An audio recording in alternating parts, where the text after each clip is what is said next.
1212. Good morning, all. It is 9:30. We are ready to start the day's proceedings. Please make sure that your devices are quiet. Put your cell phones on silent. Thank you.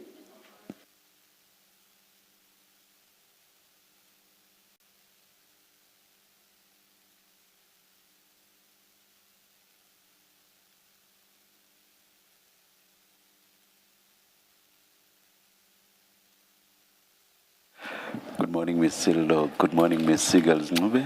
Good morning, Mr. Adams. Morning, Chair. Good morning, Commissioners. Chair, we continue with Mr. Adams' evidence today, his testimony. Were you done with having Mr. Adams itemize everything that was in his Section 27 referral? Not yet, Chair. All right. There's been Okay. a turn of events. Okay. So before we get to that, before we continue with that, there is a matter that Mr. Adams wants to address All right. about him going to Orlando to go and register the cases in Orlando. He wants to address his version that he gave to us yesterday, and then we'll take on the next development, Chair. Thank you. Yes, Mr. Adams? Very good morning to you, Commissioners. Commissioners, there are actually, in actual fact, excuse me, Advocate, two points that I'd like to address. The one is that I was wrong in my testimony that I called the gentleman that I know as Elvis when I was at the police station. I was close to the police station, and he told me he was at the tire shop and he was expecting me much later. And I said, must I meet you at the police station? And he sent me his location and said, no, come to the tire shop. And we arrived at the police station together. That's the one. The other thing is that after I played in my mind yesterday the testimony of General Sentimule, of Lieutenant General Sentimule of the South African Police Services, I just want to clarify something on my side. It was General Sentimule's testimony at the ad hoc committee that my dockets, well, I need to stop referring to it as my dockets, but the dockets, the case dockets that I had opened at Grand Central, it was her professional opinion that they did not belong in Pretoria. And as a matter of fact, General Sentimule says, and I have the recording of it, that in actual fact my cases were sabotaged, and that is why I had such a strong opinion on that issue yesterday. So I just wanted that on the record. It was a little bit overwhelming yesterday because I must tell you I was underprepared yesterday. So please excuse me for that. And I hope that this commission understands what I'm saying in the spirit that I'm saying it. Thank you. Can I just address the first one so that we can be more detailed in what you're saying? Your evidence was that you went from the airport to Orlando on your own. What you're telling the commission today is that you met Witness G just before you went to Orlando. Yes. Okay, correct? To the Orlando police station? Yes, ma'am. And in fact, if we are more detailed about it, it was in a maroon Mercedes-Benz Vito that you went with him? Yes, ma'am. Okay. And was it just the two of you? There was another person with him, ma'am. And that person was also from crime intelligence? I do not know. Okay. I was under the impression at the time that he worked at Orlando police station. I did not know that the man was from crime intelligence. But when I give you further information later, then you will understand that I now understand that this is a really wide net. But we'll get to that. Yes, thank you. Can you just, what happened to your Uber? Because I had understood from yesterday's testimony that you Ubered from the airport to the Orlando police station.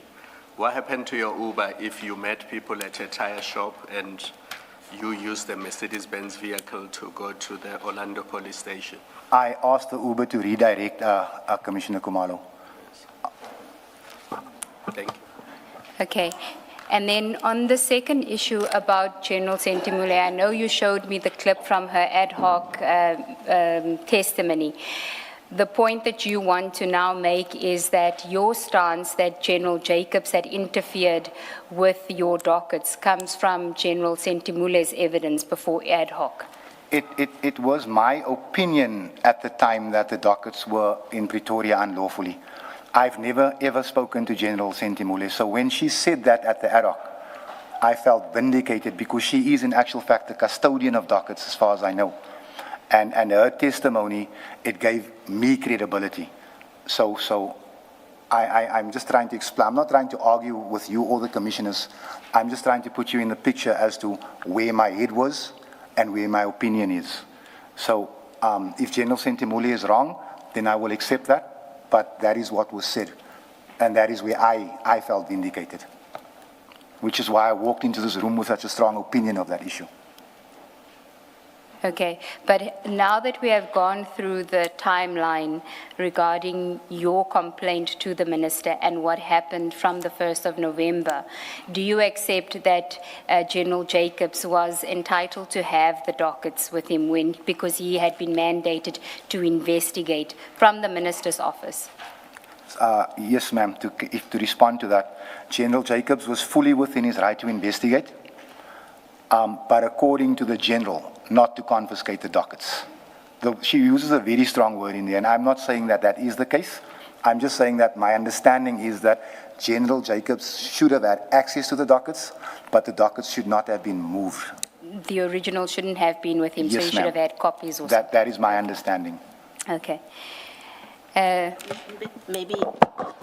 Maybe for purposes of our record, you should set out what it is that General Sentimule said. I'll just ask Ms. Poet to find the recording for me, and then we'll do it. You said... I can request it quickly. I think I can get it a bit quicker. If the person is online. It's a clip that you had showed me yesterday, so if you can just maybe That was the forward that clip, clip, yeah. So we'll deal with it later. Thank you. Then if we can short circuit another issue, it's a minor issue, but we're going through it one by one because, like I say, we have come to some compromise on certain things. Is that correct, Mr. Adams? That is 100% correct, ma'am. Okay. The other issue is... Just before you start, Yes. the statement that you required, I've received it, but I don't know how to send it to you. Can I hand you the phone? No, we can... can you WhatsApp it to one of the attorneys? I have nobody's numbers. Okay. We'll arrange for it. Thank you. Sorry. That is regarding his case against the IDAC officials. Thank you. Excuse me, commissioners.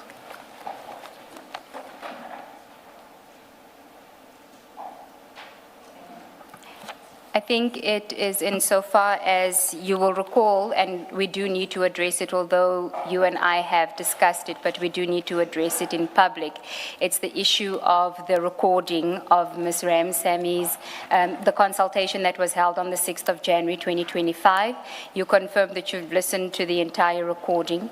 You have given us certain clippings that you had wanted to play. You're not married to the idea necessarily of playing it, but it's on condition that should there be something that I wish to play and you then would want to play a clipping as well. I'm actually asking the commission, after consulting with my attorneys last night, that we will be reporting Miss Ransami to the LPC and also be laying criminal charges against her. That we do that.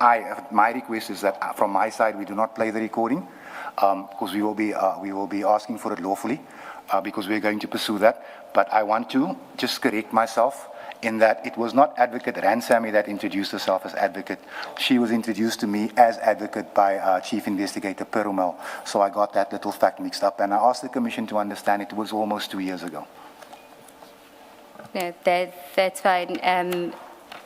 And we won't deal with what steps you say you want to take insofar as that is concerned.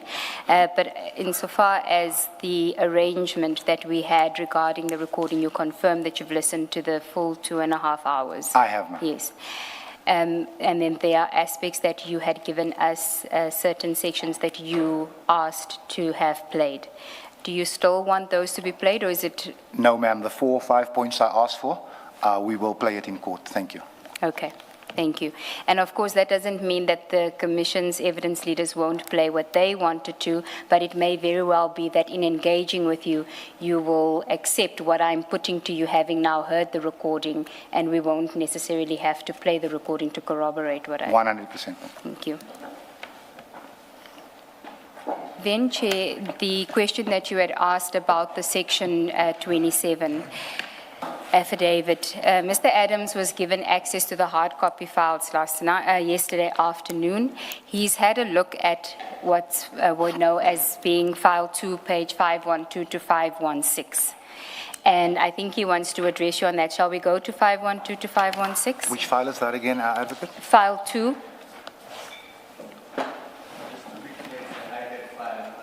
Yes, it's the IDAC file, 512 to 516.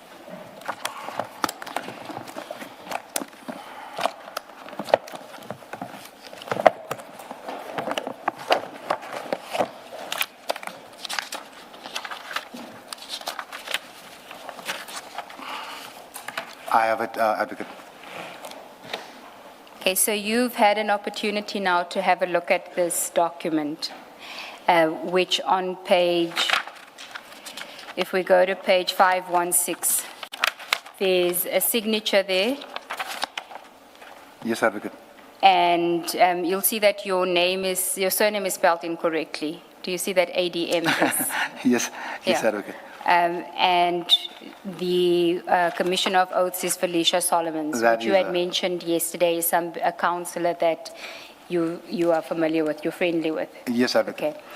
Now, do you want to address the commissioners on this 512 to 516, your signature, whether that is your signature, and the document itself? Advocate, these appear to be my signatures, but I cannot believe that I did not mention the PKTT in my Section 27. This is one of the reasons why I went to open the case, the statement of which I gave you. I have the case number. I haven't supplied you with that yet. I have the case number right here. This is very concerning. And just to save time also, I have laid a case against Chief Mr. Investigator. Adams, I get it, but let's take it step by step, because I know there's other things that we've spoken about that you also want to address in order to place your full version before the Commission on certain other affidavits. Let's just deal with this Section 27. You say you would have mentioned the PK, the one that you prepared, because you prepared the Section 27 affidavit, that was your evidence, and you only prepared one. I only prepared one. Okay. I mean, I was busy with it. I printed one. I wasn't happy with it. I did it again.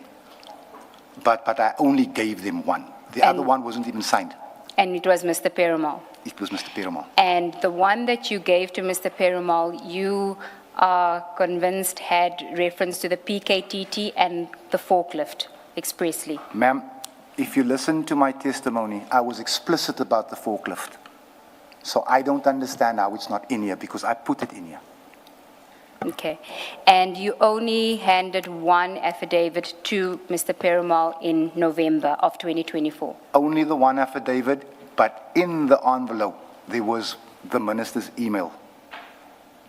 And that email is the letter that we looked at yesterday. You're saying it's an email? Was it an email or was it a letter? What are you referring to? I'm Diamaka right now, because as you can see, I mean, even in my Section 27. No need for onsok, Dian Makar. No, I'm saying Go to page 57 of file 2, your file 2. Oh, just a minute.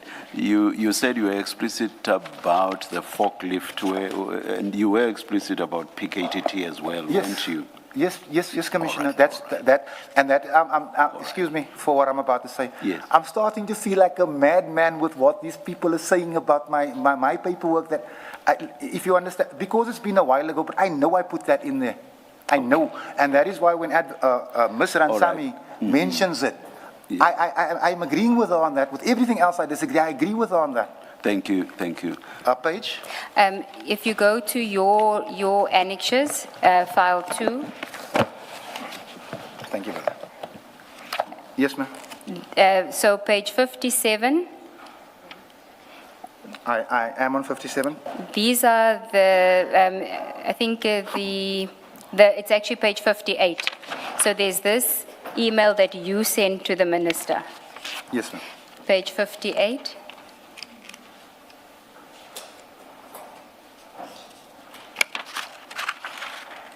You will just, so you recall that there's this email that you sent to the minister? I do, ma'am. Then you told us about an email that, the letter from the minister, which comes on the 11th, dated the 11th. That's in file 9B. So you can take file 9B, page 4004. Excuse me, just 1 second. I'm not seeing it there. 400.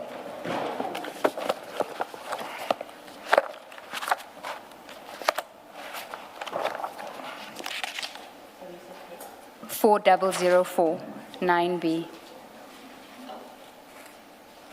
Yes, ma'am. This is the letter that we dealt with yesterday from the minister's office, dated 11/11/2024. Yes, ma'am. Now, you keep referring to an email, and we understand that to be a covering email, which you said you would share it with us. You still haven't, but we can deal with that. So are you saying that email was in there with this letter, or was it just the letter? The email was in there. I printed the email. Okay, not this letter. No, not this letter. But you've seen this letter before we dealt with it yesterday. Yes, I think I've seen this letter before. Okay. Now, do you have access to that email now? Ma'am, what I can do, and I can promise the commission this, that as soon as I get to Cape Town, I'll take my laptop to Parliament, I'll print, and I'll send you the email. Because again, I was asking Sakina this morning, do we have a copy? They said no, but as you, and again, it's me and this laptop, but I can have it, I can submit this, that I have that email. I do have that email. And what did that email say? That was on the 11th of, was it also the 11th of November? Yes. The day after you sent the email to Mr. Nkabinde? Yes, ma'am. And what did that email say? The email essentially said that this matter has been referred to the IDAC. Okay. So basically what's set out in this letter? Essentially, ma'am. Okay. And it was addressed to you? It was. So it said, Dear Honorable Adams. It was addressed to me. Okay. And it said this matter is now being, your case dockets, this matter is being referred Essentially, to? it says this matter has now been referred to the IDAC for investigation. Okay. Something like that. And you had included that email in together with your section 27 when you gave the envelope to Mr. Perumal? Yes, ma'am. Okay. Can I put this file away? Yes, you can put 9B away. What about us, Ms. Nube? 9B you can put away. I just wanted to show him the letter to establish whether that was what was in his envelope. What page do you want me now? I think Commissioner Baloy wanted to ask you something. You say you will look through your computer to find that email. The affidavit that you say must contain the forklift complaint and the PKTT complaint. Did you type that on your computer? On my computer, on my desktop, yes. Okay. Can you check that as well, whether you don't have a copy of that affidavit?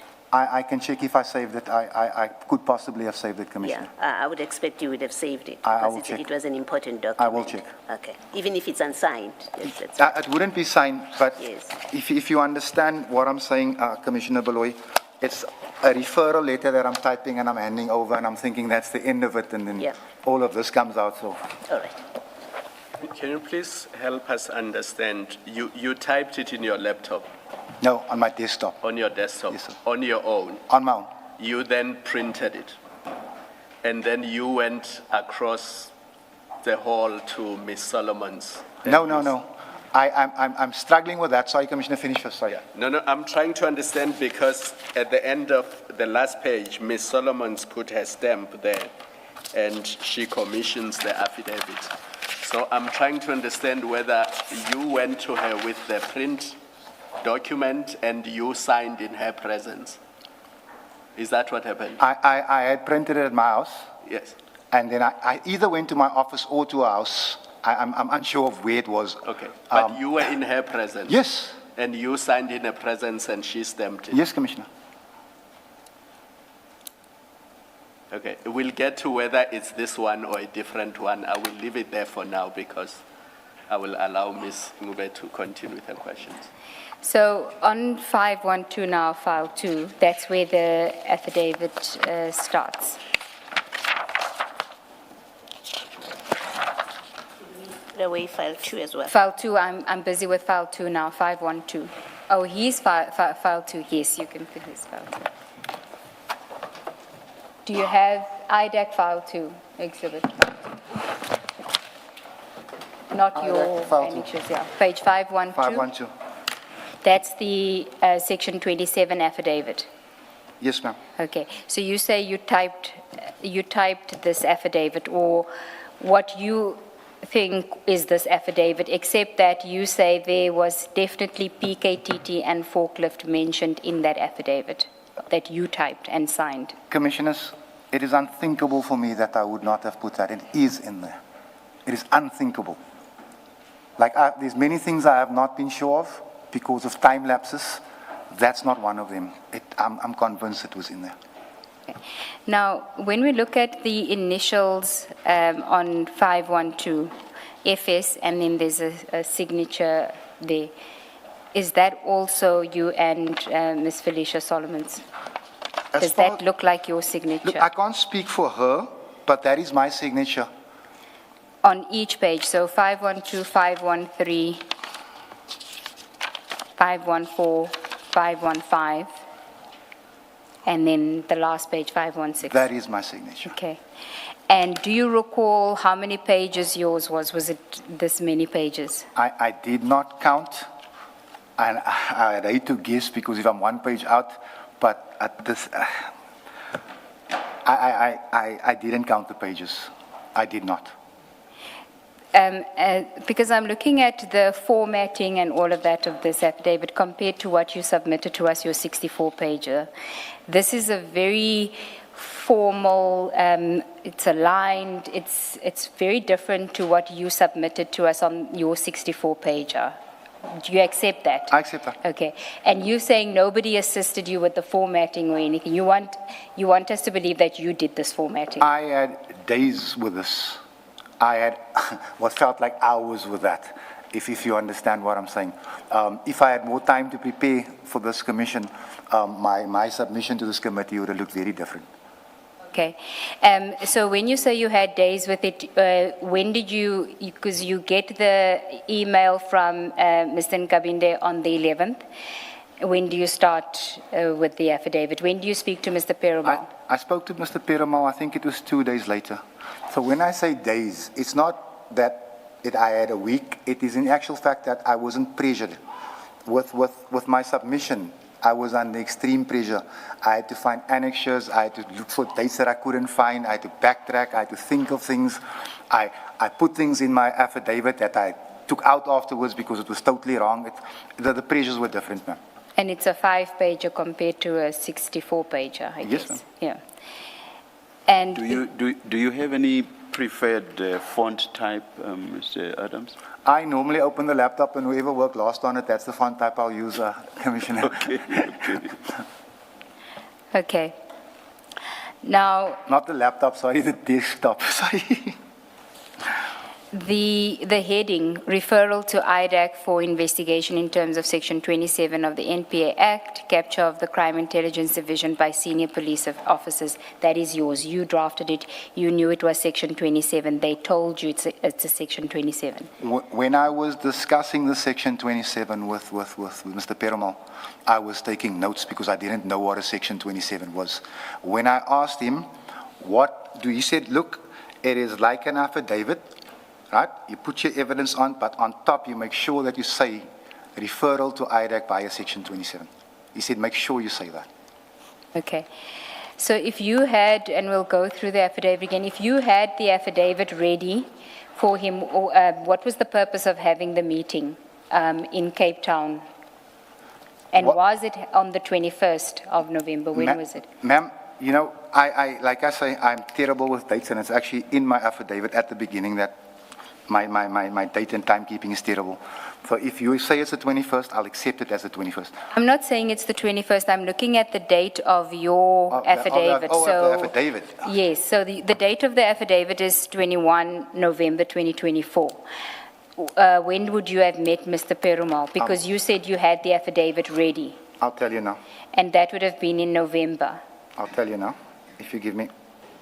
Oh, can I confirm? I can confirm. That's fine, you can confirm it later, but it would have been in November. Yes, ma'am. Okay, and it would have been after you've prepared the affidavit, because you say when you met him, you handed him the envelope, and that was the first time you met him? Yes, ma'am. Okay. But you had discussions about what needed to be in the affidavit and Yes, all ma'am. of that. So you meet with him. I know you said City Lodge or something like that. Advocate Ms. Ramsamy said that Mr. Perumal had complained to her when they went in January to say that there were limited hotels available in Cape Town, and he was upset that they had to meet a Member of Parliament at a Formula One. You say it was a City Lodge. Was it Formula One or City No, Lodge? I don't think it was Formula One. I think he's wrong. Okay. Yeah. Let me put it to you like this. If I'm wrong, it's the hotel right opposite the airport. Okay. But I don't think that's a Formula One. Yes. I'm convinced that's a City Lodge. Okay, it's immaterial. I just want to make sure that we're talking about the same consultation. So you met him at the hotel? At the hotel. And he's with Mr. Pariachi? We were sitting down. Mr. Pariachi walked over. He introduced himself to me. And I think he had someone else, but I didn't watch him because I was busy with Mr. Perumal, but he wasn't part of the meeting. Okay. And you then, what is the purpose of the meeting if you have the affidavit ready? What's going to happen? What happened was, as I was speaking to Mr. Perumal, he said to me, we'll be in town soon. So what you can do is you can give me a little of the background of what you have, and you can give me the 27 referral. And that is what happened. Did he say why they wouldn't be assisting you with the 27 referral? Did they say it needed to come from you without their assistance, or what was the... There was no mention of the assistance at all. All he said is we can't touch it without the Section 27. Okay, we can't touch it without the Section 27, okay. And so you then give him the envelope. How long is the meeting? It was less than an hour, maybe 40 minutes. Okay, so not a lengthy... No. Okay, and what are you discussing? I'm telling him about the forklift, and I'm telling him about Major General Madondo's security clearance. And I'm also telling him about other things that I've heard, and I'll try to get evidence of it, but unfortunately didn't. Or in this case, as I sit here, fortunately didn't. And that was the nature of the investigation. And after I left, I was actually stupid about it, because I asked myself, you didn't even ask to see his ID, as in easy IDAC, but you've given him the referral. But when I met him at the NPA buildings, I realized, okay, it's kosher. That would have been in January. The second meeting? Yeah. Second, yeah, that. Okay. So can we just go through the, I know it might be a difficult exercise because we're talking about you did this in November 2024, but let's try. So we are on page 512, paragraph 1. What you say in paragraph 1, that is all you? Yes, ma'am. Okay.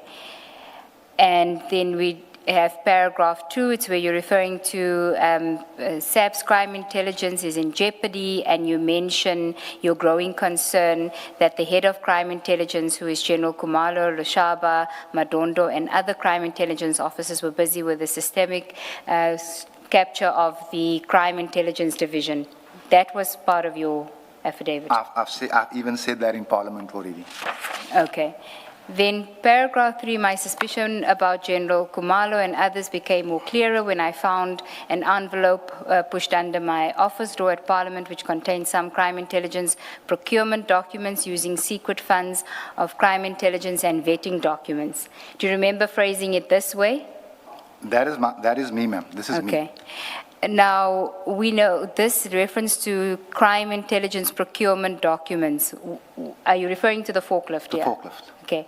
But you say you would have mentioned forklift itself. I would have mentioned the actual forklift. I would have mentioned it, ma'am. Okay. Look, like I say, it's 20 months ago. I wouldn't be able to quote this thing verbatim even if I read it, but I would have mentioned the forklift. And again, this is why I sit with a case number now. And you accept that there's no reference to forklift in this one? None. There's no reference to PKTT? I went through this thing last night, Okay. scratching my head the whole time. Okay. Now, insofar as I want to show you what Advocate Ramsamy says she recalls was in that Section 27 affidavit that she saw on the 6th of December, the 6th of December, 5th of December, 2024, when she was preparing the 2813 application. And I've asked for her statement to be sent to you, so it's Statement 1 of Advocate Ramsamy, and it is on page 15.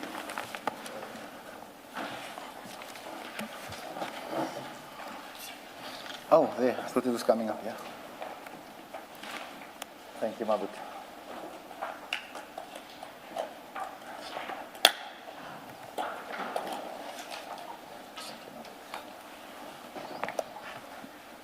Page 15. Yes, of her statement, paragraph 36. So she says, I have not seen the Section 27 affidavit after 6 December 2024 after I returned it to Advocate Johnson.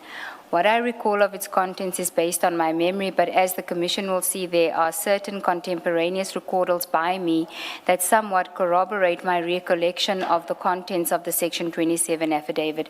For convenience, I will deal with the Section 27 affidavit that I was given on 5 December 2024, which she says is the only one that she saw, compared to the Section 27 affidavit that was flighted before the Commission in tabular form. Now, when she talks about the flighted one, it's the one in front of you, 512. Yes, ma'am. Because we don't have the one that she says she saw on the 6th of December. But she says the one that we have at page 512 to 516 is not what she saw on 6 December 2024. Ma'am, Advocate, I'm leaning towards her here because there's things that are not in here. I don't know if someone wanted to minimize something for someone, but there's things that, and as you might have noticed, Commissioners, I don't have the best memory, but let me be adamant about this. There's things that I know I put in there. I only got to hear today. You've said it repeatedly today that your memory is failing you for the first time today. So, Commissioner, you I've must heard understand what a miserable pensioner I'm going to make one day. Okay, so let's go to page 16, which has the table. And if you look at the first table, that's the Section 27 affidavit that she saw. And the second column, that is what you have in front of you at 512 to 516. So she says the one that she saw at number 1, it referred to your Orlando case numbers and the Valeria case number. And the one that's now on page 512 to 516 refers to the Cape Town case numbers. And there's no mention of Orlando and Valeria. I don't think I would have put the Orlando case numbers in. I don't remember that at any rate. I don't. You don't think you would have put the... I don't remember doing it. Okay. So I can, let me attempt to help you, Advocate. I'm okay with the first page. I don't think there's anything wrong there. are you talking about page 512 now? 512. Okay, of file 2. Yes? But let me also be somewhat on the fence about this. I'm not going to say that she's wrong or that she's lying, but I don't remember that. Okay, so it just insofar as the case numbers are concerned. Is that what you're saying? Yes, ma'am. Okay. You probably would have put in the case numbers. Can I ask for permission that if Commissioner Kamalo, I want to blame you now, Commissioner No, don't Madlanga, worry. Many others have made the same mistake. if indeed Commissioner Madlanga releases me today, that I be given an allowance to make a supplementary, because I'm going to go sit and think about all of this. It's going to be very hard for me to just yes, no, yes, no. It's 20 odd months ago. Will I be allowed that? Let's see how things go. I can't make a decision about that. Thank you, Commissioner. You see, if you go to, just briefly, you don't even have to go to it, the docket for the Cape Town, the front cover, the case number is 1653. And in your document, it's missing the 1, so it's 653 instead of on page 512, that's section 27. So I would imagine that you would have gotten your case numbers right, but I also would imagine because you were under the impression that your Cape Town case dockets had been intercepted, you would rather refer to the most recent cases that you had lodged, which would be the Orlando and Valeria. I accept that I missed the 1 in the front, but the Cape Town case numbers to me were more pressing, because in my head, those had disappeared. So if you understand what I'm saying, Advocate, for me, that was the more pressing issue. Okay.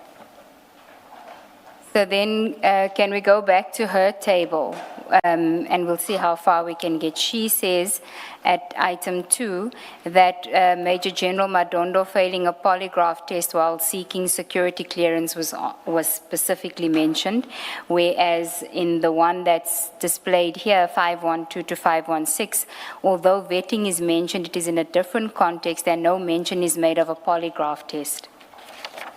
Now, do you recall if you would have said that Major General Madondo failed the polygraph test in your section 27? I know that I verbally said that to the investigator on the day we met at the hotel. I'm going to struggle now because I know I mentioned vetting in here. But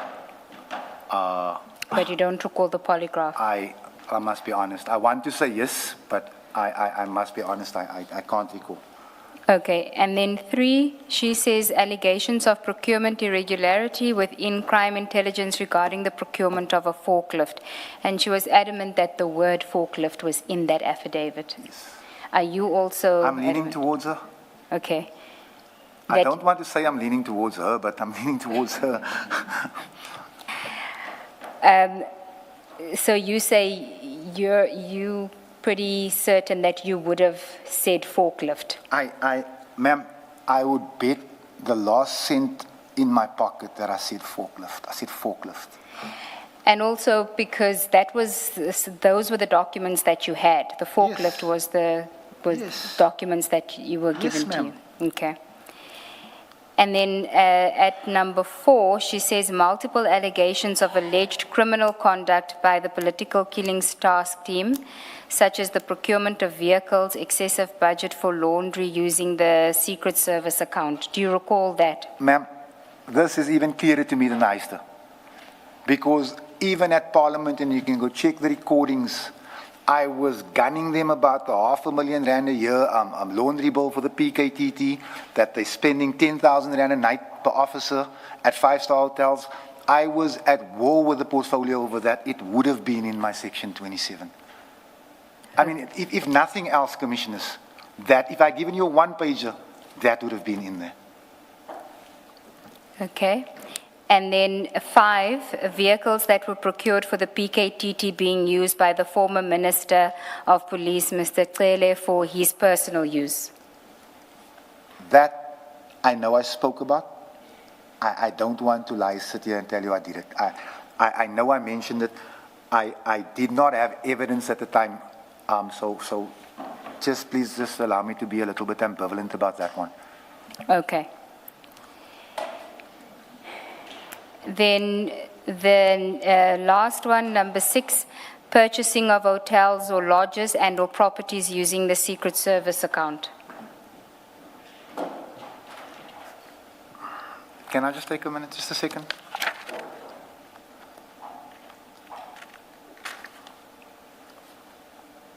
Advocate, will you allow me to leave a question mark there? Okay. Thank you. So in actual fact, you can't assist us as to whether this 512 to 516, you say you're certain that you mentioned forklift and PKTT and these allegations, but you don't know what this document is in, because there's some of it that was contained in what you recall handing over to Mr. Perumal, but some things that should be in there, allegations that you recall were in there, are not in there. Advocate, if I can tell you honestly, I'm probably the most confused person in this room right now, because this is making me question my own sanity right now, but I know I put those things in there. Okay. And what compounds it is that you confirm the signatures on the pages? Yes, I can't speak for Councillor Solomon's. I can't speak for, but these appear to be my signatures. Okay. So, Can I just check, Mr. Adams? You say you don't recall. What could you have been saying about the PKTT in your affidavit? That must be clear. You must be clear about that. I can tell you what I said about the PKTT. Yes. And I'm not going to mention the officer's name because I believe cases are being withdrawn today. But there was one gentleman who was a driver, who was promoted from a driver, which I believe to be a sergeant, to a lieutenant colonel. He skipped various ranks. And that, I know I mentioned that. I asked to look into that. I asked. You see, yesterday you said that among other people that you discussed with is Professor Ms. Dihas and Ms. Mashale. There had been discussions about the stuff that eventually forms part of your complaints. And I think it's a valid question. If you say you're not sure about what you said in that affidavit, or whether what Ms. Ramsamy has summarized, whether that is what you said, you surely must be able to say, here's my complaint that I had at the time about the PKTT. That I would expect you to remember. The same with the buildings, where she says your complaint include the Secret Service fund being used to get buildings. I would expect you to remember clearly and say, I could never have said that, because the first time I heard about it was long after I had filed my affidavit. So I'm struggling with that you don't remember things as specific as that. And to remember, I'm not saying to you, you did put it in the affidavit. I'm even allowing for you saying, I could never have said that. I could not have spoken about the laundry expenditure in their budget, because it's not material that was within my knowledge in November. So,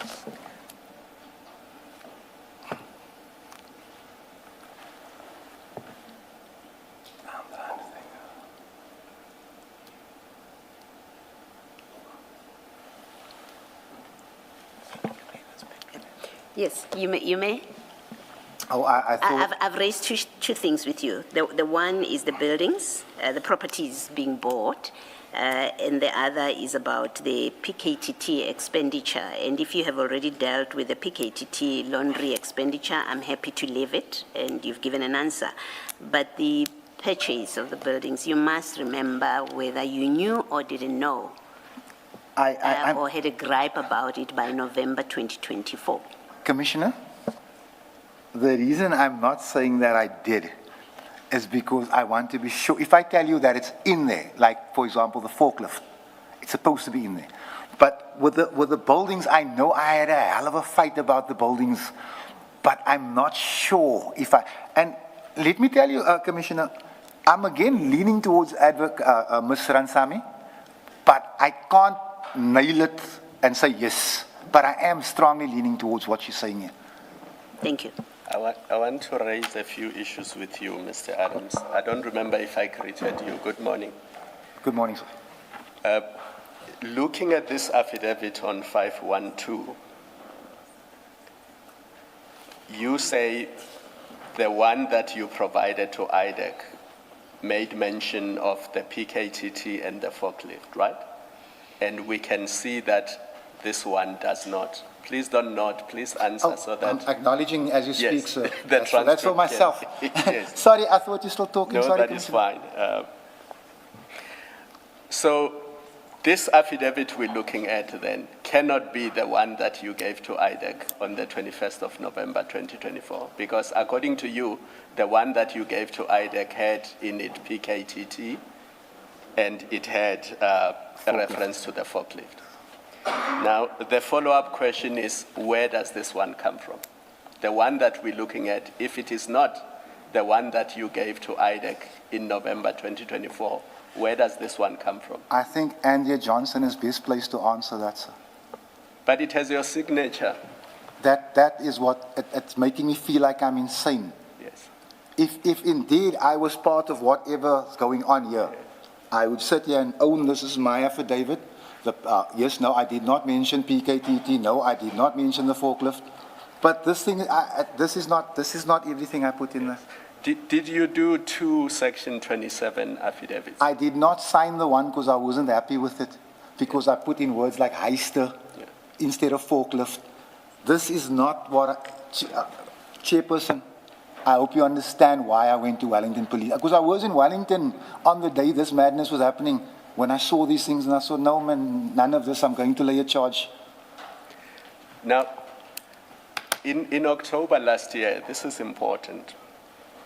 In October last year, the people at IDEC, according to the emails that we have seen, were looking for a Section 27 affidavit, and they could not find it. But when this commission sought documents from IDEC, this is the document that was given to the commission. And it raises serious questions about IDEC and you, Mr. Adams. And the question in relation to you is this: did you, after October 2025, sign a Section 27 affidavit and backdate it? No, Chairperson. And you will understand why later. You will understand why later. Yeah. Now, can you come up with a sensible explanation why we have before us an affidavit that you say is not the affidavit you signed in November 2024? Chairperson, someone has altered this thing. I don't know why. I don't know how. Someone has taken out information that I wanted in here. Information that I'm passionate about. Information that landed me in Pietermaritzburg prison. I can't answer that, Chairperson.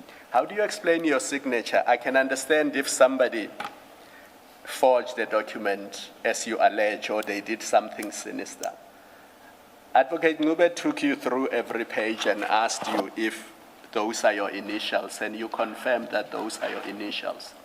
Now, if this is not the document that you signed on the 21st of November, 2024, where do those initials and the signature on the last page come from? Commissioner Kumalo, I humbly submit to this commission that the IDAC must come and explain this. No, they cannot explain your signature.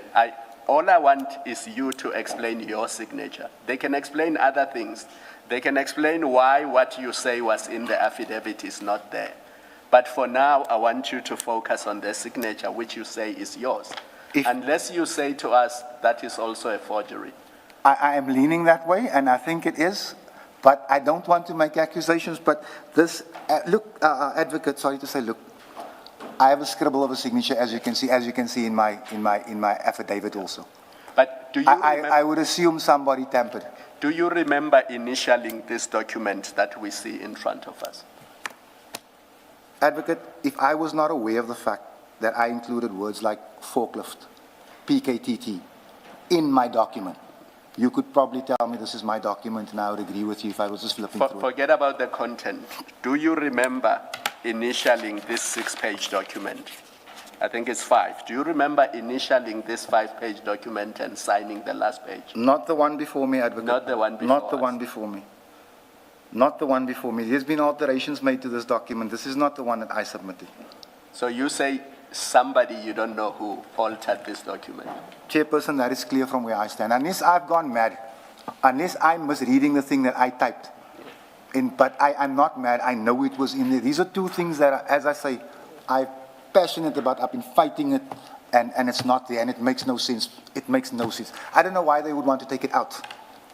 Do the charges that you say you've laid against IDEC relate to this affidavit as well? Chairperson, at the time when I see that, I don't think that I've gone through this affidavit. My charges relate to the way they handle my case. Oh, but when I speak to the investigating officer, Okay. this will certainly be one of the things that I Okay, raise. all right. Thank you. Then can I take you to what Mr. Rapesu said he recalls was in the section 27, and that is on page 7 of his statement. We've also asked for those files to be given to you. Oh, so okay. we can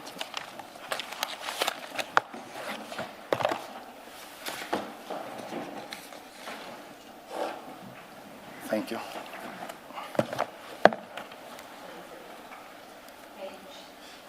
Page 7.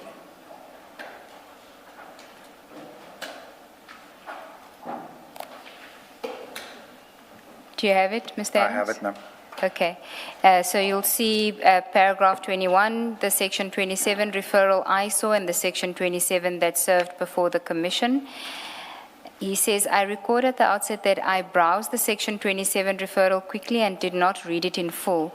I did not reach the last page and I did not see who the deponent was or how it had been commissioned. What follows is my best recollection. The section 27 referral I saw dealt substantially with the political killings task team, which I refer to as the PKTT. As best I recall, it referred to the PKTT being accommodated at a lavish hotel and to the cost of their laundry, to lavish motor vehicles said to have been purchased from a slush fund and used by the former Minister of Police, Bheki Cele, and to properties and hotels in various provinces, including KwaZulu-Natal and Gauteng. I recall a reference in Gauteng to the Midrand or Kyalami area. Do you recall any of that before I continue? The only thing here that I would actually, let me just make sure, sorry, ma'am. The only thing here that I would actually contest is the issue of Minister Tele, because I did not have evidence of that.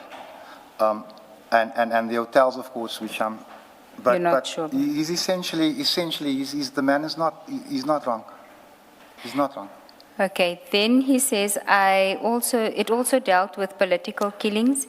In that regard, I recognize the name of a person, one Sergeant Dumisani Dlamini, whom I knew as he had been a witness of mine during my earlier service in KwaZulu-Natal, and I recall mentioning at the briefing that I knew him.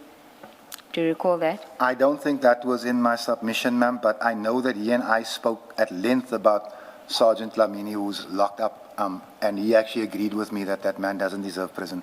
That's another one of those things that I'm busy with, but I don't think I would have put it in my affidavit.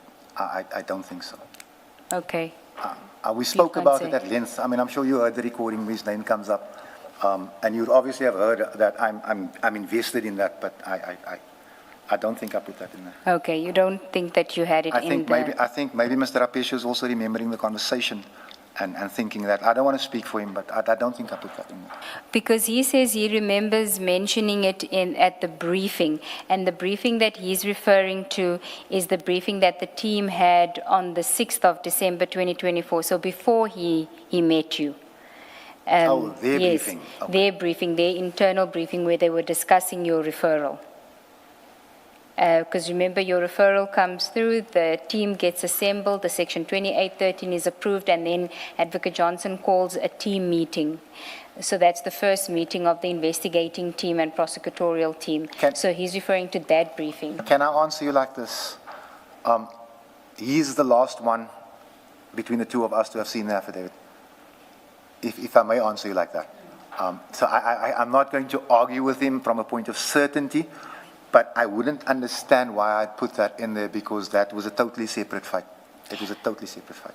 But it was something that you were passionate about, and it had to do with the PKTT. Yes. Actually, now that you put it like that, I might have mentioned him, but can I? It's fine. I'm not going to press you for an No, answer. it's just, I don't want to disagree with him, and because he might actually be right, but I don't want to disagree with him. Yeah, I think I'm basing it off what you say is that it is something that you were passionate about. You discuss it at length at the meeting of 6 January 2025, insofar as the PKTT is concerned. And he then says it was in it, and he remembers discussing it at the briefing session and telling the team that he knows Dlamini from his work in KZN. Yes, yes, he Okay. told me that, excuse me, that Sergeant Lamini was a witness, that he believed the man to be innocent, and that was basically that kind of conversation. Okay. Now, unless the commissioners want to ask anything else regarding the Section 27?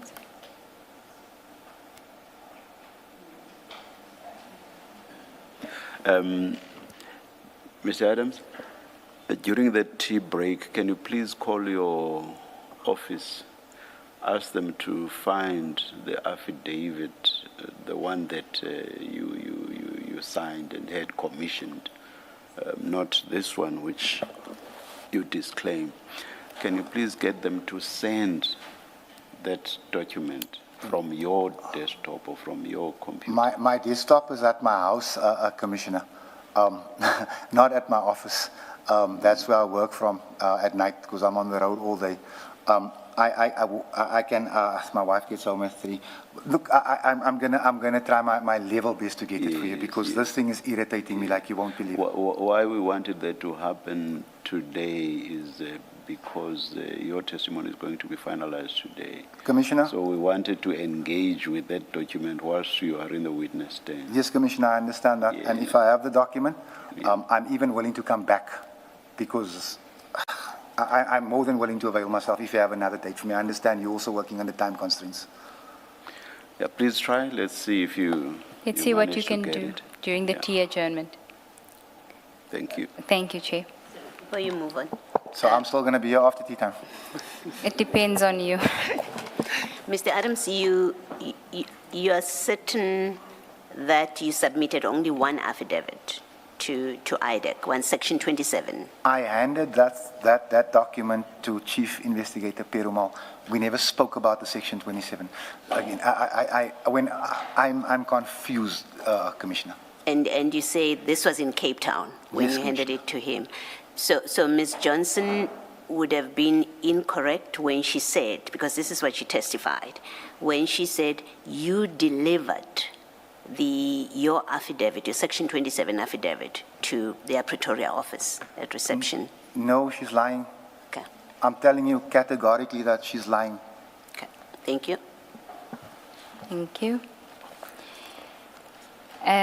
But you were in Johannesburg or in Gauteng in November, correct? I'm in Gauteng every month. I don't know if that helps you, but I'm in Gauteng a lot.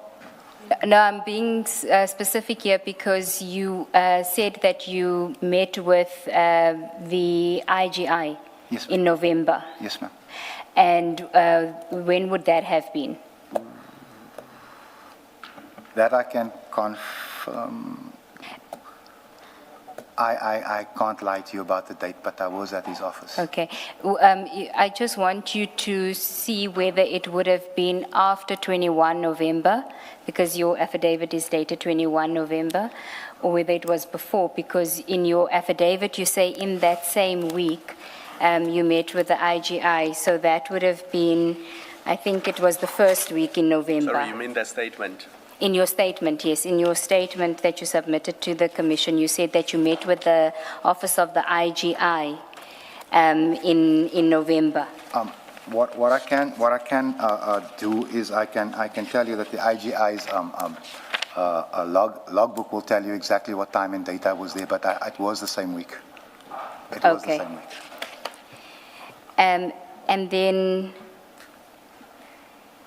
so you say you didn't drop off any affidavit at all at IDEX offices? No, ma'am. Had you ever been to IDEX offices? I was asked to sign a, what do they call the thing?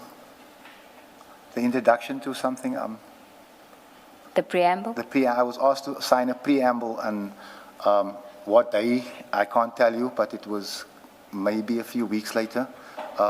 And I told them, I'm in Pretoria on this day, I can do that for you then. And as a matter of fact, the camera footage will tell you that on that day, I didn't even get out the car because I was running late. And so I called Chief Investigator Perumal.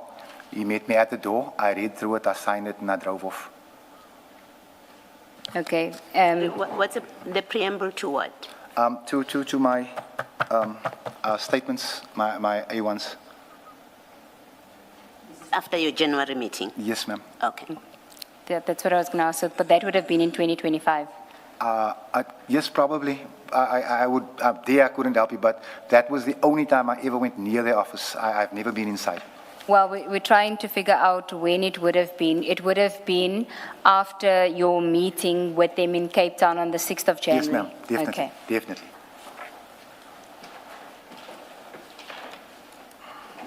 The reference on page 32 of your statement, if you can perhaps just go there. My own Maybe statement? before, Okay. if you're moving off completely. My own statement, ma'am? Commissioner Baloy has a question. Yes. Can we then safely is it safe to assume that this affidavit at 512, the one that you have difficulty with, that you would have read it, if it were your affidavit, because it bears your signature, you would have read it if it was given to you. You would have read it before you signed it, before you presented it to Ms. Solomons to sign for you, and having read it and seeing that there is no reference to the forklift complaint and the detail of the PKTT, that you would have taken issue with that if this was your affidavit? Because those were important issues for you. Advocate Beloy, I promise you that if I look at the pages as I flip past it, it looks like mine, but there are details in there that I know I put in there. And I don't know to what end they were removed, but they were in there. And you're certain that if this is your affidavit, then the forklift and PKTT allegations were removed from your affidavit? Yes. Okay, thank you. Thanks, Ms. Ng. Thank you. On page 32 of your statement, which is file 1 of your files.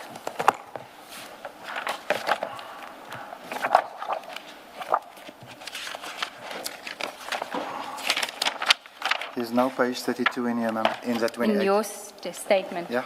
Oh, File 1, oh, witness bundle, sorry, another witness bundle. be your statement bundle, actually. I think that's a witness bundle.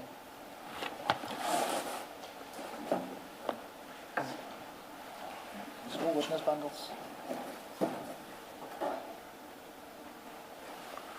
Oh wait, I think I got it. Oh. Yeah.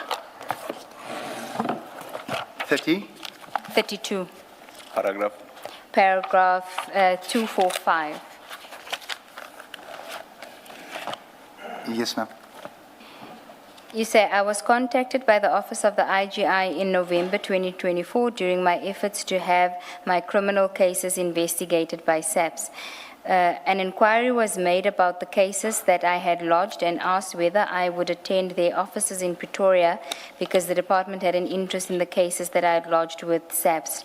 During the same week, I visited the IGI's offices where I spent some time explaining the nature of my concerns. But you don't give us a date of when in November that would have been. I'm sorry if I'm frustrating the work of this commission, but I'm terrible with dates and times. And when I went to the IGI, it was a simple appointment to express my concerns, hand over the document. Because in the phone call, his office asked me, do you have the documents? And I said, yes. Would you share it with us? I said, yes. So it wasn't a beacon that I can remember the date. If you're understanding what, it was just a meeting and that's the end of it. Do you not keep a diary, Mr. Adams? As a public official and a member of parliament, I would assume that you keep a diary either because you claim for your travel expenses or you need to account for where you are during public time. Do you not keep a diary that sets out where you are? I mean, a meeting with an IGI is important enough for you to diarize it and know that on this date I must be at the IGI's offices and what was discussed there. So do you not keep those things? Excuse me. Yes. I generally, I save my appointments on my phone, and that device has left me. And the other reason that I wouldn't bother with a book diary is because I don't claim from Parliament, not a cent, ever. So if I have a meeting, let's say with you tomorrow, Commissioner, it will be on my phone for 9 o'clock with a reminder. But I don't write down in a book that I'm going there and I'm going there for travel claims and that. I don't get involved in that. And again, I apologize for frustrating your work because it's even frustrating to me. But like I say, the IGI's logs will tell you which day and which time I was there. Mr. Adams, I just want to move on to another topic that I want to close off.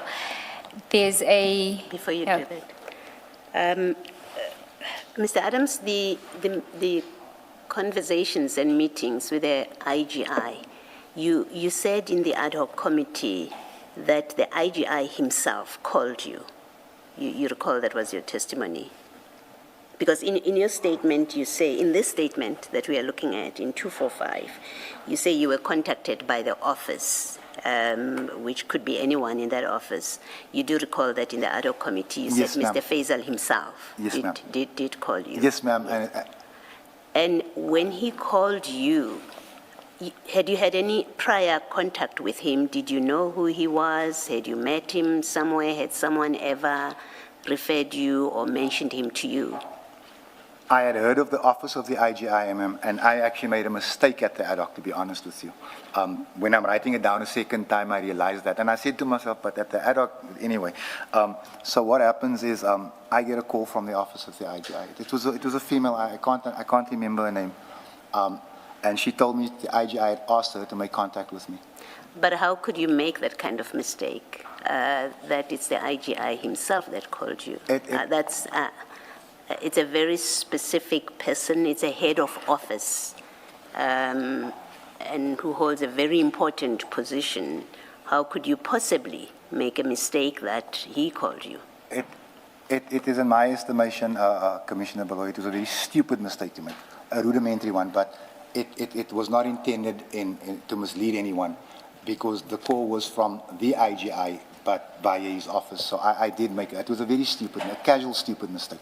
And I do own it, I accept that. And as a matter of fact, as I was writing my statement, I knew the contradiction, but I put down what actually happened. But if you pick up the contradiction, why are you not explaining it in your statement? Because it is quite a serious allegation or fact, if it happened, that the IGI himself called you. That's very important. And if at the time of drafting your statement to us, you realize that I made a mistake, why are you not correcting that in the statement? I didn't think of the affidavit, my affidavit to you, as being something that, well, it shouldn't contradict what I said at the ad hoc, but I made a mistake at the ad hoc. And in hindsight, and with what you've taught me now, I should have actually corrected myself in the affidavit. Okay, thank you. Sorry about that, Commissioner. No, you don't, it's okay. No, I guess we'll have to make our conclusions about it. It's difficult, I must say, speaking for myself. And that's why I apologize, because I'm giving you extra work. I'm sorry, Commissioner. It's very difficult for me to accept, let me say, to accept that nearly a year later, in your statement to us, you say, oh, I made a mistake back then when I said it was the IGI, and one has to decide what do we do with that, because you either lied to the ad hoc committee, and that's the impression you left them with, and or you're lying to us now when you say I made a mistake back then. One of these two institutions must hold you to have lied under oath. You accept that? What I do accept, Commissioner, is that I made a mistake in front of the ad hoc committee, and I'm here admitting to the mistake and owning up to it and telling you that this is the correct version. There's nothing in it for me to say anything like that. I made a genuine, stupid, sloppy mistake, and I own it. I own the mistake. And I apologize to you for giving you another conclusion to have to reach. Well, I know you say there's nothing in it for you. I want to suggest one possible explanation is you might have now realized, oops, I shouldn't have said that in the ad hoc committee. I shouldn't have disclosed that it's the IGI himself that called me, because it is problematic that the IGI would have called you and you would have to explain that conversation. How did it come about that he knew to contact you? So you might have belatedly realized that is problematic and I need to fix it. That's one possible explanation. No, definitely, Commissioner. And okay, you accept that. Okay, all right, thank you. Lastly, before we leave the section 27 affidavit, and I accept that you have difficulties with it, as you have described it. In that paragraph 1, you express that you do not trust General Patekile. You do remember that was your position on day 1. So somehow, whoever may have doctored or interfered with your original affidavit at IDEC to create this, which, do you have it in front of you? I have it in front of me. Yes. Whoever might have rewritten your affidavit seems at paragraph 1 to have gotten it right, because you say you didn't trust, they say you said you don't trust General Patekile, and that's something that you repeated. That alone seems to suggest, well, this is your affidavit, actually, still, because there are things that are common to what you have said in the box and what is contained in here. What do you want to say anything about it? There is so much about this affidavit that I would say yes. I'm questioning the parts that were omitted. If you understand what I'm getting at, Commissioner. The easy thing would be, yes, this is my affidavit. No, Ransami is mad. She's a foyer. I'm not saying that. I'm saying that there's things that something's not right here. Okay. And when you say you didn't trust General Patekile, what is the basis for that? Especially, and I want to limit it to when it comes to the handling of dockets. What history did you have that creates a basis or a reasonable basis for you to hold him in distrust? I've always had a very cordial relationship with the General. I mean, the General would call me, well, I would call him more often, excuse me. So when I'm told that the provincial office has come to collect your dockets, and that's not their job, they're not supposed to, I'm under the impression that the head of the provincial office knows about it. So I didn't trust him with that. It's not that the General did anything to me personally, but something was wrong in the provincial office, and I decided not to speak to him further about that. So it was not because there's a history that made you, with him, that made you distrust him. It was just about these dockets. I have lauded General Patekile when he's done right, and I have criticized him when I felt he was wrong, but it was always fair in my view. When the man does right, but just on this one issue, I thought I couldn't trust him on this. Okay, thank you.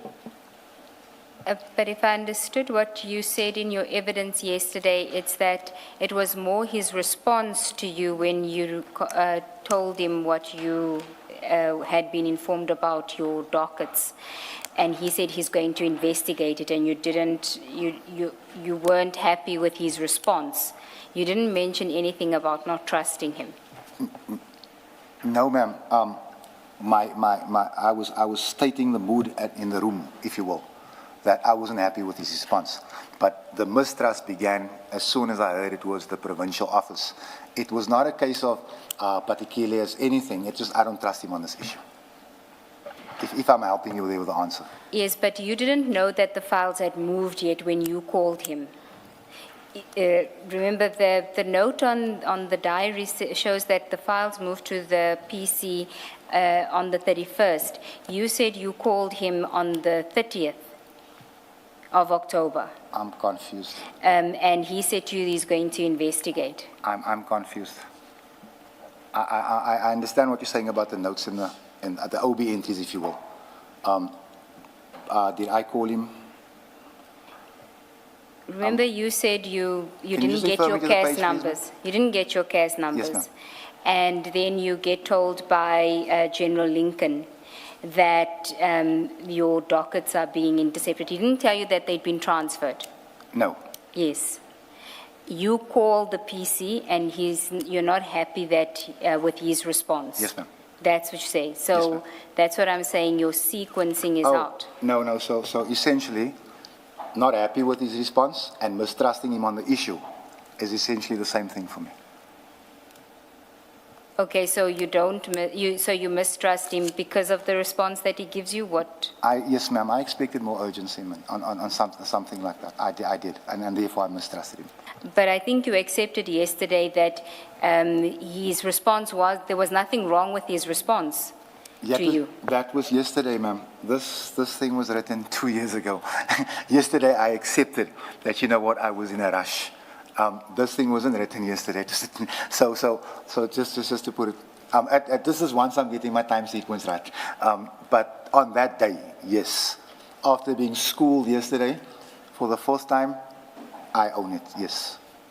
Okay, I think when you do that, when we engage you like that, then you must accept it. You must say, look, I was wrong here, so that we don't have this, because now every time it's going in circles, we confront you with an allegation in your statement. You stick to it, even though the day before you had conceded the point. No, my time sequence was wrong. As you said it, you were right, but I didn't have the understanding. So, yeah, I accept. Okay.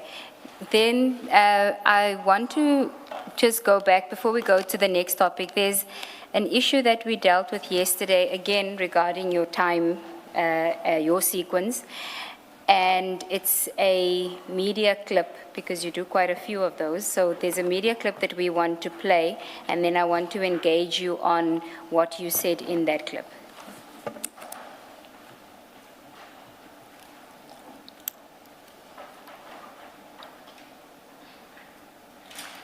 Been contacted by the IDAC. No, let's pull it. I've been contacted by the IDAC. I'd given the file to the IDAC. I was then contacted by the Inspector General for Intelligence. I gave him what I had left. And now I'm getting calls from people claiming to be policemen, wanting to meet wherever. And I said, you know what, where are you from, Johannesburg? I'll come to Johannesburg. I'm more than happy to meet you at your office. I never got a return call. Mkwanazi must not be selective in how he presents information, sir. Here's my thing. I've already given my disclosure to the IDAC. Do I need a parallel investigation? I think not. I don't know who to trust right here. This is the sad part. Mm-hmm. So you do confirm, though, that investigators did call you to try and get more information. You just didn't trust them because you were not sure if they were legitimate. I'd already handed over my file to the IDAC. I didn't want to meet another investigator because I didn't know who was covering for what. I didn't know who. Okay. Now, that is incorrect. I'm putting that to you. Can we go to, so that I can take you through the chronology again on this aspect. Page 3856 of 9B. 3856. The person, the police officer that you're referring to there is Colonel Philip that had called you, right? That you say you didn't trust. Get 9B, page 3856. Thank you, sir.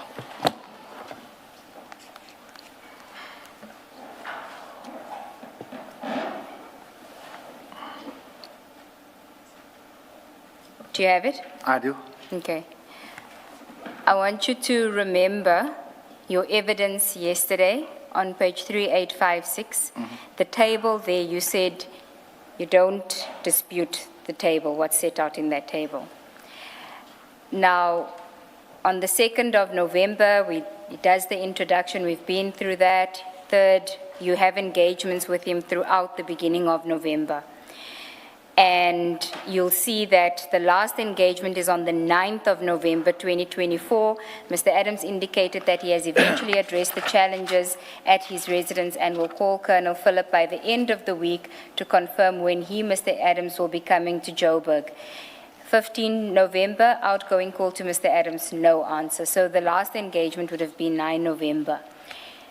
At this stage, there's no IDAC, if we are to believe the email from you sending the email to the minister on the 10th of November, the minister's office, on the 10th of November, and Mr. Nkabinde responding on the 11th, and the letter saying that IDAC must investigate. We've been through that. All of that is 10 and 11 November.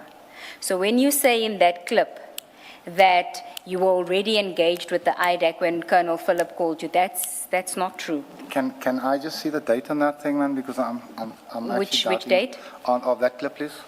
Of the clip with Clement. Yes, please. Just the Okay. date. I don't need to see the clip. I've kind of got a frame of it. See if we have the date of the clip, but Okay. If you can. I think the more important thing is what you're saying in the clip about the history. of No, the- I yeah. understand that, and I'm just trying to think what I was doing or thinking at that time. Okay. We'll try and get the date for you. Or alternatively, commissioners, may I make a supplementary after consultation with my attorney about that one, if at all possible? Can you just please keep a running list of all? No, there's only two.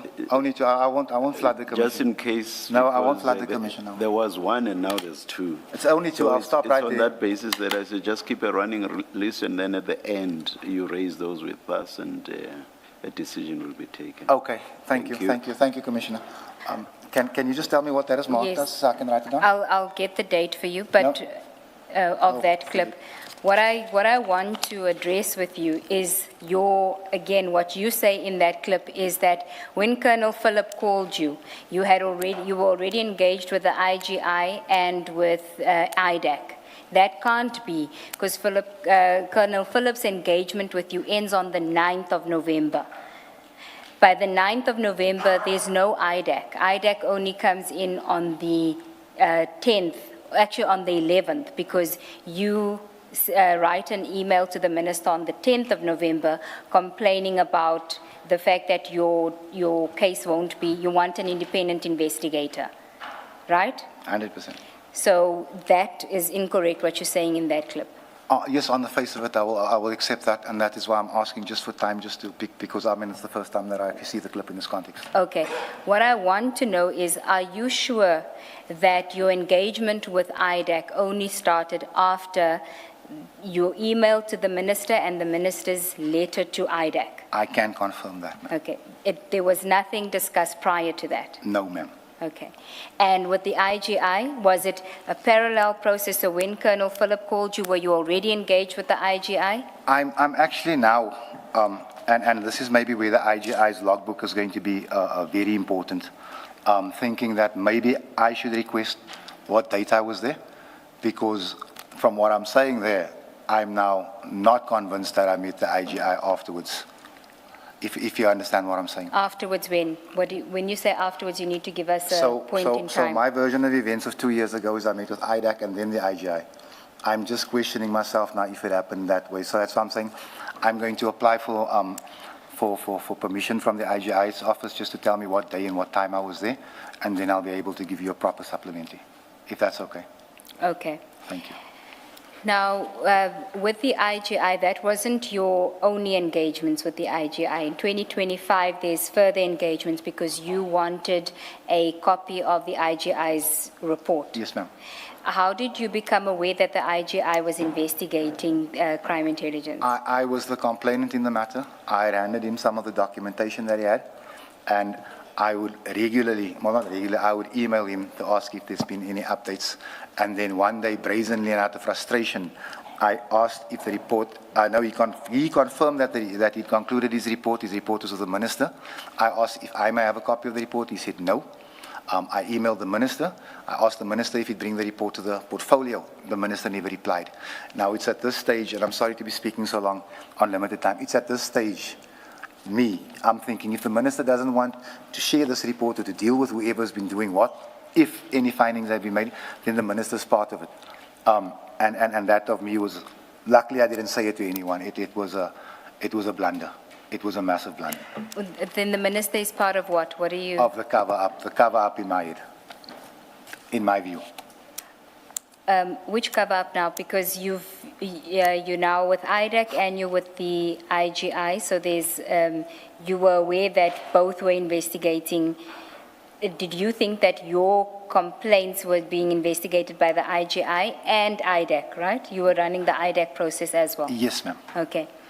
Now, why would you think that the minister is involved in the cover-up? In my view, if there is proof of corruption, I felt that the place that it must be mentioned is in the police portfolio, because that's where it was raised. So I'm emailing the minister to ask him if he's going to bring the report to us as a committee, and the minister never responded. And to me, that was a little bit offish. But didn't you first ask the IGI for a copy of the report? Yes. And then the response was that they completed the investigation. No, if I'm right, I was first told the investigation is complete. Excuse me, the report is with the minister. Then I emailed the IGI, said, am I allowed a copy of the report? And he said no. And then I emailed the minister and asked him if he'd bring the report, because now I know I'm not allowed a copy, but if the minister will bring the report to the portfolio. Okay, so, and did you eventually get the report? No, ma'am. Okay. To this day. The minister's office didn't respond to you? His office didn't respond to that email. Okay. So you are the complainant in that? Yes, the ma'am. IGI process as well? I am. Okay. And that also started in November of 2024? Like I said, yes, but I'm just going to ask them for their logs to confirm the day I was there.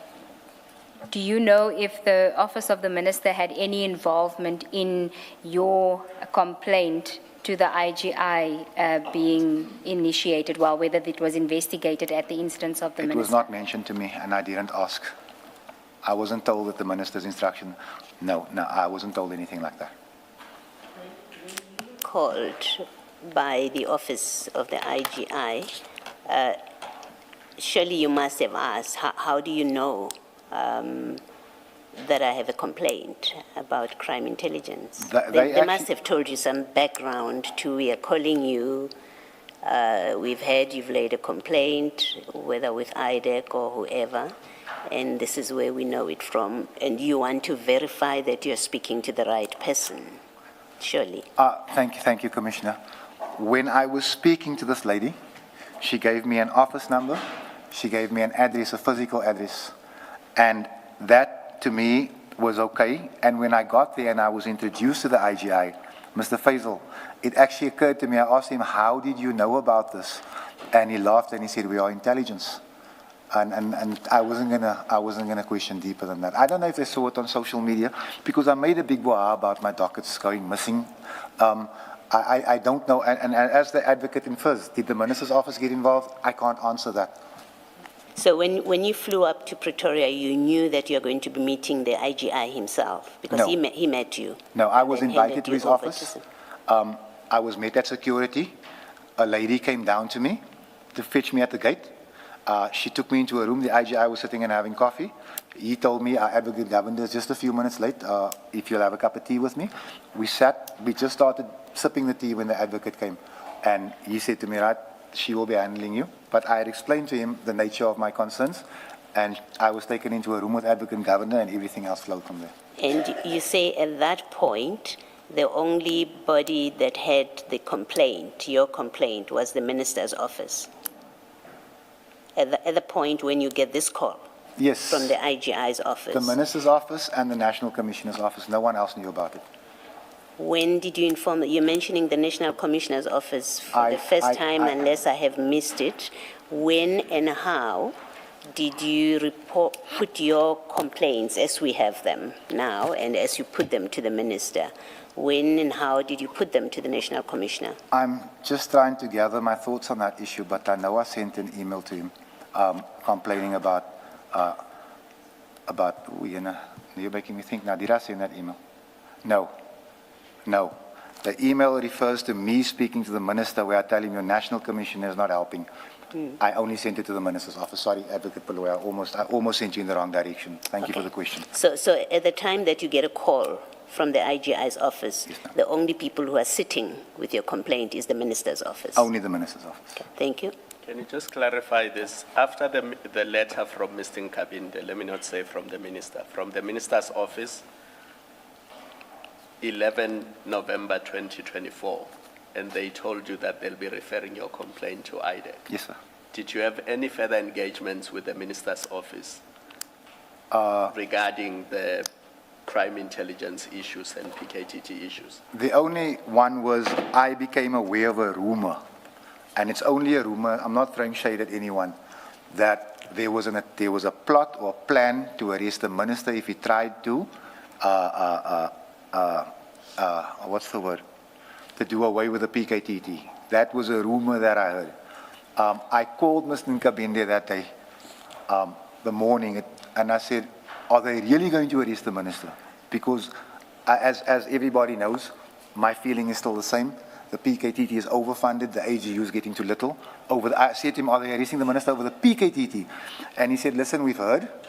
I don't want to say too much, but we are taking it seriously, but the minister's done nothing wrong. That was the only discussion I had with him. Let me ask it differently. After you submitted your Section 27 affidavit to IDEC, did you go back to the minister's office to say, I have now submitted my affidavit to IDEC? No, Commissioner Kamara. You did I did not. And you did not say to them, I have now met with the IG's office? No, Commissioner, that I didn't do. So they don't know what you did after you received the letter of 11 November 2024? What I did is I told the police portfolio that I'd met with the IG's office, and I'd handed in the No, documents. I'm focusing But- only on the minister's office. No, not with the minister's office. So they don't know that you submitted a complaint to IDEC? No. Or at least you didn't tell them? No, let's put it like that. Yeah, I didn't tell them.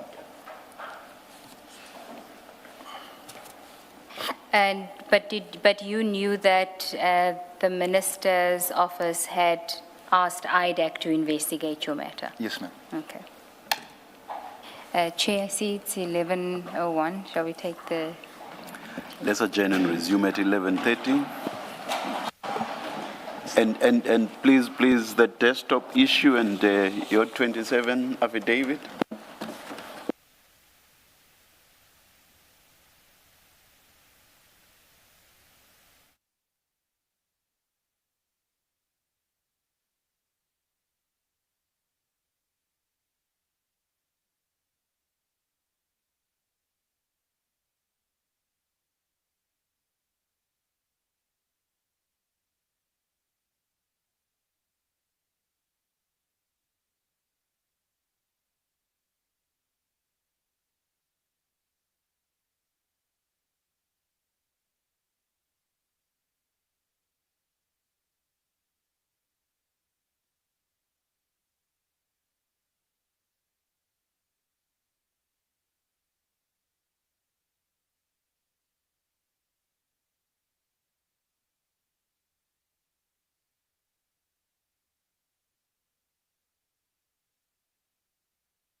1. All right, it's 29 minutes past 11. Please, let's make sure that we keep our devices on silent, quiet. Thank you.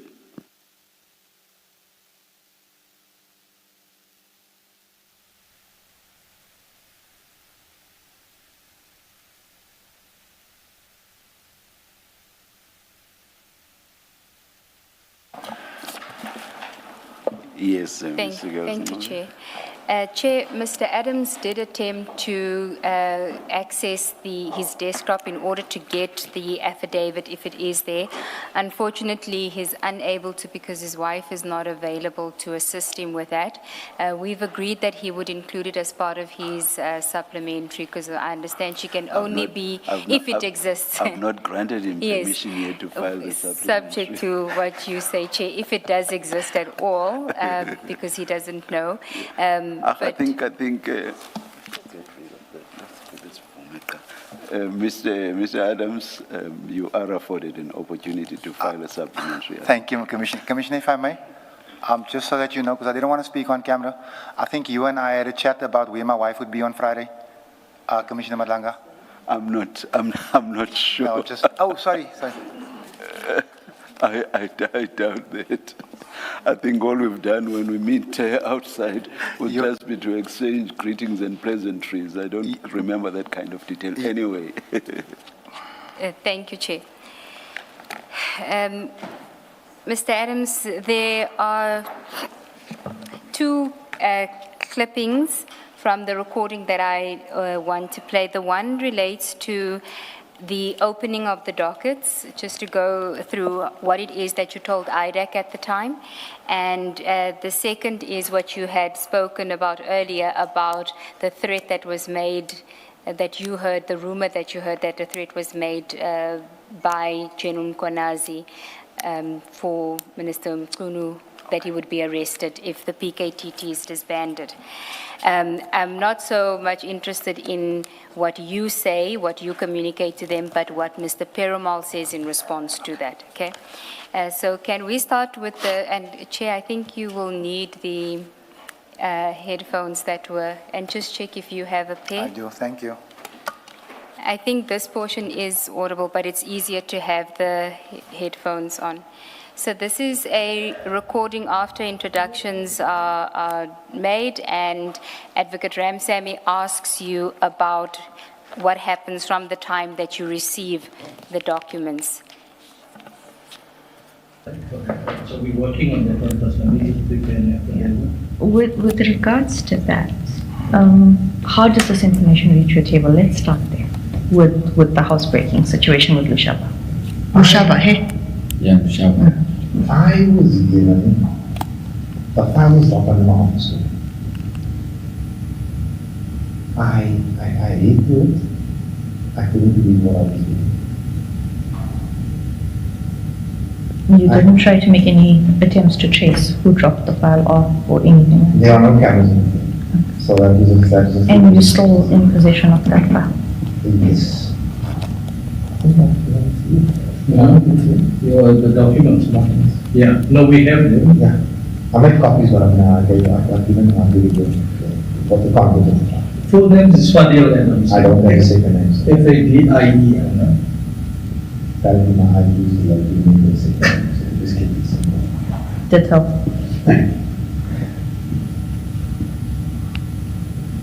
So I'm not going to agree with investigating. Okay, when did you receive it?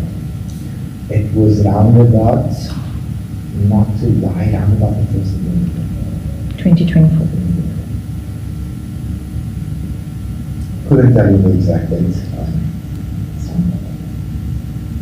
I sat on it for a few days, but I couldn't believe what was in it. What steps did you take after I- sitting on it for a few days? I mentioned it to Jen Cameron, who's the chief, and I asked her questions in portfolio, and nothing came of it. Which convinced me that something went wrong.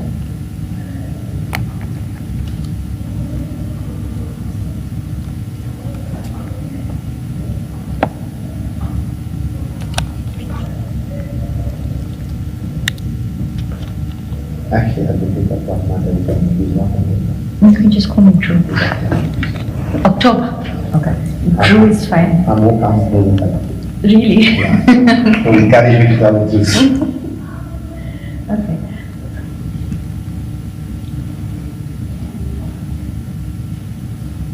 What steps did you take after asking the questions at portfolio and not receiving I any? went to the charges. I went to Kansas City police station, paid myself.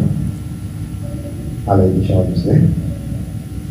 I was then reliably informed that the docket had been collected or disappeared. I then went to Orlando police station, laid a charge there. Okay, one of the questions we will be asked is, when you found out about the Grand Central, you then left the entire province and went to Ikasi and opened the document. Because if they disappeared, the Grand Central would disappear, which is fine as well. Okay. So you had no faith in opening no it faith within in the the province? Okay. What steps did you take with regards to going to Orlando? You booked your private vehicle, you I took booked the a... flight Okay. with my parliament ticket. Mhm. I know what I mean, and I laid the charge. Who did you go with? I went to London. Do you have any contacts at Orlando? When you opened the dockets in Grand Central, how did you get hold of the CAS numbers? Did they SMS them to you? Yes, the SMS thing. No, I didn't receive this. No SMSs. Okay. So how did you get those CAS numbers? No, the case numbers I provided the video with was from Orlando police station, because when I got there, I learned something. I said I wouldn't leave the police station until I received the SMS notification. Okay. I'd been contacted by the IDAC. I'd given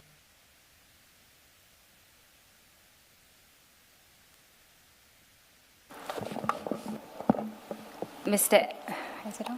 Adams, you now heard the recording. Now, this is the independent entity that you want to that must investigate your matter. So I'm hoping that you would have been open and honest with them about it, because it's an entity that hopefully at that stage you didn't have misgivings about, because this was the independent body, correct? As far as my memory would allow, yes, ma'am. Okay. Now, you do correct yourself when you give the date when you initially found the documents, and then it is put to you. Oh, sorry. Ms. Sigels, I heard and I think it's the case, in fact, with my co-commissioners. I heard Ms. Ramsamy quite well. But it wasn't the case with Mr. Adams. With Mr. Adams? Yes. Can you perhaps just summarize what Mr. Adams says? Will do, Chair. Advocate, excuse me, Justice Madlanga, Commissioner Madlanga, if you could just speak up, I'm struggling to hear you. Oh, sorry Thank you, about sir. that. Thank you, sir. Yes. I was saying I had difficulty hearing you. I could hear Ms. Ramsamy quite well. So I was asking Ms. Sigels to please summarize what you say. I was hoping someone... I would hear bits and pieces here. I was hoping someone who was also struggling to hear me. Thank you. Yeah, Oh. yeah. I heard it quite clearly, but it could be because I heard it, played it on my own system rather than through this. So Ms. Ramsamy asks you, let's start with the Lushaba matter, and she says, how did you get the documents? And you explain it was, you found it under your door. And she then asks you, what did you do with it? You said you mentioned it to Mr. Cameron, and you asked questions at portfolio committee, and nothing came of it. That's what you say. And she then says, and then what did you do? You say, I went and laid a charge. And she asked you, when did you get the documents? You say 1 November, around about 1 November initially. And you say, but I don't really remember the exact date.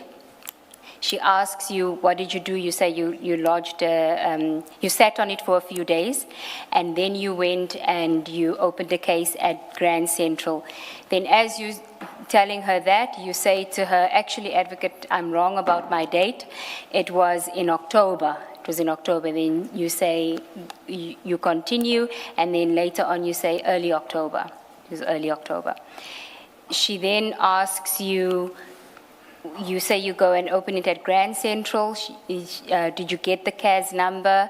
And you say you then found that your dockets had gone missing, or you were told, you were informed that your dockets had gone missing. And faced with that, you decided to go to Johannesburg and you opened up dockets there. Then she asked you, with regards to that, what did you do? How did you make those arrangements? Did you book your own vehicle, your private vehicle?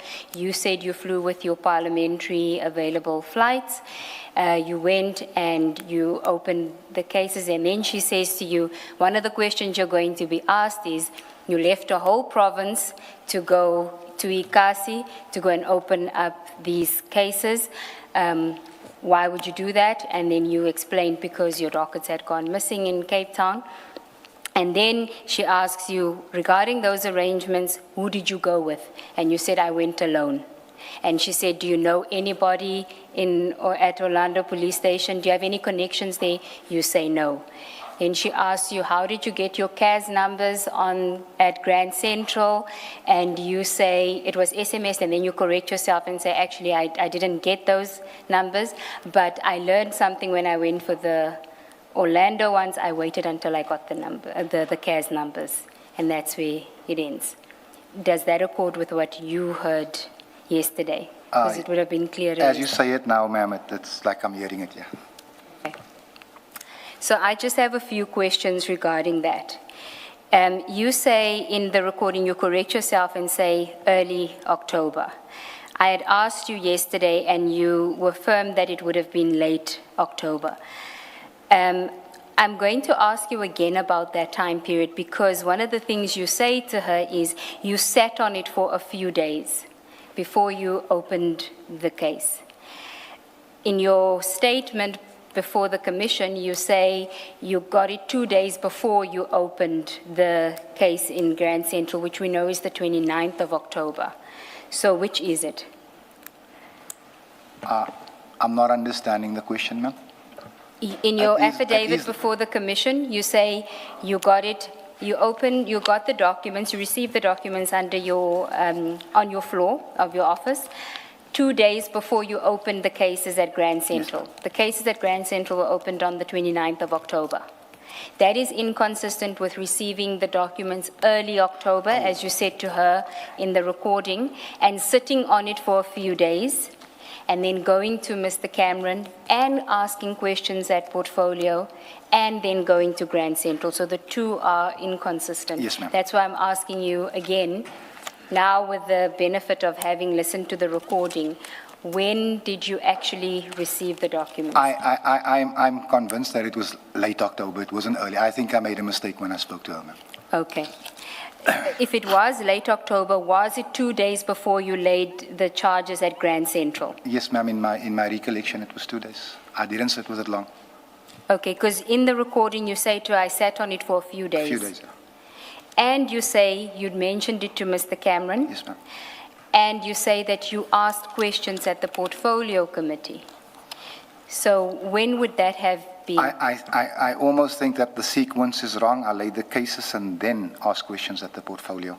I would ask the Commission to understand that this is just a conversation with the prosecutor, and I'm just giving her the information as she's asking the questions. I'm not taking notes. I didn't check my phone. I'm just relaying to her as she's asking questions. And for example, early October, I know it wasn't early October. Sorry, ma'am. Okay. Well, this part is important because you know from the recording that one of the pertinent questions that she asks you is it's important to know what you did with the information before you laid the charges. And because she says to you, you have a duty to report, not just to open cases. Right? And you say, well, I spoke to Cameron and I asked questions at the Portfolio. So you were very adamant that before you opened the cases, you did ask questions at Portfolio and you did mention it to Mr. Cameron. Yes, ma'am. That is what the recording says. That is what I say. But It wouldn't have been possible because the portfolio meeting would only happen like the next week. So I consider what you say and I accept what you say, but I think my sequence is wrong. Yeah, but you'll know, having listened to the full recording, that that conversation or that topic comes up at least 3 or 4 times in that recording, and you are consistent with, in fact, at some point when she's assisting with the wording of your statement, she says, you went to Mr. Cameron, you went to the portfolio, you asked questions, and you got shut down. You recall that part of the recording, which Yes, says ma'am. you got shut down. Yes, ma'am. You didn't object to that part of it, but let's leave that aside. What follows from that is that Mr. Perumal says that we should exclude that from your affidavit. Do you recall that? Because they didn't want to necessarily then get Mr. Cameron involved in the loop of things, and they didn't want to then have the defense ask for parliamentary minutes and all of that. You remember that part of the recording? Yes, ma'am, I do. Okay. So it is significant that was what you had communicated to them, because they wouldn't know that you've got your dates mixed up or your sequence mixed up. And it's an important aspect, because she's saying you can't just simply have gone to open the cases. You should have reported, because you have a duty to report. And an important part of that reporting is Mr. Cameron, mentioning it to Mr. Cameron, and asking questions at the portfolio. So I'm asking you again, is it that you lied to IDAC, or did you lie to the ad hoc and to this commission about that? Because No. it can't be a mistake. It can't be that you were confused about the timeline. I wouldn't say that I lied to IDAC because I had no reason to. I think I just gave them the wrong information as it just came out as she was. Like I say, if I had my notes, if I had taken notes, I wouldn't have made that mistake. It's just me and my dates and time frames, and that's what I struggle with. One of the things I struggle with, rather. And I will tell you honestly, I didn't remember Mr. Perumal's comment until I heard it yesterday. And at the time, if I think back, I thought it was just a case of an investigator just wanting a clear-cut case pertaining to what's in front of us. But as things have unraveled at this commission, I don't know anymore. Yeah, I will accept for purposes of our engagement that you weren't aware of what Mr. Perumal's motives were necessarily with this. No, ma'am. But you were aware that he did have an ulterior motive or another motive in addition to investigating your matter, because he says it when you guys are discussing the threat made by General Mkwanazi, right? I want to play that recording next, but I want to ask you again, Mr. Adams, insofar as whether or not you raised the issue with the parliamentary committee before you went to Grand Central, what is your version? You didn't do it before? No, ma'am. Okay. No, ma'am. Okay. And the reason you didn't do it, is it what you told ad hoc, that these things just don't go anywhere when you raise it at that committee? If I may, ma'am, I know that you're trying to get done and you have another witness. You know I'm trying to do what? I know that you're trying to get done because you have another witness. No, I don't have another witness. Oh. I have enough time for you. Okay, so when you raise things at the parliamentary portfolio, I mentioned the 100 million rand drugs, which goes away. I mentioned the hotels. I mentioned the security clearances. Nothing is ever done. So when you hear me say it in that recording, it's because whatever you bring to Parliament, no one is held accountable. And that was my frustration in the room again. Okay. And did you know at any point in time after your engagement now with IDAC on the 6th of January 2025 that they were also approaching Mr. Cameron to get an affidavit from him for purposes of the investigation? No, ma'am. Mr. Cameron didn't discuss it with you? Mr. Cameron would never tell me something like that, ma'am. Why not? He's my biggest, well, not, I wouldn't say my biggest critic, but it's an opposition thing. He would never tell me something like that. But you are the A1 in all of these matters, and there's a statement by him in one of the dockets. Were you not informed about that? No, ma'am. I was not. I was shocked when I heard this. I was not told. I was not kept informed. I was given I was given scant information regarding the progress, but that wasn't one of the statements made. Okay. And just then to confirm on another aspect from the recording, you told IDAC as well that you went alone to Orlando Police Station. When I say alone, ma'am, I mean that I went without anyone from Cape Town, none of my support structure. No, Mr. Adams. She asks you, do you have any connections at Orlando Police Station? So she was very specific on a follow-up question, and you said no. That was the opportunity for you to say to her, actually, there were prior arrangements made. I was meeting somebody there who had made arrangements for me. Because Yes. she found it as strange as we do that you would go to, like she says, Ikasi to go and open these dockets. If I may respond, ma'am, a man that you meet once is not a connection, not from where I'm at. And also, it is a connection, and I'm sure you can speak to the spokesperson afterwards. A connection in terms of where I'm at is generally something that you're doing, I would say, unlawfully, which is not the relationship that I had with Elvis on that one day. That's not that, and that is my considered view of the situation. As a matter of fact, I tell you today, no, it's fine. Okay, forget the meaning and definition of a connection. When you are asked a question, who did you go with, or did you go alone, there's only one answer on your facts. It is, I went with somebody else, even if you didn't want to disclose who it was.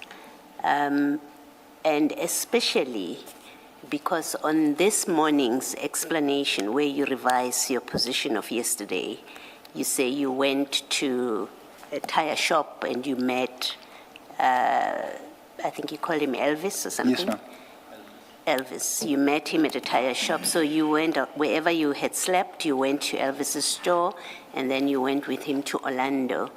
That is, you didn't go alone. The answer to the question, who did you go with, could never have required you to speak to from Cape Town. It speaks about that morning. Who were you with? And if you say, I was alone, that's a falsehood. I accept that, Commissioner. Okay, thank you. And in your statement before the commission, you also did not disclose that part. No, Commissioner, I did not. Why is that? Why would you not disclose it? Because you are now testifying in the commission. Forget about IDEC and the recording. You are now before the three of us, and you are explaining the circumstances under which you ended in Orlando. And you don't mention this crucial information that, in fact, you went to a shop somewhere and you were driven in a Mercedes-Benz to the police station. And presumably, you left the station in the same Mercedes-Benz, and you went somewhere with these people before eventually you went back to the airport. Why would you not disclose something which is so important to what we are investigating? Thank you, Commissioner. Commissioner, this is not an excuse, and I'm not offering it as an excuse. But I wanted to add much more to my affidavit, but the time constraints, and that is actually something that even as I will admit to you, as I was going through my affidavit, wanting to add more information, that wasn't at the top of my list. But as you frame it to me, it should have been in there. But I asked the Commission to understand that I did ask for a later date because my supplement, my affidavit would have a lot more. There's information in here that some of it pertains to your scope, some of it doesn't, but that I wanted to put in here, and unfortunately. Mr. Adams, you had an extra week. Remember, you submitted an affidavit late Sunday evening. You came here on Monday. We couldn't deal with your evidence. You were given a week and a half to come on Wednesday this week. So you had a week and a half to add this. You must have known all along that the reason you are being called to this commission is these cases that you opened in Cape Town and Orlando and how IDEC took over your case. So that is crucial information that you did not mention in your statement. And even as you were giving evidence yesterday, you did not mention it until you were confronted with it and you had to correct your evidence this morning. Now that is problematic. I understand your situation, my situation, Commissioner. But is there any reason why you did not mention it yesterday? Let's assume for a moment you did not have time as you were preparing your statement. Yesterday, when you were going through your statement, what is your reason for not mentioning that actually, when I got to Orlando, I contacted Elvis, we met somewhere else, we then traveled to the police station together?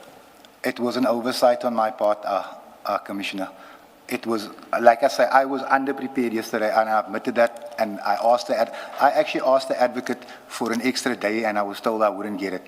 So I was not prepared as you would want me to be, or as I would want to be.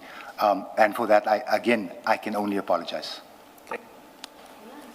Can I suggest that it's not the subject of an oversight when you sit and say, I took an Uber from the airport to Orlando.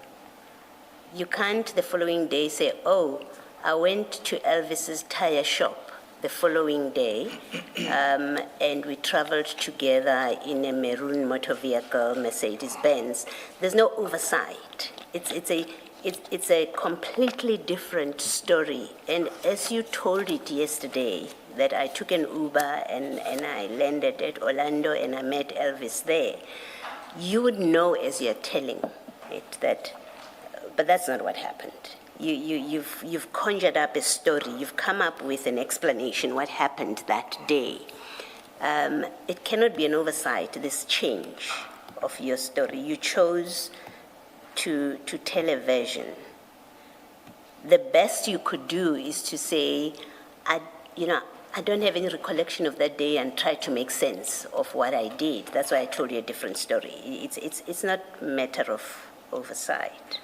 And I want to put a proposition to you, but do you want to comment on what I've said now before I put my proposition to you? No, Commissioner, I do not want to comment. What I want to suggest to you is, when you look at what you tell us happened, the facts of General Lincoln at the airport, he's the one that said go to Orlando.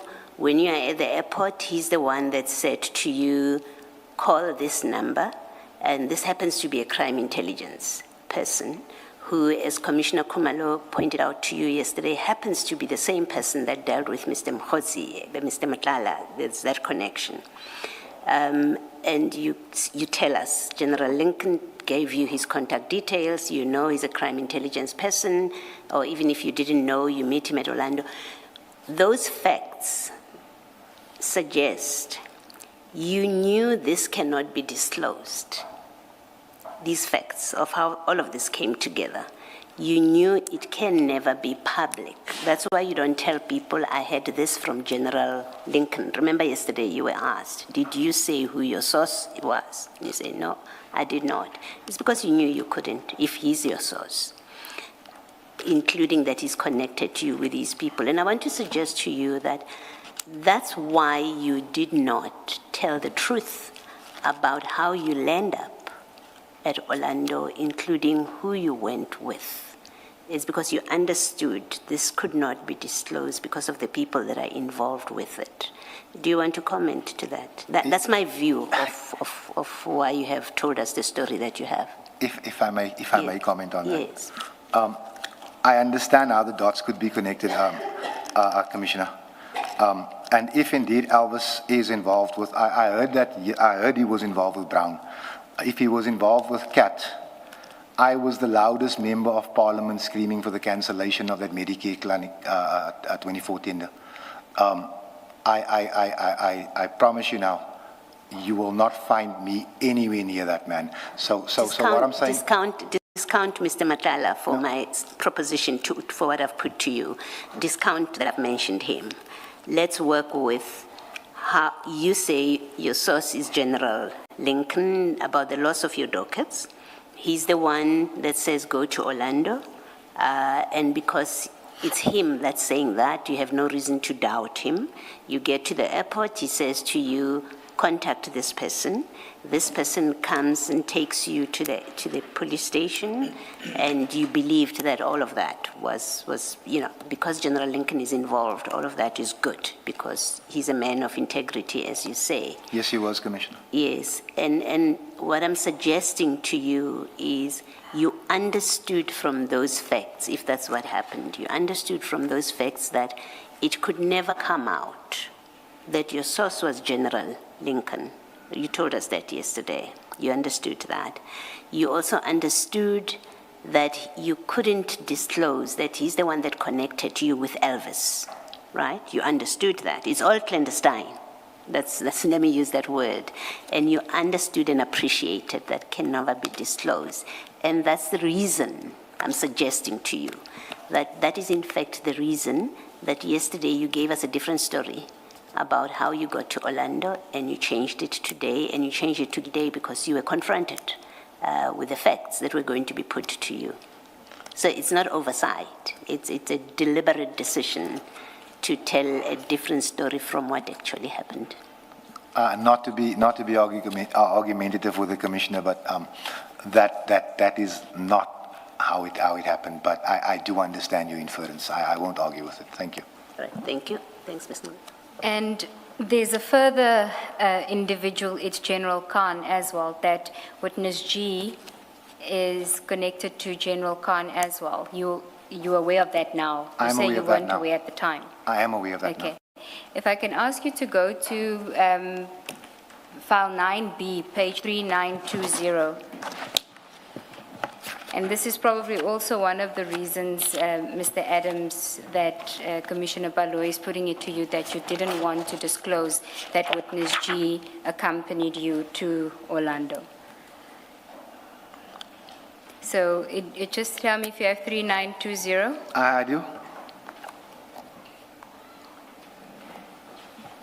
This is a letter from General Khan's attorneys, and it is addressed to one of the recipients. I think it's Ms. Mbele or Mr. Mbele, but it's CC'd in there is General Mbuso Kumalo.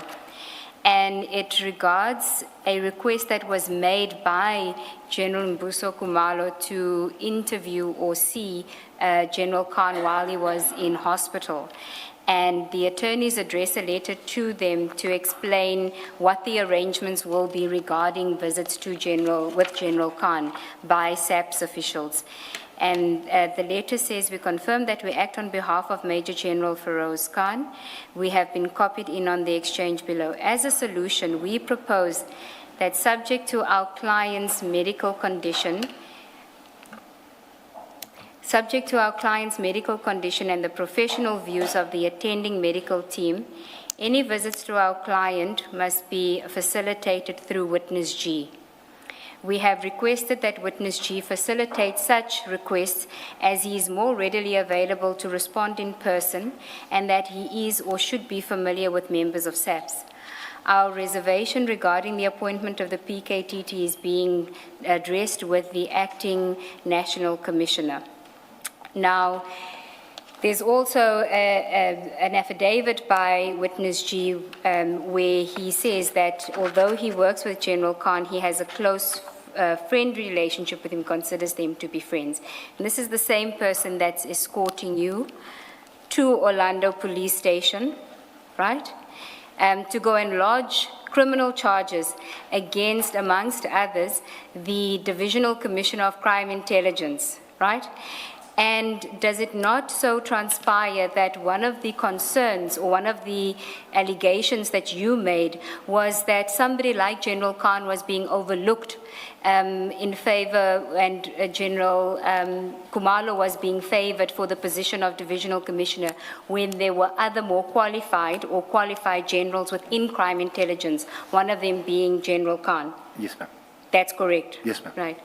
So you can see why we are saying to you that the reason why you didn't want to disclose that witness G was the person that escorted you is because of this close connection that he has with associates of the minister who you complain about your investigation, which the minister, office of the minister escalates, and insofar as General Khan is concerned, where you are raising issues that he potentially has been overlooked for the position of divisional commissioner, which General Kumalo got.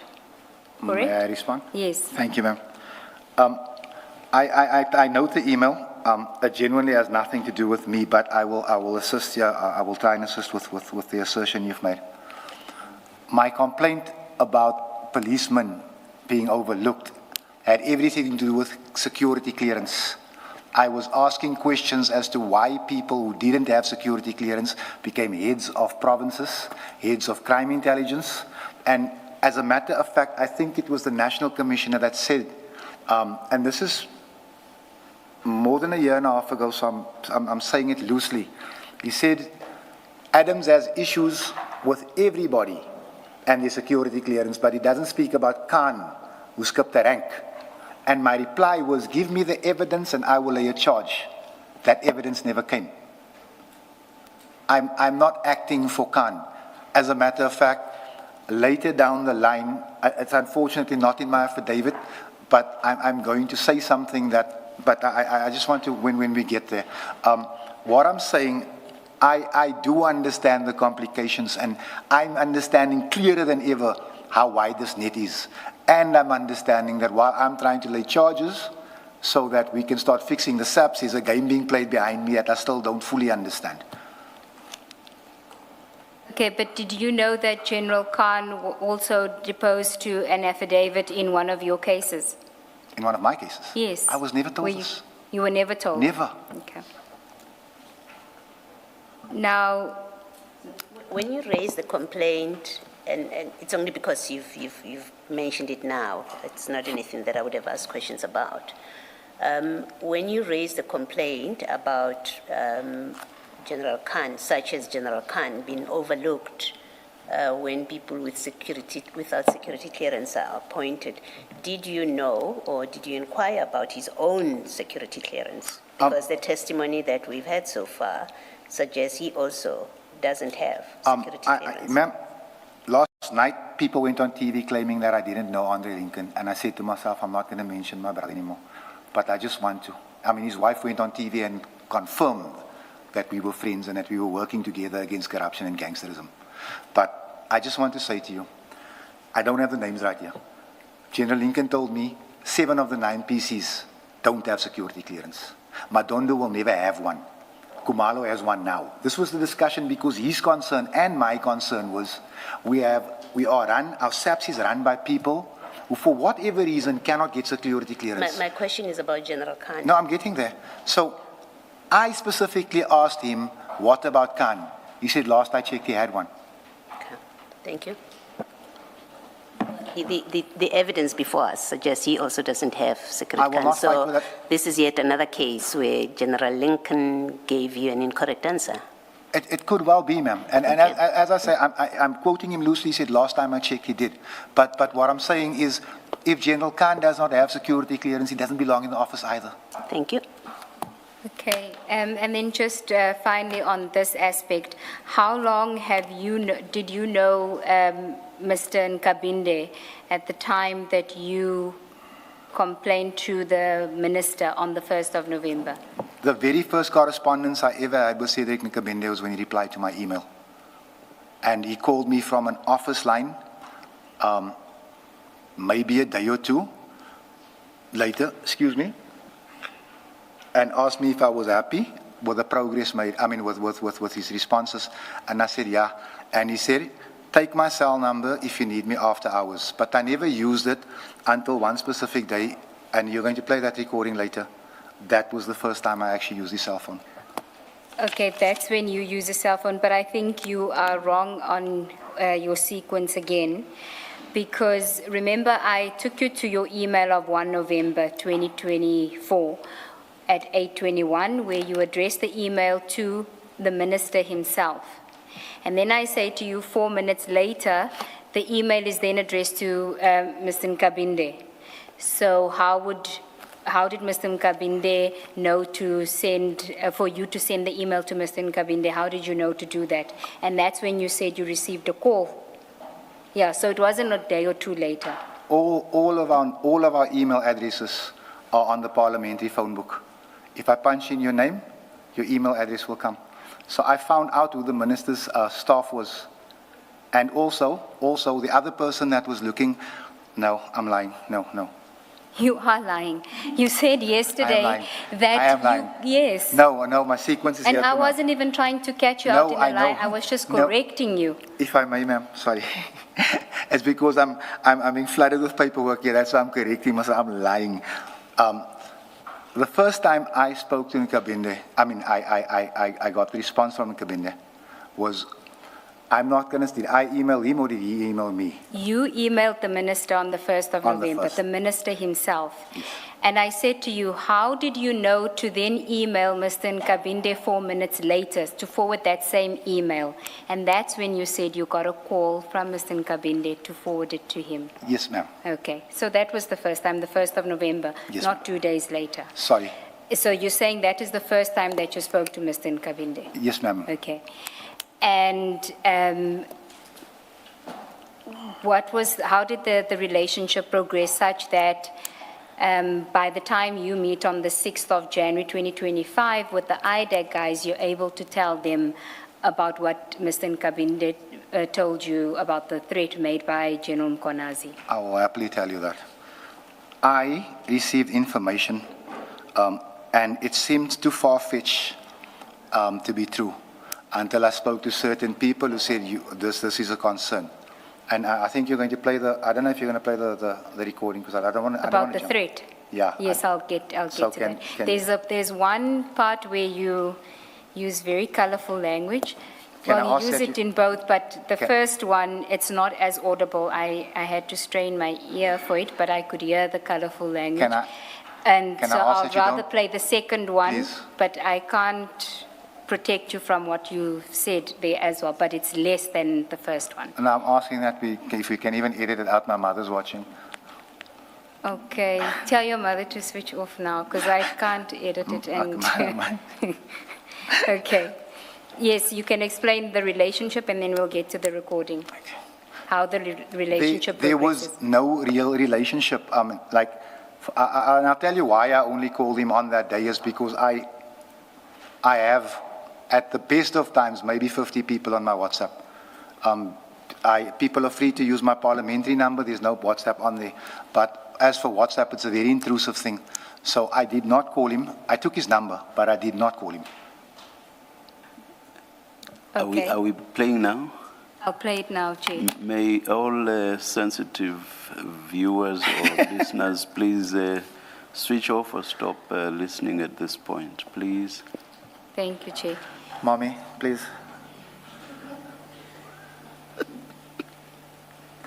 Do we need it? And that includes Mom Adams.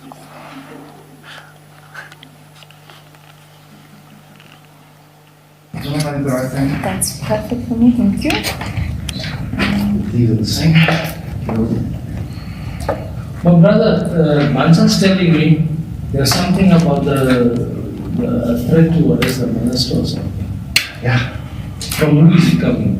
The Commissioner of KZN. Mkonazi. To arrest who he wants to arrest? He wants to arrest him for disbanding the political killing staff. But he can't do it. This is awful. He told Central Chief of Staff, I will release the fuck off if you disband this unit. That happens. Doesn't even between 6 other people, we are not 9. That unit is really important to this people. Because that's the unit that's used to terrorize people. It's like the new flag box. They'll get proper members. No, this is the new flag box unit. Let me tell you that. They'll get proper members. I'm struggling to get that boy out, that Lamini boy out of prison.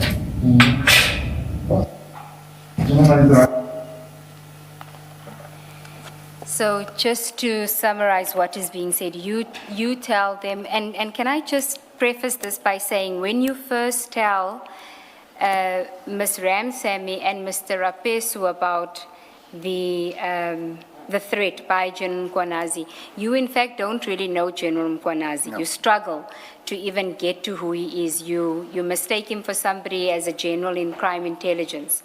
And Mr. Rapesu is trying to get the name out of you, and he says, who is it? Is it somebody that's national? And you didn't know. That's correct. So as at 6 January 2025, you didn't really know General Mkwanazi? No, ma'am. Okay. So by the time you repeat the threat to Mr. Perumal, the reason why you know it's General Mkwanazi is because Mr. Rapesu asks you, is it General Mkwanazi? And you say, yes, that's the one. Yes, ma'am. Okay. And you're relaying to them that Mr. Nkabinde told you that General Mkwanazi called him, Mr. Nkabinde, and said that he's going to effing arrest Minister Mkhunu if he disbands the PKTT. Correct? If I may, I had heard the rumor that very morning that there was a plot to arrest Minister Mkhunu. Now, I've made it very clear to anyone that will listen that while I have my differences with the minister on the issue of disbandment of the PKT and the strengthening of the AGU, I support the minister. And what the rumor was going around, and I have a screenshot of it somewhere because someone sent it to me, but by the next morning it had gone countrywide. It was that General Mkwanazi, no, I don't know if General Mkwanazi's name is on there, but the PKTT is going to arrest Senator Mkhunu if he tries to disband it. So I called Mr. Nkabinde and I said to him, I'm hearing rumors that probably aren't true, but they are concerning. And he said to me, General Mkwanazi called me and told me that they will arrest the minister if he attempts this. And I was shocked because I genuinely believe that in spite of everything said about the suspended minister, that he's a more than decent man, and I was upset about it. So that is my answer. When you first tell Mr. Rapesu and Ms. Ramsamy about the threat, you actually refer them to, you say to them, can I tell you something that I'm not supposed to tell you? And you say to them, and this is why Ms. Ramsamy actually asked that it not be played, that part, because you were saying it's off the record, but you were the one that actually wanted that part to be played when you gave us the clippings.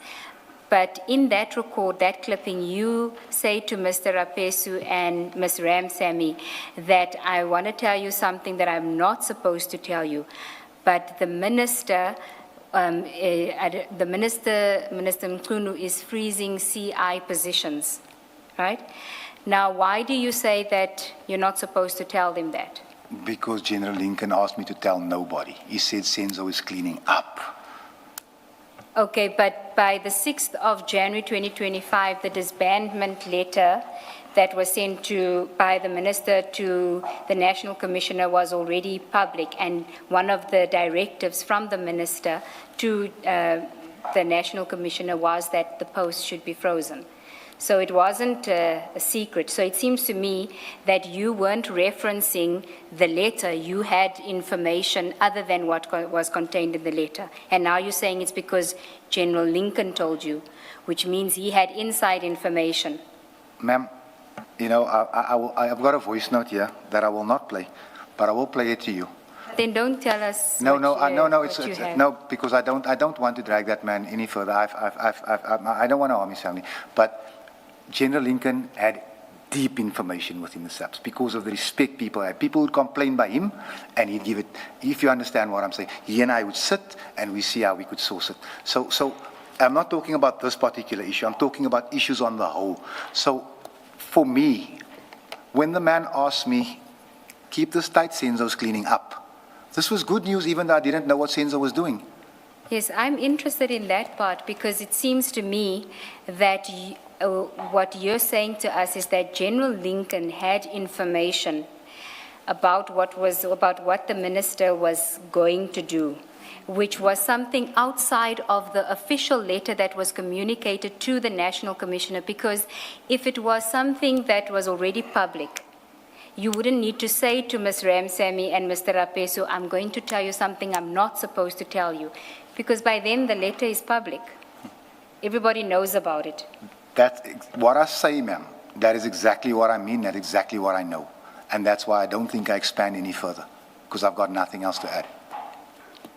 So General Lincoln didn't tell you how he knew that Minister Mkhunu wanted to clean up? Out of respect for him, there are things I didn't ask.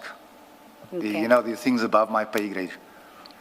But I must state for the record, and I don't want to mention my friend anymore, that the respect I had for that man, I never questioned anything about him. Okay. I think, Mr. Adams, the more important issue maybe on this topic is you have brought General Lincoln into things that we consider questionable, as in him being on your evidence, him being involved in things that he had no business to be involved with and to discuss with you as a friend and member of Parliament.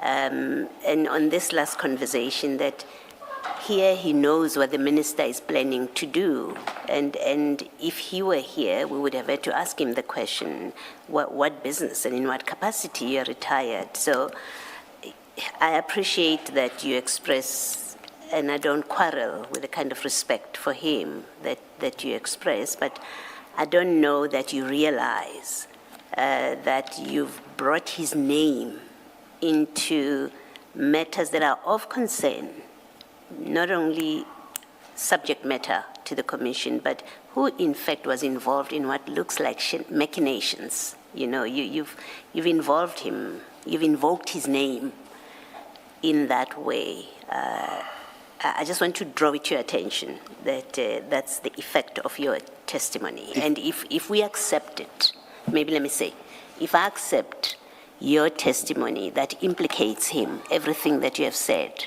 about him, I would,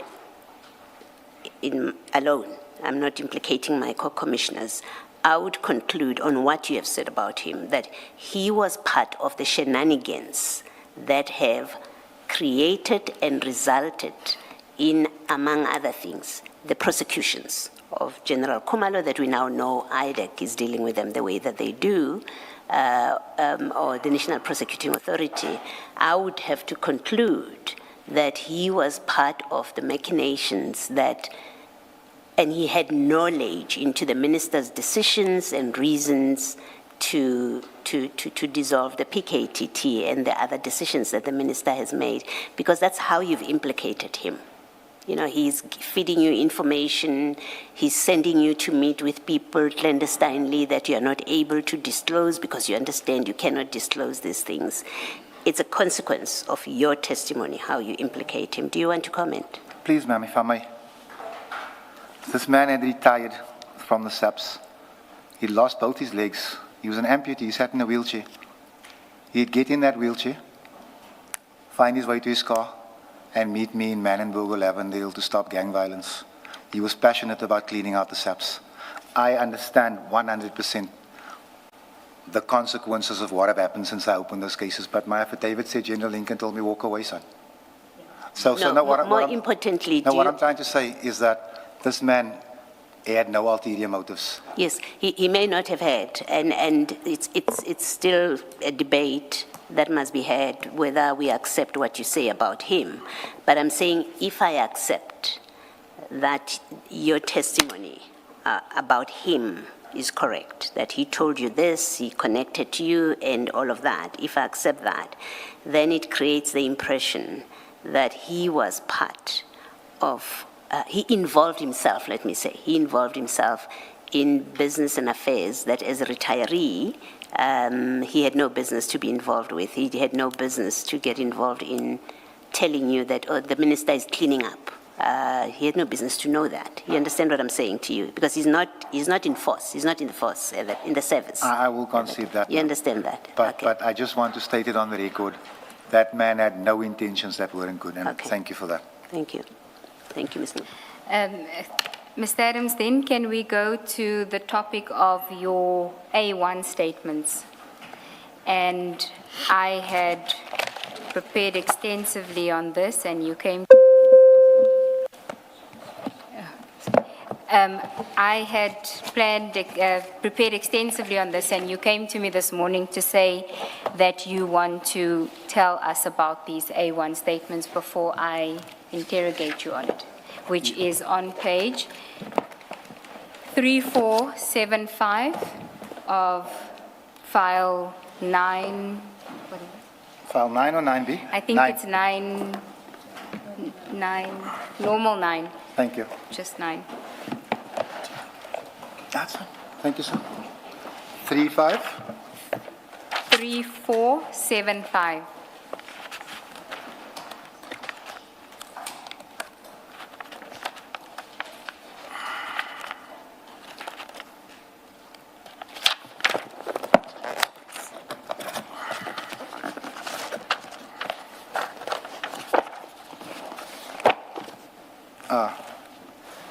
Thank you, Commissioners. Let me first identify the documents. So the first one, it's separated by a page. 3475 is where the affidavit starts, and it says A1 bracket 1. And then you'd have to go to 3478, which is the second page of the affidavit. Do you have it? Thank you. I'm unsure if we're going there, because I'm going to save the Commissioner a whole lot of time. Yes, but I first want to identify Oh. them so that the commissioners know 3475? which affidavits you're talking about when you tell them Oh, sorry. what you want to say. 3475? 3475 and 3478. Last time, Mr. Ngube, we had to correct the second page. It should be 3476. Thank you, Chair. Thank you. Yes, Okay. Advocate. So then the next one is at 3479. Chair, you will tell me if I'm still correct, because I'm working off the electronic version. 3479 and 3480.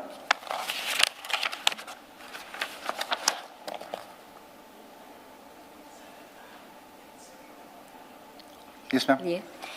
And then 3483 and 3484. That's the third one. Yes, ma'am. Now, you confirm the signatures that on the pages that we've identified? There's also 3485? no, that's the supplementaries, Commissioner Baloyi. These are the A1s.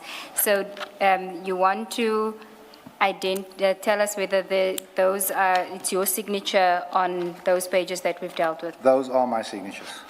And it's commissioned by Mr. Perumal on the 6th of January 2025. Yes, ma'am. And it says, in my presence at Cape Town. Yes, ma'am. Okay, tell us about this affidavit, these affidavits. Commissioners, thank you, Advocate. Mrs. Ransamy is right that this is a deviation on these affidavits, but they are commissioned on the same day, on the date as said. However, what has transpired in this committee, it has become obvious to me that Advocate Johnson was working with a brief, and that I was seen in this respect as a pawn. This is why I have laid the criminal charges against the IDAC and Dylan Perumal. And if it is okay with the commissioners, and I will consult my attorney and the investigating officer, who I intend to see this week, and we will, if it is lawful, I will give you my affidavit that will be presented to the NPA. Because what happened here, from here on in, and I do not wish to talk about it here, not on a public platform, from what I know now, it was wrong. False pretenses were used. And from here, I'm not saying what happened before. I'm not saying hotels weren't bought without tax monies. I'm not saying any of that. But right here, I think 30 years of prosecution experience was thrown around. Certain things were done, and this is why I have laid the criminal charge with the IDAC. Against the IDAC. Well, let's just take it step by step. These are your affidavits. Yes, It was ma'am. commissioned by Mr. Perumal on the 6th of January 2025 in Cape Town. Yes, ma'am. But not during the consultation that was held with you, Mr. Rapesu, Ms. Ramsamy, and Mr. Perumal on the 6th of January 2025. I'm going to give the Commission one final statement on this before I invoke my right, not to remain silent. Well, you don't, according to you, you've laid the criminal charge, so Yes, ma'am. you won't have to invoke any right. And we don't know whether it's under investigation. You've just lodged it. So I am going to ask you to explain to the commissioners what you've said. Yes. And I want you to be very careful with what you say, remembering that you are under oath Yes. now regarding this. Yes. And I have given you ample opportunity to have a look at the document and confirm that it is your signature. You took the file home with you as well, and you confirm and you remember that this was commissioned by Mr. Perumal in your presence on the 6th of January 2025. Yes, ma'am. Okay. You can tell us the circumstances under which that occurred. Some hours after my consultation with Ms. Ransamy, Mr. Perumal and Mr. Rapesu, Mr. Perumal called me. You could see he was pressured, or you could hear, because he spoke as fast as I do. And he said to me, I've submitted your A1s to the auntie, he said. I said, who's the auntie? He said, the ID. I said, okay. He says that the ID is not happy with the way we structured this thing. She wants it broke. She wants your case broken into 4, and she says we must add a little bit more meat. I said to him, when do you want to do it? He says, I'm flying out tomorrow. It was late. He said, but if you want to come to my hotel, I have a printer. I said to him, no, I've got a printer at my house. If you want to do it, otherwise we can fix the affidavit next week. He said, no, man, I'm under pressure. Mr. Perumal came to my house. He was in conversation with the advocate for a long time. When you say the advocate, you're speaking about Advocate Johnson. Advocate Johnson. I wasn't part of the conversation, but I could hear her speaking to her. She seemed very agitated. He seemed very nervous. This was commissioned at my house in Cape Town. However, it is different from the A1s that were signed in the office. You mean the supplementary affidavits that were signed during the consultation? During the consultation. As of now, Commissioners, I do not want to say anything that may jeopardize something that I have laid a criminal charge against. I would ask that we move off this topic. I am more than happy to speak to my attorney about it. And if indeed my assistance is sought, I'm happy to offer it. No, Mr. Adams, part of what we are investigating is any impropriety that IDEC may have been involved in. And at face value, it appears that that's exactly what happened here. So we would want to get to the bottom of this, and you will have to answer any questions that relate to this aspect. And as Ms. Sigels-Ncube said earlier, the fact that you have laid criminal charges against IDEC should not affect that. That is asking questions and you having to respond to those questions. Okay, if I have that understanding, thank you. Thank you. Yes, Mrs. Sigels-Ncube. Thank you, Chair. You say that that Advocate Johnson and Mr. Perumal were in conversation. And what was he doing? Was he drafting while he was talking to her? How did the affidavits come about? Yes, ma'am. Did he come with it finalized and No, what ma'am. happened? It was typed out at my house, printed at my house, signed at my house. Okay. And this... Sorry, you say in that session he was speaking to Advocate Johnson. How did you come to know I that it was? recognize the voice of, even after hearing it here, it's the same voice. Okay, so you It's the same recognize from her voice. All And right. he was calling her, and she was calling him. It went back and forth as they were typing. I personally at the time saw nothing wrong with it. The auntie wants the case broken into 4 because they're going to do it in sections. The auntie wants more information. And at the time, thinking nothing of it until things are mentioned and said here. If you just throw your mind back a little bit, Commissioner, that's the stage where I demand to come and testify. Okay. Thank you. It's not that Mr. or Chief Perumal's phone was on speaker. It's just that No, it does happen with cell phones that if the person's phone volume is high, you can hear even if it's not on speaker. No, the phone, I can confirm the phone is not on speaker, but I couldn't hear the conversation, but words come out. Yeah, okay. So the volume was high enough for you to hear the voice? Yes, I was sitting on his left-hand side. He was the one in front of the computer. Okay. So I'm not a voice specialist or analyst, but my belief is that he was speaking to Andrew Johnson. All right, thank you. Can I just ask a question? There's a preamble which accompanies this A1 statement, and it's dated 6 January 2025. And you signed it. When did you sign it? No. I flew up to Joburg to sign the preamble, sir. Was it on the 6th or on a different date? No, it couldn't have been on the 6th. It couldn't have been on the 6th? Couldn't have been on the 6th. So why did you put the date of the 6th on that document? Was the date on at the time when I signed it? Yes. Now, if I can have a look at that, please. Can you put it up in file 3680, item 5?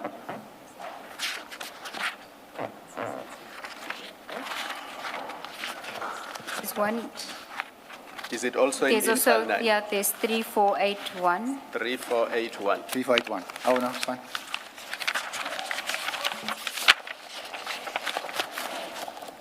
.81. 3481. Yes. Yes. Ms. Adams, look at 3481, please. Yes, sir, I see this. Is that your sorry? That You is said my you signed signature. it on the next page. 3482, sorry. 3482. Yeah. That is your That's my signature. scribble, but the date is not my handwriting, and I would not have allowed this. So you did not put that date I think there this of date was 6 put in January. retrospectively.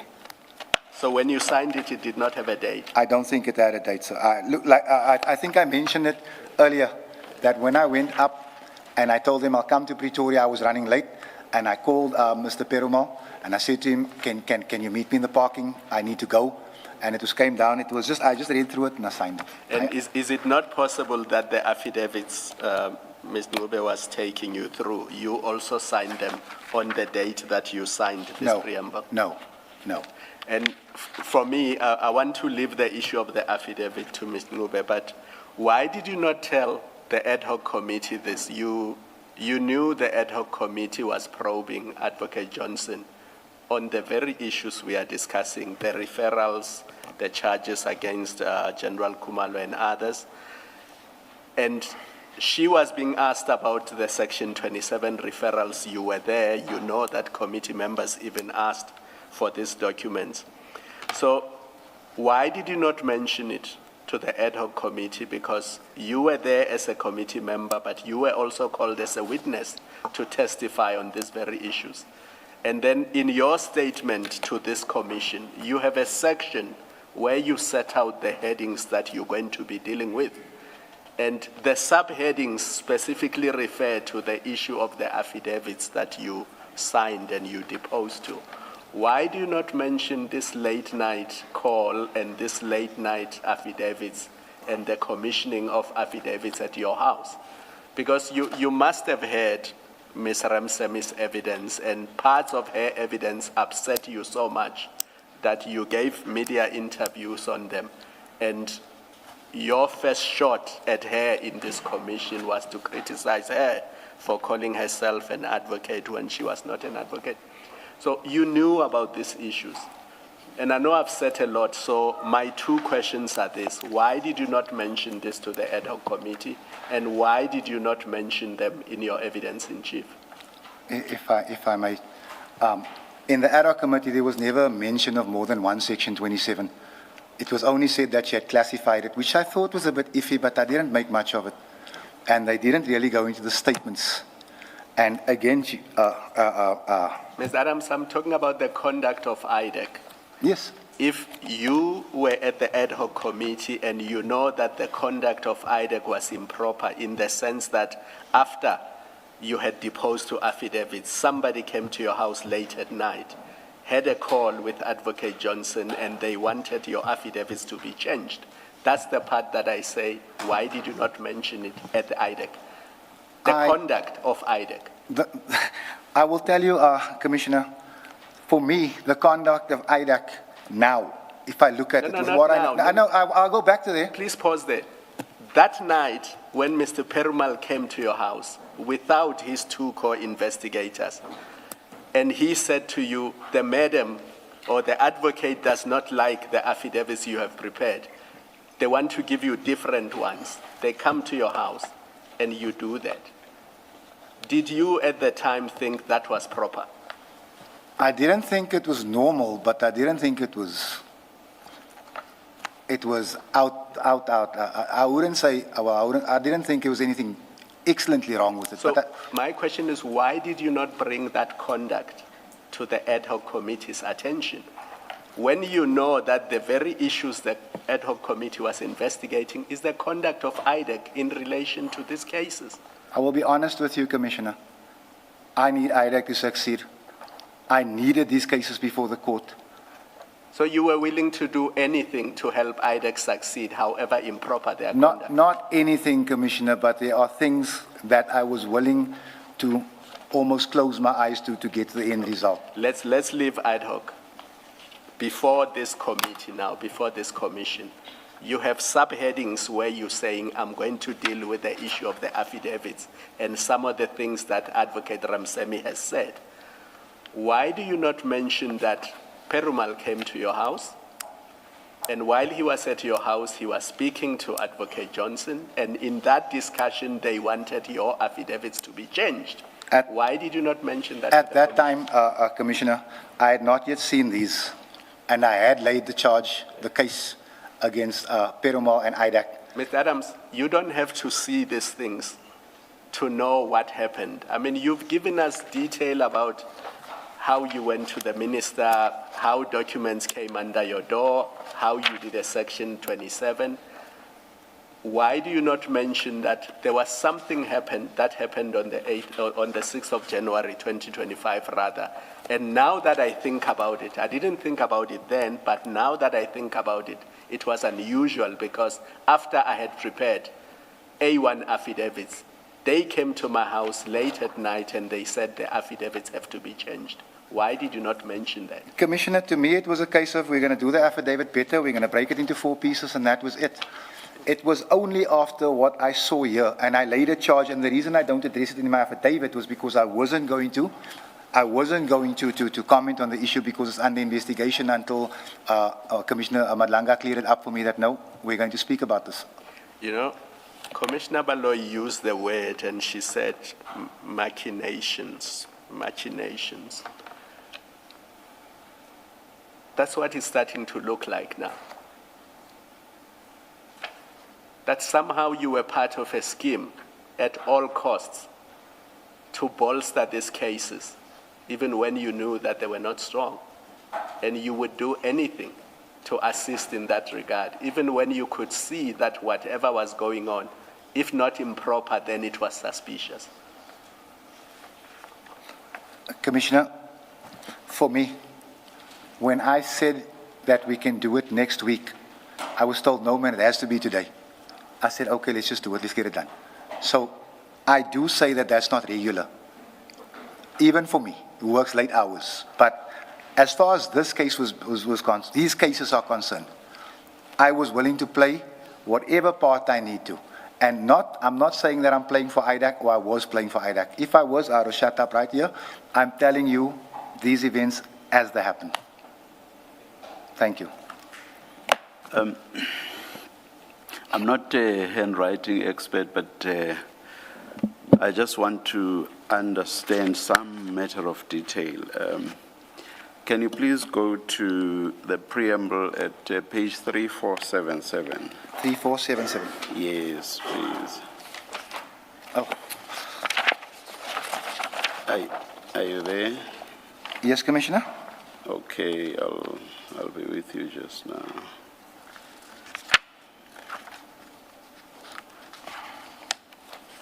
Uh, 3477, I'm sorry. Yes, Commissioner? Yeah. The corrected one. I'm not with you, Commissioner. There's a preamble, it comes, Is that what I'm looking for? That. We'll help you with the signature, but Yes, I'm there. is that the correct one? No, the one that has A1 and 2 in brackets. Yeah, A1 and then bracket 2 Yes. at the top Okay. in manuscript. you have that? 3476. 3476. Yes. Do you have it now? I have it, Commissioner. Yes. Now, I think you've owned that signature, and that's the one where you say, when you were in Johannesburg, you said, Yes, sir. this was brought to you and you Yes, met, and you signed. What I've noticed with the signatures on the preambles, if, for example, we were to think in terms of angles as in mathematics, that part of your signature that comes down, do you see it? In this signature, on this preamble, it's slanting to the left. So if we're talking an angle, it would be an obtuse angle, slanting to the left like that. Let's go to page 3481. There as well, you see that slanting to the left, which would again be something like an obtuse angle if you look at it in conjunction with a dotted line at the bottom. You see that? I see that. Yeah. Okay, now let's look at the signatures on the affidavits themselves. Let's look at 3476.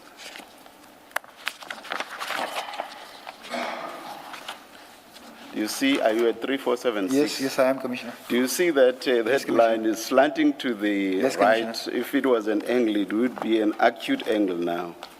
And let's go to 3480. There as well, same thing, slanting to the right. And then we go to 3484. Same thing, also slanting to the right. I know that when you sign, like if I were to sign now, even if I were to sign immediately after having signed, I sign my signature, and immediately within seconds I sign. Those may not look exactly the same, I know that. But what strikes me is that with all the preambles I've referred you to, we see what approximates an obtuse angle. With all the affidavits, we see what approximates an acute angle. Can you explain that? Yes, Commissioner, I can. Yes. I signed that while I'm sitting in the car. They brought the paperwork down. It was a case of this. That's why I can tell you the signature is mine. The date is not accurate. I can tell you that without a shadow of a doubt. It couldn't have been that date. But they brought it to the car for me. I signed off and I drove off. And how were you holding the document? In my as left you hand. signed? In my left hand, signing with my right hand. That is why even for my scribble, that is terrible. But the paper was not slanting, it was... Commissioner, I straight wouldn't in be able front to of tell you you. which way I was leaning, but I do remember I was holding it in my left hand and signing on it. And that is why, if you look at my signature, I don't have a pretty signature, and that is even slightly uglier. So that's the reason for that. Okay. So I will own the signature. It's mine. The date, that does not belong to me. Yeah, I just had to raise that because there are lots of issues around these documents. No, I understand, And therefore, if I notice something that's off with the signatures, I just had to engage you on it. I understand, Commissioner. All right, thank you. I just take you back to these affidavits that you, in this conversation with Mr. Perumal, that Advocate Johnson wanted the topics or the complaints to be broken up into 4 parts. You've already at that point given the team of 3, Perumal, Ramsamy, and Mr. Rapesu, you've already given them 4 different, separate affidavits. Yes, ma'am. What does Mr. Perumal say to you now you're supposed to do? Why are you now required to do four separate, to deal with what now? Because you have 4 separate affidavits already. Yes. So I gave them 4 separate affidavits, and my understanding was that she wanted it done another way because she wanted to break it into separate cases. I don't know if it was 4 or 6 matters. So that was my understanding of the situation, of which I was willing to comply. I was willing to comply. Yeah, what I'm trying to understand is you already have 4 separate cases, remember? And that's what those affidavits that you gave earlier in the day to the 3 of them, the supplementary affidavits, they deal with 4 different cases. Yes, ma'am. What was explained to you is going to be the difference in the content, because it must have had something to do with the content. He must have said to you, now we need to exclude this for reason A, B, C, D, or we need to include that for reason A, B, C, D, for his approach to you to make sense. What does he say to you? My understanding with the affidavits that I gave him was that it was going to be 3 cases. Even though you gave him 4? Even though I gave him 4. Okay. That was my understanding. He then said to me that, no, the auntie wants it in 4, which I didn't argue with because she's the senior prosecutor. Yes. So he said to me, the auntie also wants a little bit more meat to the cases. And this is where we sat down, and this is where we started writing. Yes. And do remind me, because I've closed the pages here, do any one of the ones that Mr. Perumal takes from you in the evening, do they deal with your allegations about the PKTT? Let me just see.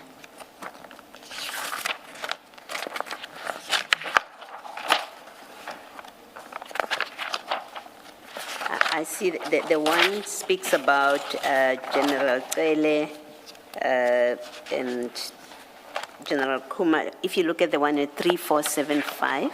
3475. Thank you, ma'am. That deals in paragraph 2. It says something about General Masemula and Tele and General Kumalo. And then in the next paragraph, it talks about top secret clearance for many years. That's the one. And then the second one at 3479 speaks to General Madondo and the documents that you found under your door. Which page are we at now? Sorry about that. I'm sorry, I just lost track now. 3479. 3479? Mm-hmm. You'll see in paragraph 2, it deals with General Madondo. Yes, ma'am. And the documents that you found. And then if you go to 3483. 3483. Oh, 3, fine.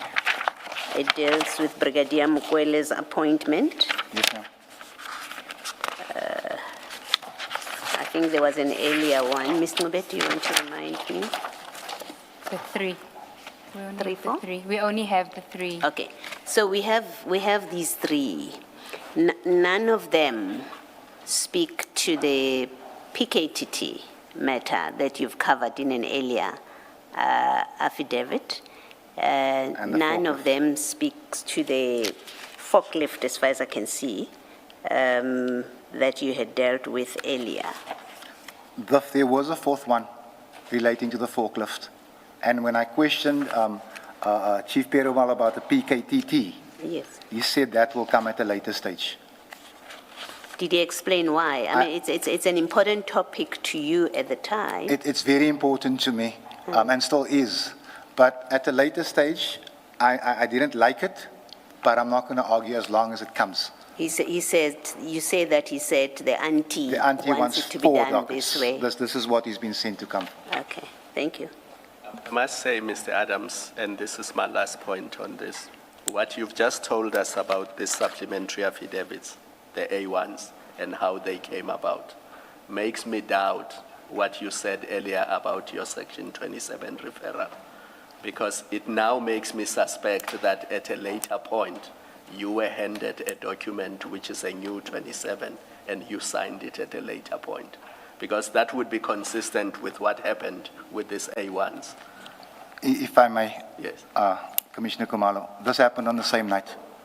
That section 27 is the only one I signed. I understand that part. I'm talking about affidavits having been prepared before, and then late at night or whenever somebody comes back to you and says, we need to add this, we need to take this out, we need to do this, sign new affidavits. That is consistent with you having prepared a Section 27 referral, and then at a later point, somebody coming to you and say, we no longer want PKTT or forklift in this, let's take them out, sign a new Section 27 referral.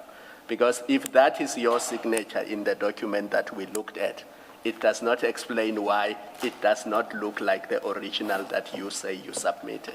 And the only logical explanation is that at a later point, you were presented with a different document and you signed that document.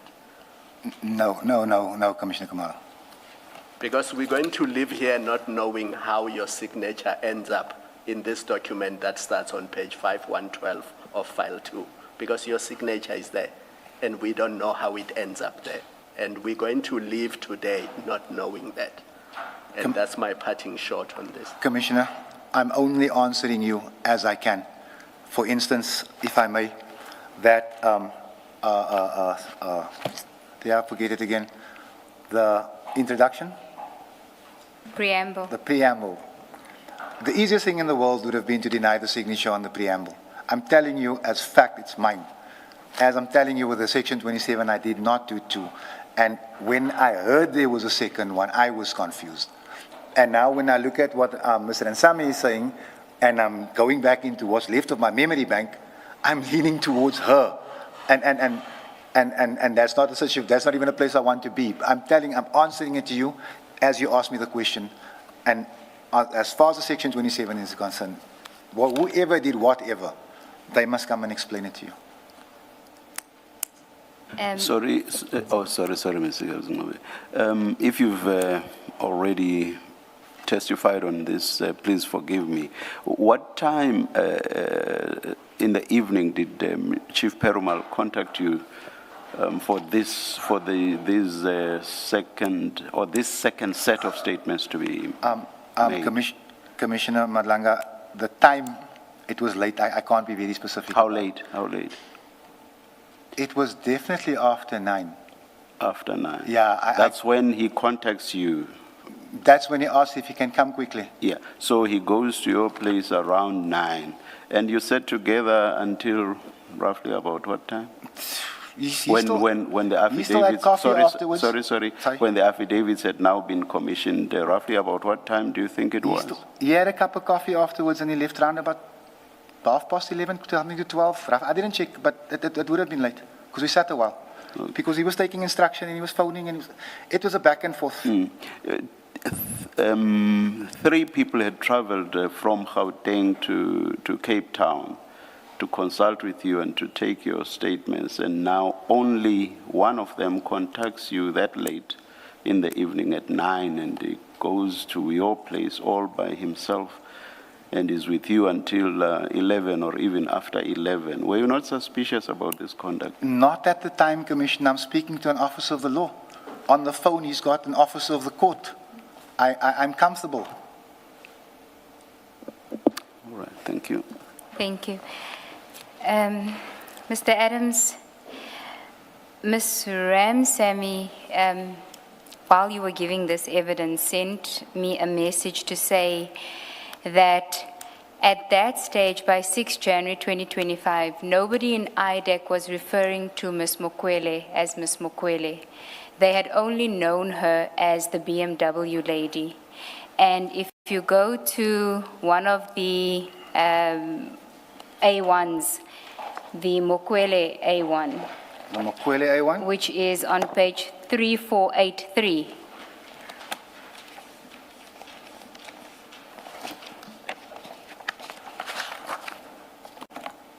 Yes, do you have it? I have it. If you look at paragraph 3, I was informed that there were several highly skilled and qualified senior police officers who applied for the post but were overlooked by the CI management who favored Mrs. Mokwele over them. The generals involved are Kumalo, CI Head Lushaba, CI Madondo, and Lekalakala. And she says at that stage, it was just known to all of them, including Advocate Johnson, as the BMW lady. In fact, later on when they have a meeting, she even, and this is after 6 January 2025, when they eventually get the details, her CV and all of that. Before that, she even misspelled her name because nobody knew her as Ms. Mukwele.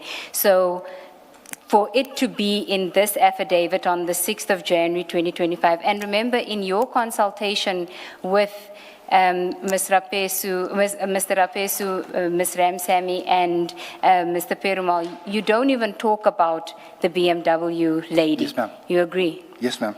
In fact, it's not a complaint of yours when you have that meeting with them. 100%, ma'am.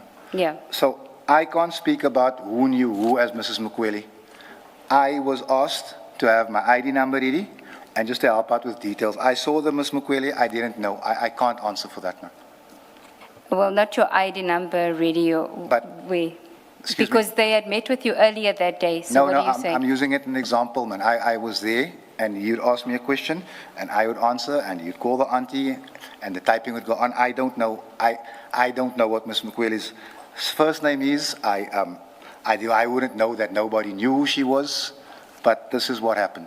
But did you know who she was? Yes, I knew who she was.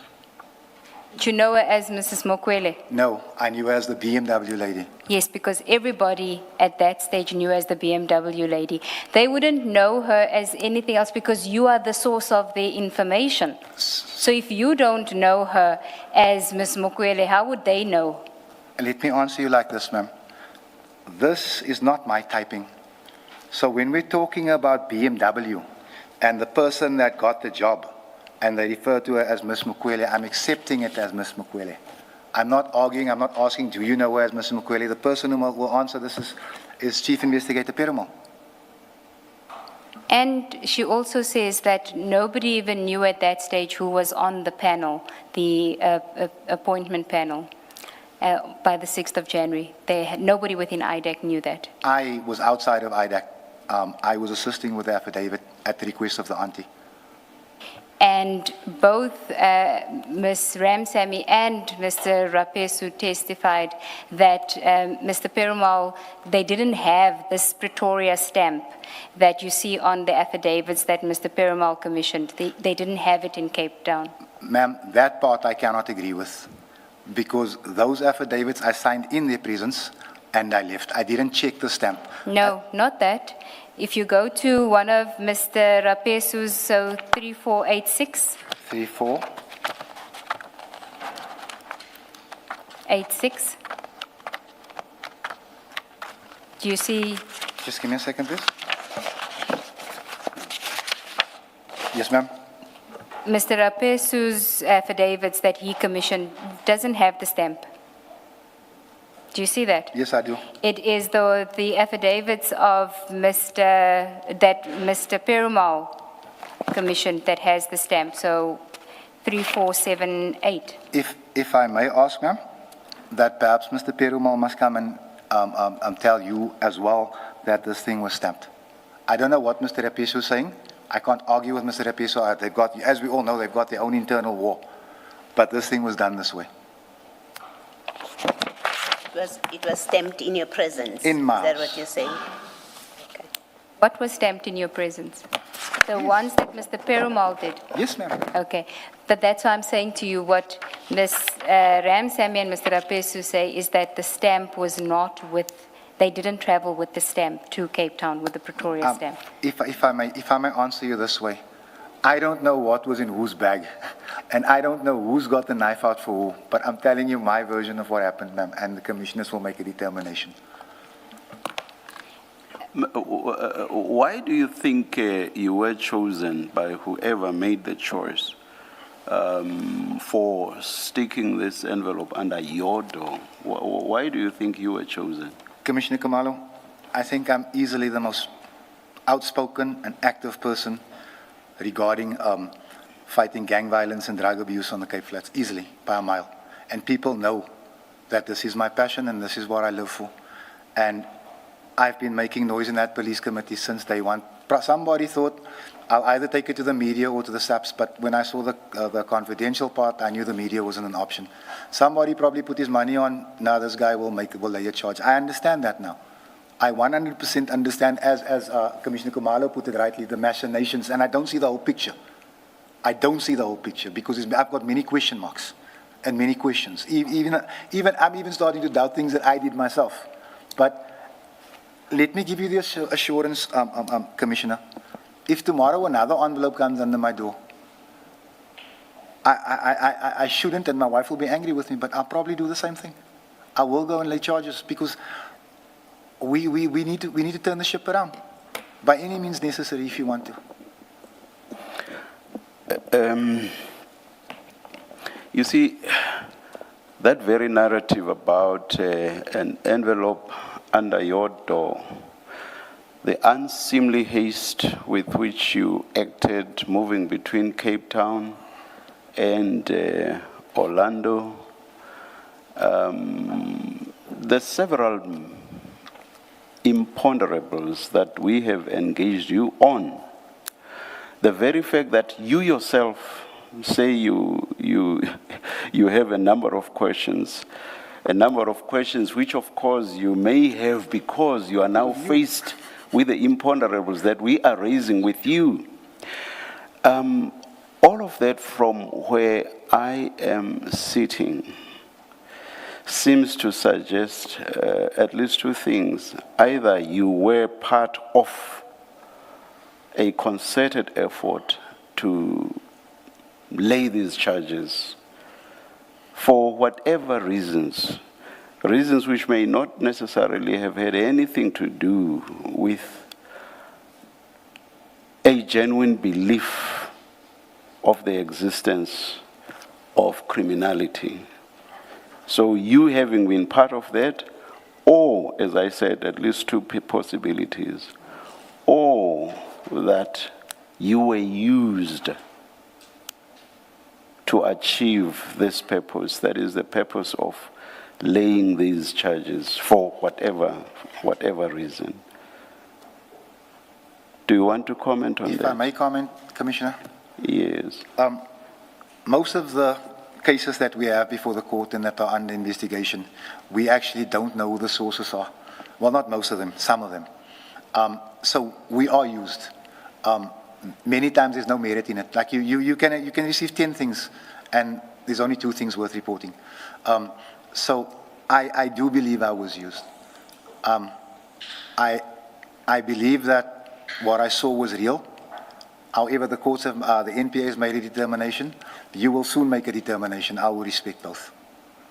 But to the extent that there are a number of questions that you can not answer on issues that you yourself participated with your eyes wide open, one could say that those are indicators that you were a willing participant in all of this. What's your comment? Commissioner, the one thing I'll take away here, besides the hiding you gave me on day one, is that I need to pause sometimes. I need to not react immediately, and I need to do better timekeeping above all. But I wasn't a willing participant in anything. There was nothing in it for me. This has cost me big time. As you can see, I don't even bring an attorney with me because I can't afford to house him here. So I understand that there are people that might have benefited financially who sat before this commission. I'm not one of them. This madness that I got myself into, it was only because I want to see our boys live. That's the only reason. And I tell you now, Commissioner, someone told me last night, Madlanga is going to kill you. I said, why would you say something like that? He said, they need a sacrifice. I said to him, Buddha, not to you, to him. I said, Buddha, if our children are going to live longer on the Cape Flats, forget prison, they can send me to hell. And that is why I'm here. And I'll give them the assurance that I don't kill anybody. Thank you very much. Commissioner, if I may? Yes. I really need to get to the bathroom. I've had lots of water. let's adjourn, but we will come back. We are not taking the lunch adjournment now. Thank you. Let's adjourn. Just 5 minutes.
We are ready to resume. Please switch off your devices. Thank you.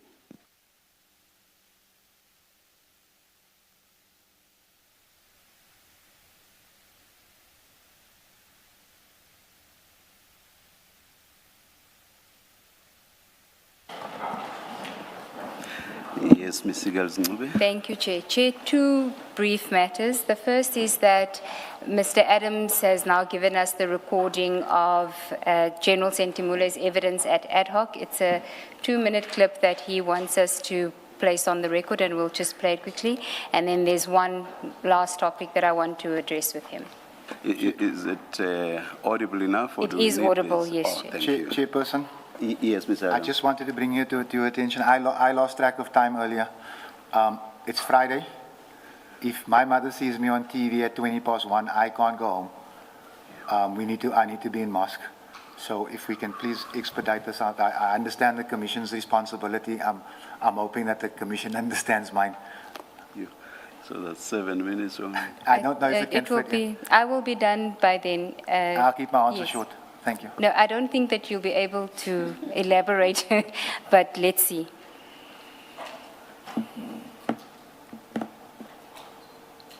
My capacity as the DevCom, I did not have to know the contents of the dockets. And transferring dockets for me, it's not about police information. It is actually law enforcement information. So if IDEC writes it down and says these are our dockets, I am not the one to say. Where were these dockets kept? They were in General Jacob's office. Safe. In his safe, yes. Where do you normally keep dockets? Dockets are kept at a station. Why were they in a safe at someone's office? And I think that's what General Jacob. Are these dockets the dockets of Honorable Adams? I checked yesterday. So it's Honorable Adams' case that was kept in a safe? Yes. Do you think that he is justified to think that you were sabotaging his cases? Not his cases. He was not the IO. As you can see, the dockets actually Is the belong. complainant? That's the point. He went to open cases, 3 police stations. He went to. And he says to us, he was testifying, he's still going to testify today. He was testifying that he has 1 to 3 police stations on the basis that he felt that you, police of South Africa, are sabotaging him. That's the reason he even went to an extent of going to IDEC. Yeah.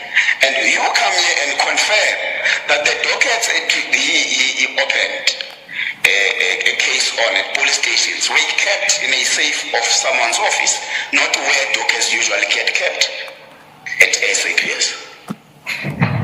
I was not part of any sabotage, and I think I wouldn't accede to that.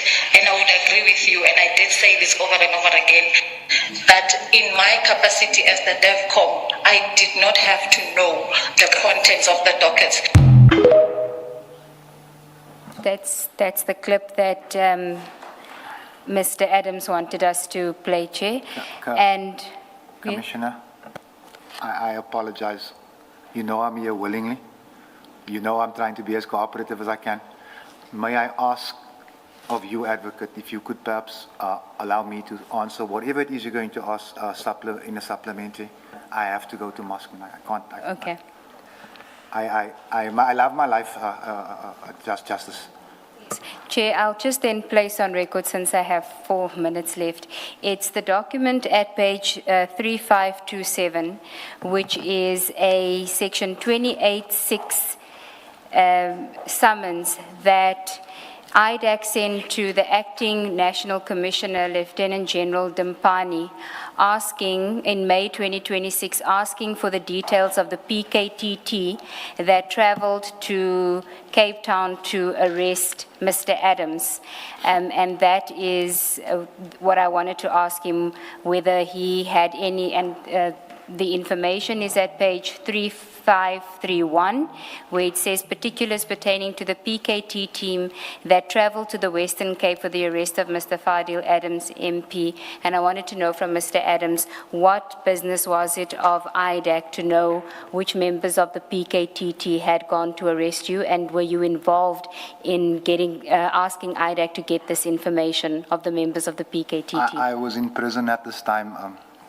It's on the 11th of May. Oh, okay. No, I never had a discussion, not with anybody about this. I don't even know if this is IDAC's business, but surely the IDAC can come and explain. I would just like to, Commissioner, if Advocate Lee is okay, if I can just, there's a Pretoria case that I would like this Commission to look at. It's 561/7 of 2024. It relates to the murder of a covert intelligence of a CI. there are allegations that... Mr. Adams, you've given us limited time, so we've got the case I thought number. you were We'll done, deal sorry. with it. Thank you. We'll take down that case number. If I may. But you said I you know, needed to go. if I may. It is alleged... Can't you make your point in your supplementary affidavit about that I case? just want you to Please, hear please. this. I just want you to hear this, Commissioner. Okay, all right. God is going to hit me for this, but I just want you to hear this. All right. It is alleged that Brigadier Johnson, who I now know is related to Andrew Johnson, was involved in the cover-up of that murder, and it is believed that that cover-up goes all the way to General Khan at Crime Intelligence. So I'm asking you to please have a look at that. Thank you. Thank you. Chair, I have nothing further for the witness. May I just comment on the clip that was played? My sense listening to that and having the background of the evidence that we went through, my sense is that Mr. Ngola and General Sentumule appear not to have been aware of the background of the investigation that was being done by, what's the rank of Philip? General James. That was being conducted by Colonel Philip. I think if they had that background, I doubt that the questioning and answers would have gone the way they did. I just wanted to make that comment. Am I released, Commissioner? Yes. Thank you very much. Thank you. Sorry, let's adjourn formally. Let's adjourn formally. What time, Chair? Yes. What time will we? What time do we? We'll come back at 2:20, and what's the final word then about? It's just a supplementary from this. Correct, Chair. Yeah. Yes. You'll communicate with the evidence leaders about the timing and everything. Let's adjourn and resume at 2:20.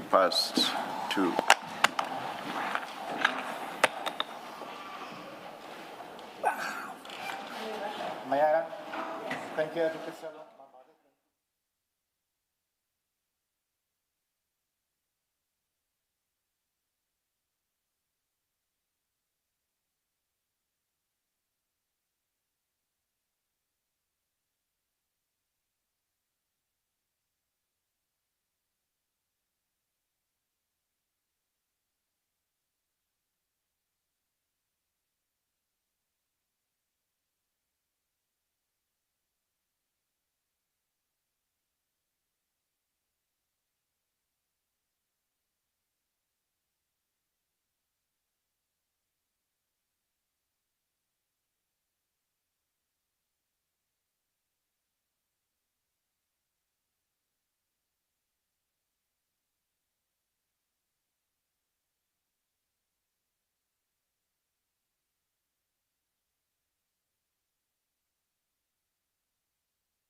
Good afternoon, all. It is 19 minutes past 2. We said we would resume at 20 past. Please make sure that your devices are quiet, that your cell phones are on silent or they're off. Switch them off.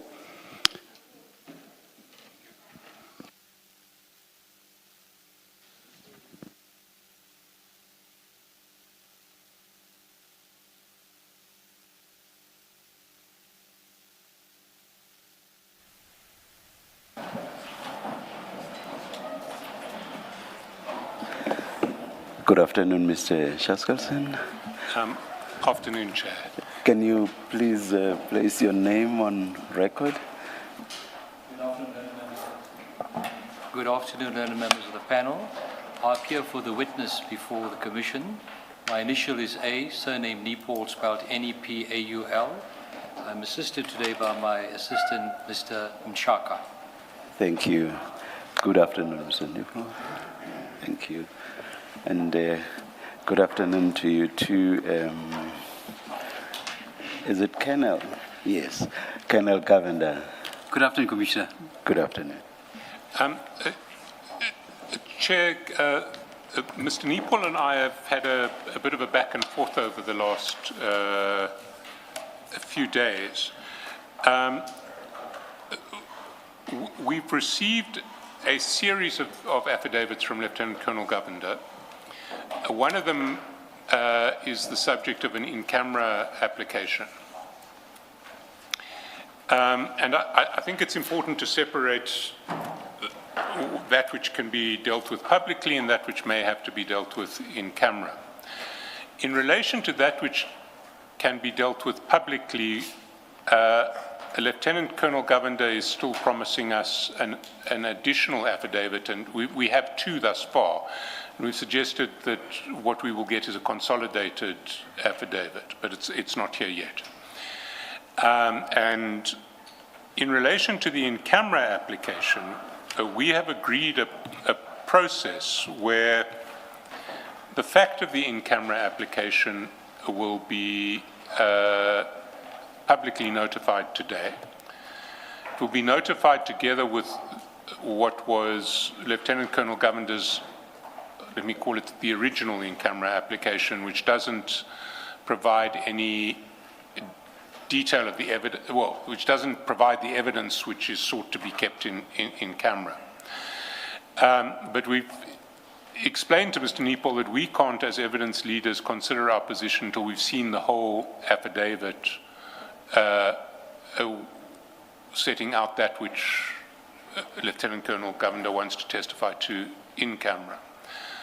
And what we are proposing is that by Tuesday, the 25th of August, that's next week Tuesday, at 2 p.m., Lieutenant Colonel Govender will file both his, let us call it the possibly confidential affidavit, together with a supplemented in-camera application which the evidence leaders in the Commission will see, but which the media won't see, because it will have the information which is sought to be kept confidential. The fact of the application and the broad outline of what it seeks to achieve, the in-camera application, will be publicized today in terms which don't disclose the confidential information. If the Commission, after seeing the full application, or if any member of the media wants to oppose, they will do so by Wednesday at 2 p.m., in other words, 24 hours after we see the supplemented application. And Lieutenant Colonel Govender, if there is opposition, will file a reply by Thursday morning at 9. If it is necessary for argument in the in-camera application to be heard, we'll seek a direction from the Commission that it be heard at some stage from either after hours on the 27th of August or some stage before Monday the 31st of August, because Monday the 31st of August is the next free day. which we have, or next available day for the hearing of Lieutenant Colonel Govender's evidence. We would like to use this afternoon to take Lieutenant Colonel Govender through his non-confidential or one of the non-confidential affidavits that he has furnished to us, so that we can use the time rather than wasting it and having to traverse that in the consolidated affidavit on the 31st of August. So we have agreed to those arrangements. Obviously, it's subject to the Commissioner's consent. What I should have done at the very beginning is handed up this draft so that you can have it in writing in front of you. But can I do that now? You confirm the arrangement, Mr. Nipple?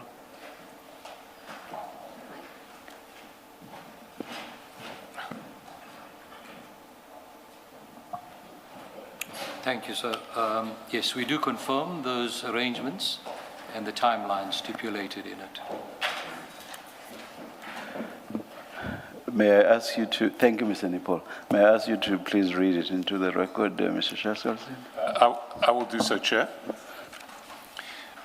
One, the evidence leaders will ensure that the original in-camera application of Lieutenant Colonel Govender is published to the media on 21 August 2026. Two, any media organization proposing to oppose the in-camera application of Lieutenant Colonel Govender will file an answering affidavit on or before, it's Tuesday 25 August 2026 at 2 p.m. Lieutenant Colonel Govender will file a supplemented in-camera application together with an affidavit containing that evidence which he proposes to give in camera on or before Tuesday 25 August 2026 at 1400 hours. The supplemented application and the affidavit referred to should be in paragraph 3 above, not paragraph 2, will be filed with the Commission but not disclosed to the media unless and until the Commission rules that the relevant proceedings should not be held in camera. 5, if any member of the media or Commission wishes to oppose the in-camera application, 5.1, they will file their answering affidavit on or before Wednesday 26 August 2026 at 1400 hours, and Lieutenant Colonel Govender will file his replying affidavit on or before 27 August 2026 at 900 hours. If it is necessary for argument in the in-camera application to be heard, the Commission will hear argument on or after 27 August 2026 at 1630 hours, meaning on or after 4:30 on the 27th of August. But not necessarily on the 27th of August if it doesn't fit in with where the Commission is. Lieutenant Colonel Govender will file his consolidated non-confidential witness statement on or before 900 hours on 28 August. Lieutenant Colonel Govender's evidence will continue on Monday the 31st of August at 9:30 a.m. Thank you, Mr. Shaw. But can you please explain paragraphs 2 and 5.1? Aren't they addressing the same subject? You're absolutely right, Chair. So, except that, let me just look. Yes. Except that 5.1 read with the intro or the main part of the paragraph also refers to the Commission, whereas 2 does not refer to the Commission. Chair, I think if we change 2 to will give notice on or before Tuesday 25, Okay, then all right. I think that is what I originally had in mind. But all right. I'm trying to salvage all right. Thank you. My dignity in this process. Thank you. With those changes, a ruling is made in those terms. Thank you. Thank you, Chair. At this point, might I ask to be excused? Mr. Mosikidi will be leading the evidence of Lieutenant Colonel Govender. Thank you. Can you please, Mr. Shaskalsin, arrange for a proper ruling then to be made for signature by the Commission Secretary? I'll do that shortly. Thank you very much. Thank You are excused. Good afternoon, Mr. Musagiri. Afternoon, Chair. Afternoon, Commissioners. Chair, Lieutenant Colonel Govender will take an oath, Chair. Thank you. You will be swearing. Yes, that's correct. Thank you, thank you. Do you swear that the evidence you are going to give is the truth, the whole truth? The evidence you are going to give is the truth, the whole truth, nothing but the truth. If so, as you've done already, Yes, please sir. raise your right hand and say, "So help me God." So help me God. Thank you. Thank you, Chair. Colonel, you should have with you a file, written file 1. Chair, will be using one file with possible reference to file 2, but for now, let's concentrate on file 1. The only reference that the Chair might want to have to file 2 is if the Commissioners want to check the Regulation 10.6 questions that he's speaking to in his affidavit. But anything else will rely on file 1, Chair.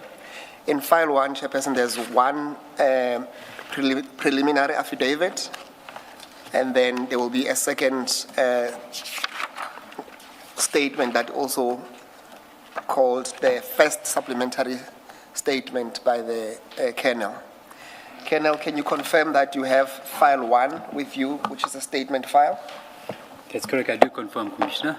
Yes, and then if you flip over to the first page, you will see that there's an index to statement, and it will say preliminary statement of Colonel Govender. Yes, that's correct, Commissioner. Thank you. And then you will see that when you go to the next page, being actually page 1, then that will be the start of the statement. And then if you go to page 28 of that document,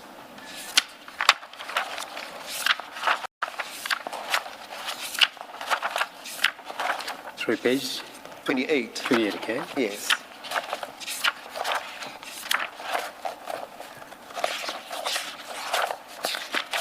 I'm with you. Yes, we'll see there on the top right, there is a signature on top of deponent.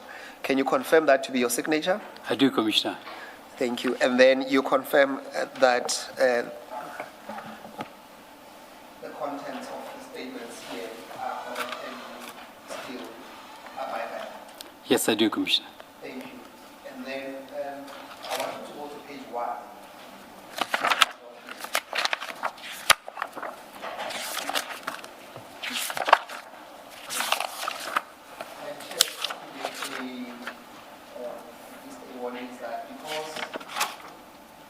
Thank you. Because he still has to supplement his statement, some of the annexures are not attached. We haven't been finished with them. So some of the paragraphs will have to skip because they will not make sense without those annexures. But I will guide the witness when we get to those statements. And also, Chair, you will see that part of the first pages of the statement deals with the administrative exchanges between the attorneys, and that will not make any sense to read that into the record because we have now reached an agreement that was read into the record by Mr. Charles Carlson, Chair. Now, Colonel, I want you to start at, so I want you to read your record into the name, your name into the record, and then I want you to start reading into the record from paragraph 1, and I will stop you when you get to paragraph 4, and then I'll tell you where to go to from there. Okay, Commissioner. Thank you. Commissioner, my name is Dina Dayalan Govender. If I may spell it for the Commissioner, it's D-E-E-N-A-D-A-Y-A-L-A-N,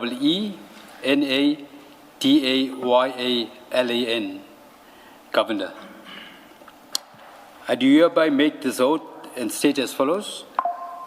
The contents hereof are, unless otherwise stated, or where the context is clearly indicates the contrary, within my personal knowledge and belief, are true and correct. I am presently a Lieutenant Colonel employed by the South African Police Services. I am attached to the DPCI, DPCI's Directorate for Priority Crime Investigation Unit, Serious Organized Crime Unit, Durban, and currently the Acting Unit Commander.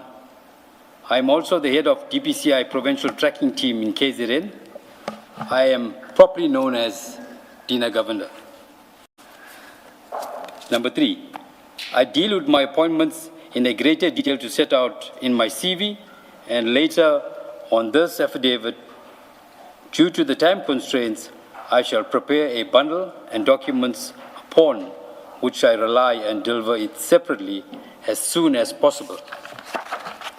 Number four. Yeah, thank you. So, Chair, when you get to paragraph 4, it starts with the events of the 10th of June, 2026, and really it refers to the engagement between Colonel and this commission in preparation of his testimony, Chairperson. And from paragraph 4 to paragraph 14, can you confirm, Colonel, that deals with the engagement? Maybe you can just summarize. Can you confirm that paragraph 4 to 14 deals with your engagement to the commission? And, and just summarize the essence of that without going through. I confirm that, Commissioner. I had engagements with the Commission's investigators, and I reached out to the evidence leaders as well.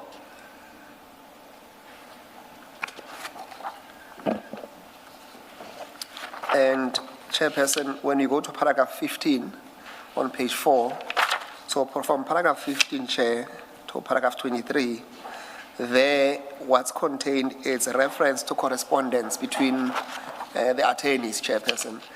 And Chair will see that file 2, it contains the actual correspondence letters between the attorneys, and it will not serve any purpose for the witness to traverse those correspondence.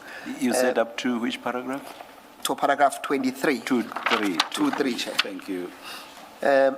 Colonel, can you confirm that from paragraph 15 to paragraph 23 on page 7, there deals with all the correspondence between your attorneys and the commission? I do confirm that, Commissioner. Yes. Now, I want us to pick it up from paragraph 24 then on page 7 in terms of your evidence.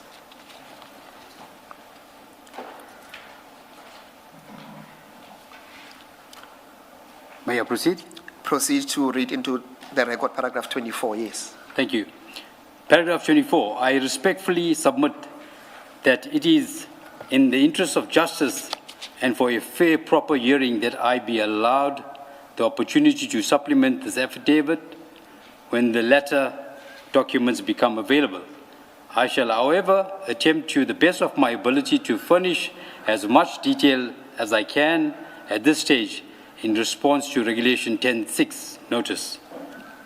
Paragraph number 25.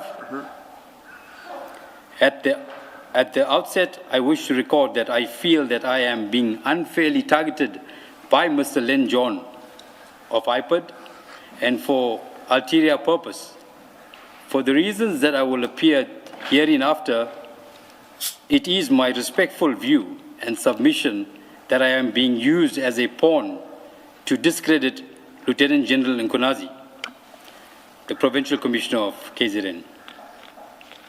It is common knowledge that this commission was established pursuant to the allegations made by him. Paragraph number 26. On Sunday, the 16th of August, 2026, I received a telephone call from a known person. The importance of the call was to request me to implicate General Nkonazi in the shootings which John referred to. I have the recording of the phone call. I have requested a transcription of it, and I will make them available to the Commission. From there onward, Commissioner, if I could, while I'm at paragraph 26, is to refer to the supplementary affidavit 1. Chair. On the same file.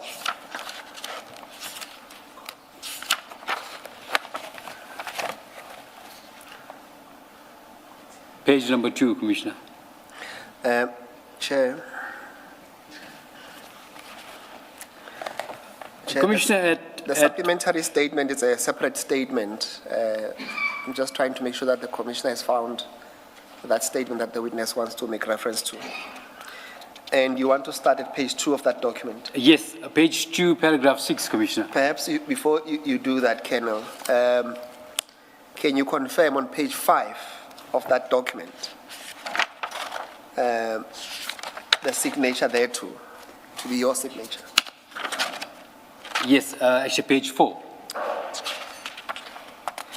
On page 5 of the raid, top right. He's correct. Page 4, and then on page 5 is the Commissioner of Oath. That's precise, yes, bottom right. Yes. Do you confirm that to be your signature? I do confirm that, Commissioner. And you confirm that this is your statement? I do confirm that, Commissioner. And you stand by the contents there too? Yes. Yes. Then you wanted to take chair to page 2 Yes, of the document. I want to take the Commissioner to chair to page 2 and paragraph number 6. And I'll proceed, Chair. On Thursday, the 13th August 2024, I was approached by a certain known persons to have an informal meeting outside the building in which HIPOD offices in Durban. I duly did so. They told me that I should look to protect myself and not anyone else, that I should give evidence to the Commission on this basis, that I act on the instruction of Lieutenant General Nkunazi for the police shootings, that policemen, businessmen, and drug dealers and politicians wanted me to throw him under the bus. I was threatened with being arrested for 172 cases and bail denied and being poisoned. He telephoned the Minister of Police, Minister Senzo Nkunu, in my presence. He also told me that he is very close to John from IPOD. Paragraph number 7. Colonel, before you go to paragraph 7, can you give us the name of the person that called you on the 13th? Yes, the person that approached me, Commissioner, his name is Mabuso. Can you give us a full name, Colonel? I can give you his full name. It's Mabuso and Tandani. Could be wrong with the pronunciation. And then how do you know him? Because you say he's known to you? Yes. Commissioner, I've known him for a few years, and I've known him to be close to Minister Senzo Nkunu.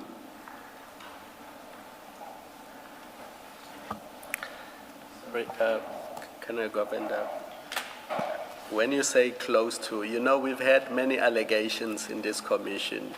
Brown Mukhosi is close to this person, so and so. You've seen them together. Why do you say they are close to the minister? Commissioner, I'll come further on. You'll deal with that later. Yes, yes, okay. Indeed. Yeah. All right, we'll take that for now then. Please proceed to paragraph 7 then. Paragraph 7. On Sunday, the 16th of August 2026, at approximately 10:14, I received a telephone call from one of the persons who had met on Thursday before. In this conversation, he made serious allegations against Lieutenant General Nkunazi, and again sought to influence my evidence to the Commission to falsely implicate Lieutenant General Nkunazi in police shootings. I attached Mark DG1 and independent transcription thereof. Paragraph number 8. On Wednesday, the 19th of August 2026, the aforesaid caller phoned me at 10:36. He continued in the same vein in his previous conversation, and the independent transcription thereof is attached here, marked DG2. 9.1. Sorry. In paragraph 6, your use of they did not make me think that you were talking about more than one person, because these days that's what people normally do. They will be used so as to cover all persons, including non-gender conforming people. So I understood your they to mean that. or to refer to that. Now I see in 7 that you are referring to more than one persons.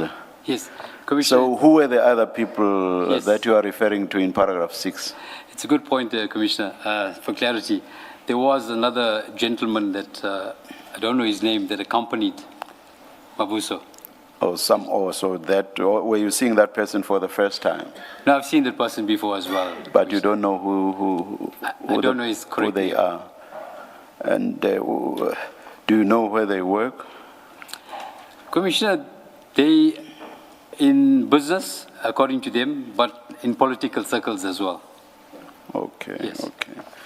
Now, in 7, was it Mavuso that called you, or was it that other person? It was, Commissioner, always Mabuso that called me. Yes. Okay, thank you. We at paragraph number 9.1. Earlier today, being Thursday, the 20th of August, 2026, at approximately 6:47, the caller called me again to call me to a meeting. I attended. The caller was in company of another person, and I'll refer, as Commissioner said, to the same person that he always accompanied with. The meeting lasted approximately 1 hour and 20 minutes. In this meeting, the caller continued to persuade me in line of what I have described herein above.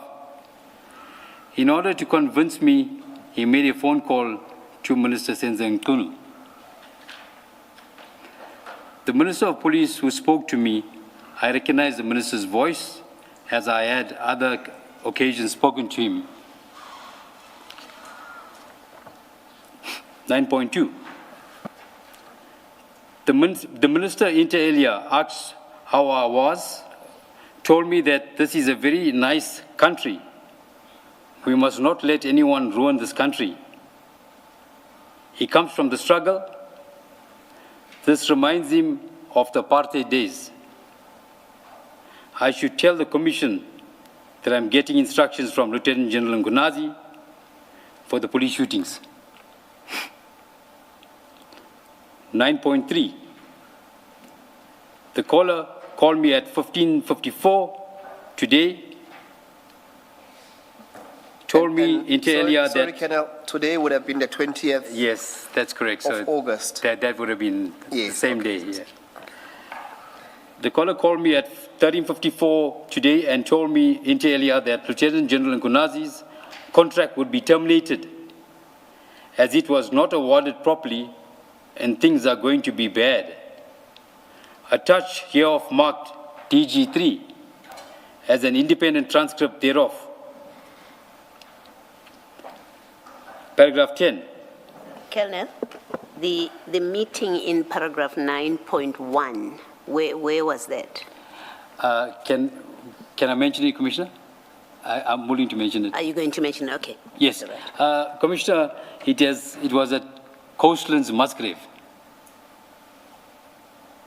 Coastlands Hotel, ma'am. Just clarify, Colonel, how did the last part of 9.2, you say the minister said to you, you should tell the commission that you are getting instructions from General Mkhwanazi regarding police shootings. That's so correct. How did your conversation with the minister end? Commissioner, there is a recording that will be played. But in this conversation, Commissioner, what happens is I'm respectful towards the minister. So he speaks to me for a lengthy period, and that can be transcribed here as well. You could hear. And I listened to him, and in there he asked whether I have kids. I said, yes, I got 2 kids. Do I live in 2 countries? No, I live in 1 country, South Africa. That's our conversation, and towards the latter part, he ended off with that. What I'm getting at is, did you agree to do as he said, or you just kept quiet and said bye-bye? So how did it end, the conversation? I said yes. I said yes, Commissioner. You say a transcription of that call, the call referred to in 9.1, may be played. Did I understand you correctly? Yes. Commissioner, How would you lay your hands on that? Or how did you, because it was the other person calling the minister, so it's on their phone, not yours. How did you come to have a transcript of that? So what had happened, the meeting I had recorded between myself and the Mavuso and the second person. Okay. But that call was made from Mavuso's phone that he always called me on. And when he spoke to the minister, you could hear before that he spoke in Zulu. And if I could recall correctly, he said, no, I'm Saba, I'm scared. And he thinks that... It was he who was scared? Me. Oh, he's referring he to said me. You were scared. Yes, he's telling the minister that I'm scared. Okay. Saba. And he said to me that I'm under the impression that Slansla, which is General Kunazi, is close to the number one, which is the president. So, and then he thereafter passed his phone to me, where I spoke to the minister, but it wasn't on loudspeaker. So I was just responding to the minister talking to me. Now I recognize his voice because I've met him twice before, and I know him. So what the transcript would show is what you said, not what the minister No, said. it don't show what the minister said. Okay. It's what I said. My response, Commissioner. Okay. Yes. All right. And does the recording carry his voice? No, Commissioner, because it was not on loudspeaker from Mavuso's phone. I didn't want to tell him put in loudspeaker. It would have become suspicious then. Okay. Because it was in a sort of a restaurant and people were around us, a bit of noise. Okay. Some of the recordings are extremely clear and some were in places like, example, outside iPod was a bit noise of the cars. For example, this here was a restaurant and you could hear people close to the kitchen making noise. And No, you thank could hear, you. I am answered. Thank you. Yes.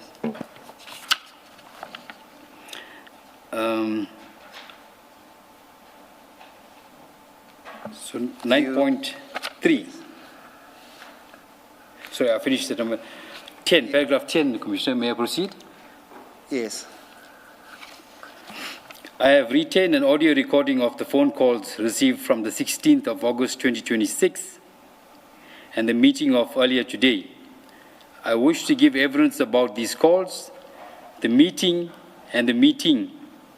Play these recordings to the Commission. Well, there's some typographical errors. I have obtained an independent transcription from Sneller recordings of the content of the phone calls to me on the 16th of August 2026 at 10:14, 19th of August 2026 at 10:56, which I attach here to mark DG1 and DG2 respectively. I have requested for an independent transcription of the meeting held earlier today and the other recordings. I will make those audio recordings and transcriptions available to the Commission and evidence leaders. I am also attempting to ascertain video surveillance footage of the meeting held earlier today. I will also make such evidence available, which I did, Commissioner. It came through today. Paragraph number 12. Okay, I'll stop right there, Commissioner. Yes, Chair. So what we have, so we have the audio of the 16, that's DG1, and the one on the 19th, DG2. Those have been transcribed. We have tried to reach an agreement with the Kenya that we can at least play one of them. I think the shortest is 4 minutes that we can play. Alternatively, we can just go through the transcript. But I'm in the chair's hands, what the chair prefers, which will be more efficient. My first prize will be to do the audio, Chair. The 4-minute one. The 4-minute one. Let's do that. Thank you, Chair. sorry, before we forget, in that last sentence where it says, I'm also attempting to ascertain video footage, I understood you, Colonel, to say you have provided it. Yes, indeed. That's in the last sentence. It was fetched today, Commissioner, from the hotel. You have it, Mr. Msukiti. And Chair. if you do, should we not be giving it a number, as in DG3 or whatever? We do, you will see that on the index, it's there, reference to Commissioner. So the video will be item number 27. And we can, I'm just not sure on the numbers where we are on the CJCs, but it's itemized on the index. 7 years, that will be the video recording. So that's on the supplementary statement.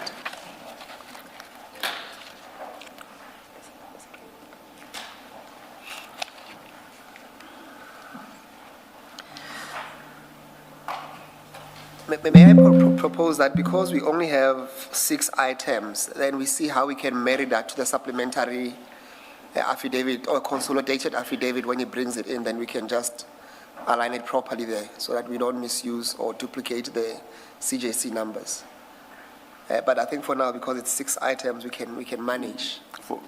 For purposes of identification, though, you see the transcripts themselves are DG1 and DG2, but what about the video clips themselves? For purposes of identification, don't we have maybe exhibit numbers or whatever? Yes, what we can do, Chair, when you go to the index, what we can, so it's DG1, DG2, DG3, so we can continue from there so that at least we don't lose the exhibit, Chair. So we can do item 5 being audio recordings as DG4.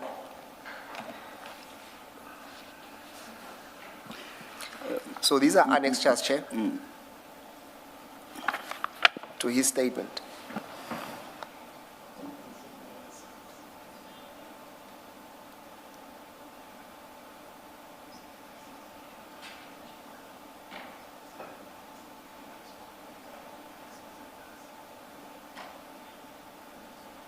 Yeah. Okay.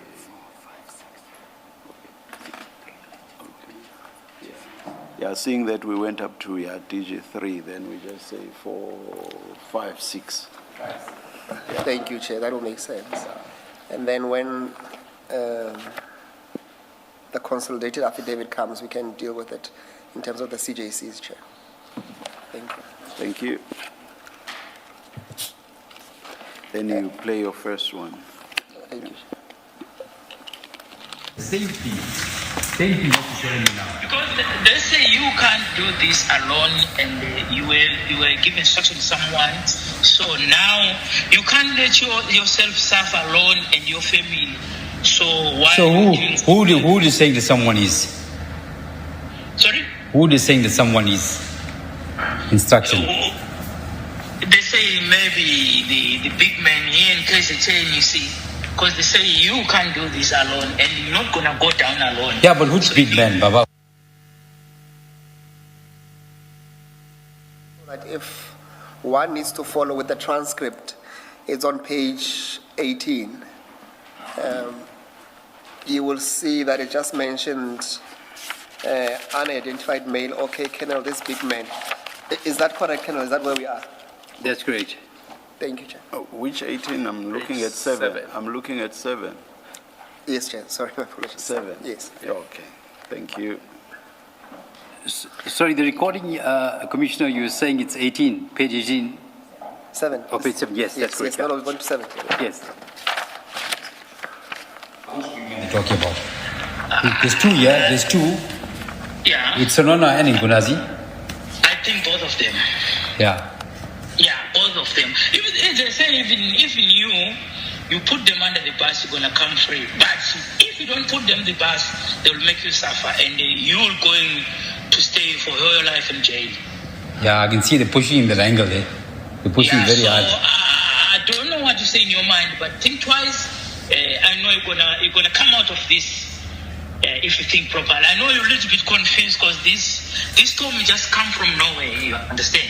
Yeah. Yeah, but if someone is in the storm, you can't leave him alone. We are here for you. Yeah, you're my brother, you. But tell me something now. I'm just asking you. So where are you going to take me if I go? Or where about we going to?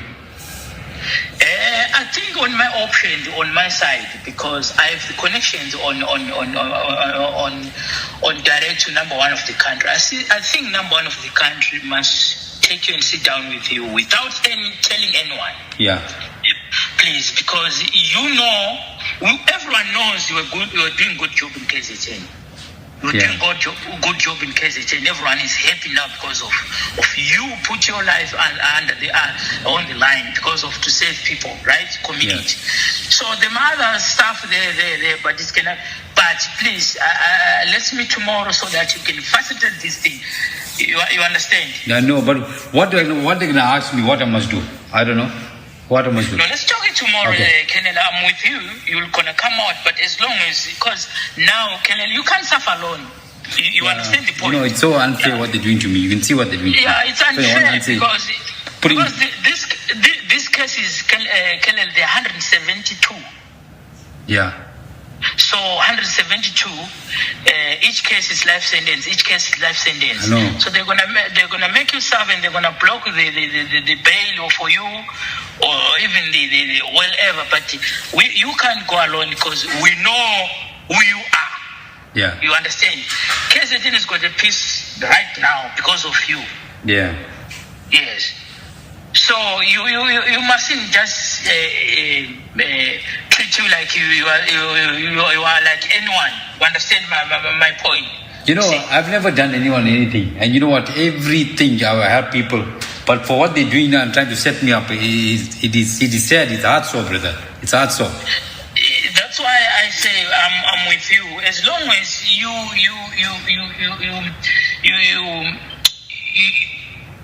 come back to a sense of understanding. Yeah. Because I know you are going through a lot and you are frustrated, and there's a lot of things keep coming out. You see. Yeah, but who's doing this, Baba? Who's McBride? Who's? I know it's coming from McBride. So who else, Baba? It's right on top. Maybe it's bigger people. It's a bigger people, business people, politicians, drug dealers, all of them. But they're after Nkonazi. Why they fighting with me? Actually, they say all these things you are not doing it for your own instruction. Yeah, you understand? But what I'm saying, why they fighting with me? I never do nothing. Can I see tomorrow? What time you're gonna be free? Because I need you to see agent early in the morning. Sharp. Right. What time am I still gonna? I'll phone you, Baba. I'll phone you. Okay, Kenneth. Keep well, eh? Sharp. Bye. Sure.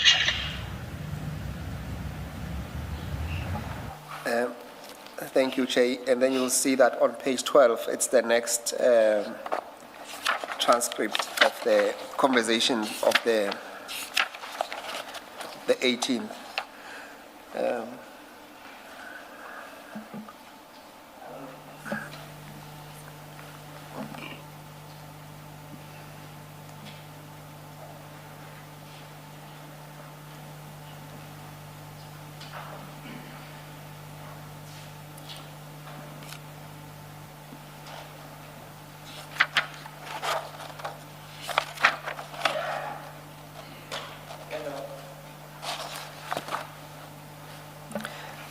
Then you will see that on page 13,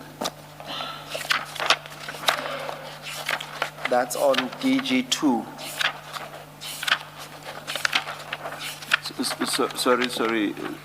Sorry, Kenneth. The recording that we just listened to, who is speaking there? That's Commissioner Mavusu. He's speaking to myself. Okay. All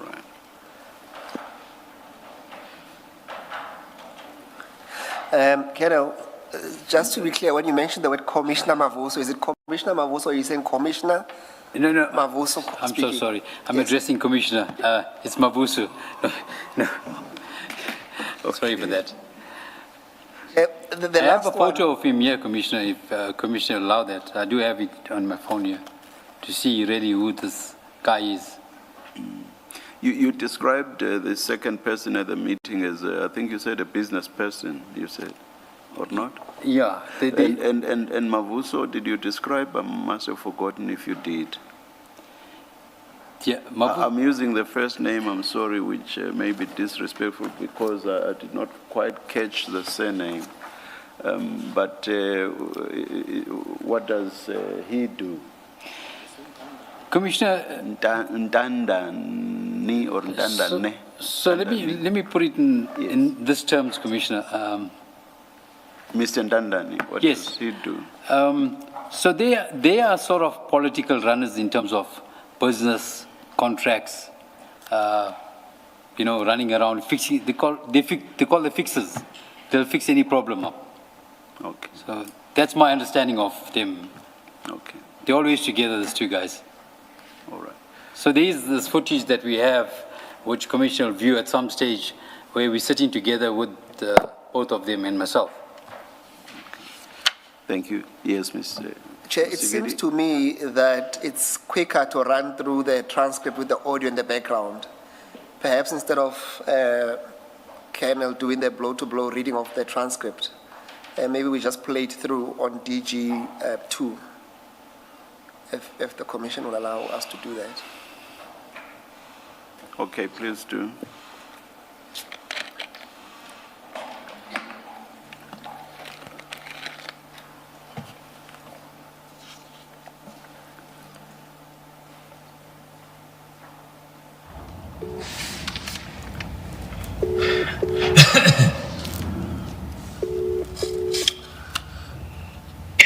Hey, Buta, sorry man, I'm in provincial office for the meeting. Fine, how are you? Hey, I was tired, but I finished up late last night, 1 o'clock, 1:30 in the morning. I came back early morning to work this morning. So you're going tomorrow, right? I'm not too sure what's going on. I think maybe tomorrow, maybe Friday. Oh, okay. You are not alone, you are together, Colonel. Hey, I'm worried, Baba. Yeah, I'm telling you. Your problem is my problem. The good news is we know what we're doing. And our province is safe because of you. You're putting your life on the line. Yes, somewhere, somehow, but we know actually the good job we've done for this province. But Baba, these guys gonna keep attacking me. How are we gonna fix this problem? They keep attacking me for what? How are we They want you to expose big people. Yeah, but what can I say? I mean, why are they doing that? They say they say you're not doing this alone. There's instruction. As you wake up early in the morning, there's people you report to. Yeah, but like, I don't know who I report to. That's the problem. I keep asking you that over and over. They got the wrong perception. Yes, maybe we report to Sinona or to PC. So I think if you report to Sinona report to PC. So both of them, there must be account. So you become a state witness.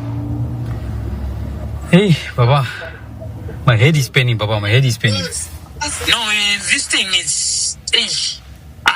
But why they after the big man PC so much like that? That man is doing his graph. Why they hate him so much? Ngonazi. They don't like him because he's always honest, same as like you. Yes. Yeah, so they want you to put him under the bus, and also Sinona. Yes. Yeah. But that man is no more here now. He's gone now. He bought his discharge. He's gone. He's sitting somewhere in a farm, in a slat India in a farm. Yeah, but you must account. You must account. So I don't know. But what is in your mind? Because you can't fight this battle alone, Colonel.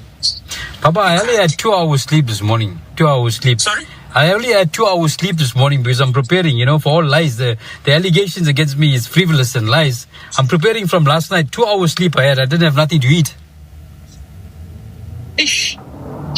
So, do you think you're going to win? Yeah, but it's iPad guys should all work in one syndicate. You can see what they're doing to me. They're going there and lying. If you had an allegation, why didn't you call me and ask me? But you're calling me for other matters. Why do you go and go and the whole world is watching, go and put my bank statements up? For what reason? You know, why didn't you call me first and ask me whether you're going to account for it? Or, you know, whatever the case may be. But you liaise with me every other day for different matters. No, it's jealous. It's jealous, and also I can see there's something behind this. Yeah, but who's behind these guys in the iPad then? Who? I think it's also McBride. I told you the other day, Baba. I told you. Yeah, I told you. Yeah, it's McBride and also yeah. But it's gonna be tough. But McBride is not working alone. McBride is not working alone. They say, yeah, there are a lot of people there. They say 172 dockets, it was stage played. Hey, I don't know where they got that figure from. No, I think it's got that thing. They say they got that proof. Yeah, but if you got the proof, then why don't you come and arrest me? Why is going and putting it in the national television? You know, you're going to the commission and you're going then. How? These are old matters, Baba. It's not new matters. Yeah, it's old matters. The old matters. Yeah. Baba, who has said McGrath, Baba? I think there's some other drug dealing politicians as well. Yeah, but if you tell me, at least I'll be able to figure it out. My head is not right now. I'll be able to figure it out. I don't know when I'm going to see you. Can I see you tomorrow morning? Yeah, I can see you tomorrow morning. Tomorrow morning is Thursday. Yeah, come and see tomorrow morning, yeah. Yeah, come in the morning. We'll have a breakfast there. Thank you, Kenneth. Right, bye, You're not alone. Bye. Thanks, bye. Thank you. Kenneth, I think you've made the point. We can reserve maybe part of the remaining audios, including the video, for when you return. But I think you've made the point about the calls that you received. Are you happy to proceed on those bases? I'm happy. Can you just confirm that in the second audio, it's the same person or it's the same people as in the first one? Commissioner Kumalo, I can confirm that. Yes, sir. Thank you. Then can you go back to your statement? You should go to page 8.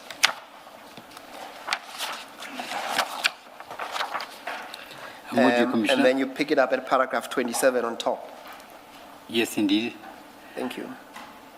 I have also ascertained that during 2013, John had requested the State Security Agency to reject General Gunazi's being granted the top secret clearance. This was at the point in time when General Gunazi was put on special leave by the National Commissioner. John accordingly obstructed the top secret clearance to be issued to Nkunazi at the time. Colonel, at this point, are you able to provide, even when you provide your consolidated statement, any proof to substantiate this? Yes. Commissioner, I have spoken to General Nkunazi and he indicated that he will come back and he has the proof. There was some sort of letter or email that was sent for the very same John to the state security agencies, and he happened to be the only lieutenant general at the time that never got the top secret clearance because of John.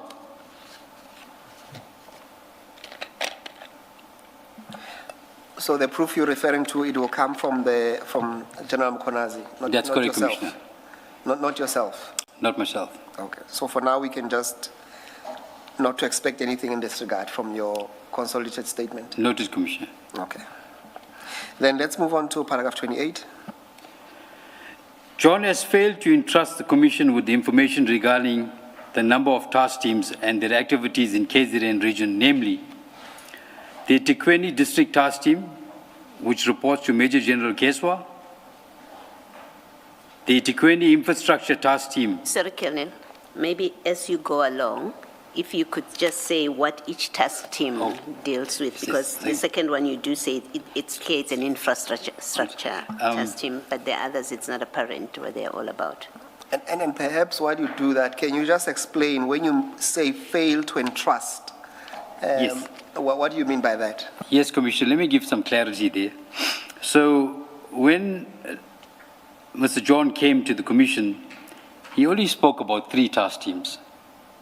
And even if you look at this page 8, I've got 1, 2, 3, 4, 5, 6. There's much more than 6 task teams in KZN. And as Commissioner Bolo indicated, I'll go slowly through each one and explain so we understand. Sorry I'm going so fast, I'll go slowly, Commissioner Bolo, as well. 28.1, the Tikweni District Task Team, which reports to Major General Keswa. Now this team, it falls under the District Commissioner. So maybe I could go back first to give you a better understanding. None of any teams fall directly under General Nkunazi. So, and I'll highlight it as I'm going past. So 28.1, a Tikweni District Task Team, which reports to Major General Keswa. This team is set up to address infrastructure. It also deals with violent crime. Those teams are also involved in shootings. 28.2, the Tikweni, sorry, the first one was the district task team. I'm sorry for that, Commissioner. That was not. So the district task team is doing exactly what the provincial tracing team is doing. So they just call district task team falling under the district of Tikweni. So they trace serious and violent crime suspects, police murder suspects, house robbery suspects, with trio crimes, and they quite often in contact shootings as well. And Mr. John very well know that he's got all these matters at his unit from these very same unit, but he doesn't talk about it. 28.2, the Tikweni Infrastructure Task Team, have spoken about it. It also falls under General Keswa. And they're also doing the similar job and also involved in shootings. And those matters are dealt with at IPED itself. Then we have the Inanda Task Team, which reports to Brigadier Mkhize and General Keswa. Now, this team is highly active than most teams. And Mr. John has maybe 4 or 5 times more dockets than the 3 teams he mentioned and mentioned to the Commission in terms of shootings. They deal with the greater part of Inanda and surroundings, which is extremely volatile, and violent suspects, often hiding there. King Shlashwayo Task Team, that's Commissioner around far north, the Impangeni, doing the similar job, set up what the other task teams are doing as well, and also involved in contact shootings, engagements with suspects. The Tikweni Metro Police Task Team, which reports to Commissioner Nkunu at the Tikweni Metro Police, and some of these teams are integrated with the other above-mentioned task teams, including my task team. And quite often, they are also involved in many shootings, which Mr. John himself and his team is carrying those investigations. Doesn't talk about it. The Majuba Task Team, which reports to General Alexandra, and that none of the above task teams report to General Nkunazi, I mention again. And there again, those teams are also involved in police shootings. But what I'm trying to draw here and explain, Commissioners, is that John has specifically targeted the tracing team, which I command, the team of Pedro Rodriguez. Now, I want to give an understanding who's Pedro Rodriguez. Commissioner, this policeman is one of the bravest policemen you'll ever get. I don't know how many times he's been shot. Now, I'll give Commissioner an example. He was conducting a cash and transit operation around about 2019, and he was accompanied by a special task force member. There were many task force members, and there was a cash and transit that was going to happen towards Longoma. Now, they had the information on hand, and the commander of the team, Carl van der Pfeiffer, the late Carl van der Pfeiffer, was ambushed in that operation not far from the tactical members and subsequently fatally wounded. In that vehicle was a female who will bear testimony, and she's living today, that they shot her and she played that she was dead. Then they didn't fire more shots, she's alive. That shooting was gruesome, Pedro was there. There's another shooting that I can talk about. This is the longest shooting, commissioners, in history. 4 hours and 24 minutes, non-stop. I was there in the shooting. I was investigating the docket where they had killed the police murder suspect. And we in turn had information they had gone to escort. And there was a full load of Kumbi with heavily armed guys with rifles and ammunition. And this fight ended up into the mountains. And I would tell you, this was a long fight, and Rodriguez was there as well. A task force member got shot as well there. Mr. John doesn't speak about all the policemen being shot. He just says no one's got shot when he came here. This is the caliber of the policemen that we work with, including Pedro Rodriguez. And he's not who he's perceived to be as a thief or a rogue, and I'll defend him. Commissioner, if I can tell you, go back to another incident recently, let's say maybe a year ago. Before you move on, Colonel, are you willing to accept for a moment that at least Pedro Rodriguez is at least notorious for being a shootist, for being trigger happy? I mean, for example, if you look at just this incident involving Bevan Loftus, he discharged most rounds out of the guys who were there.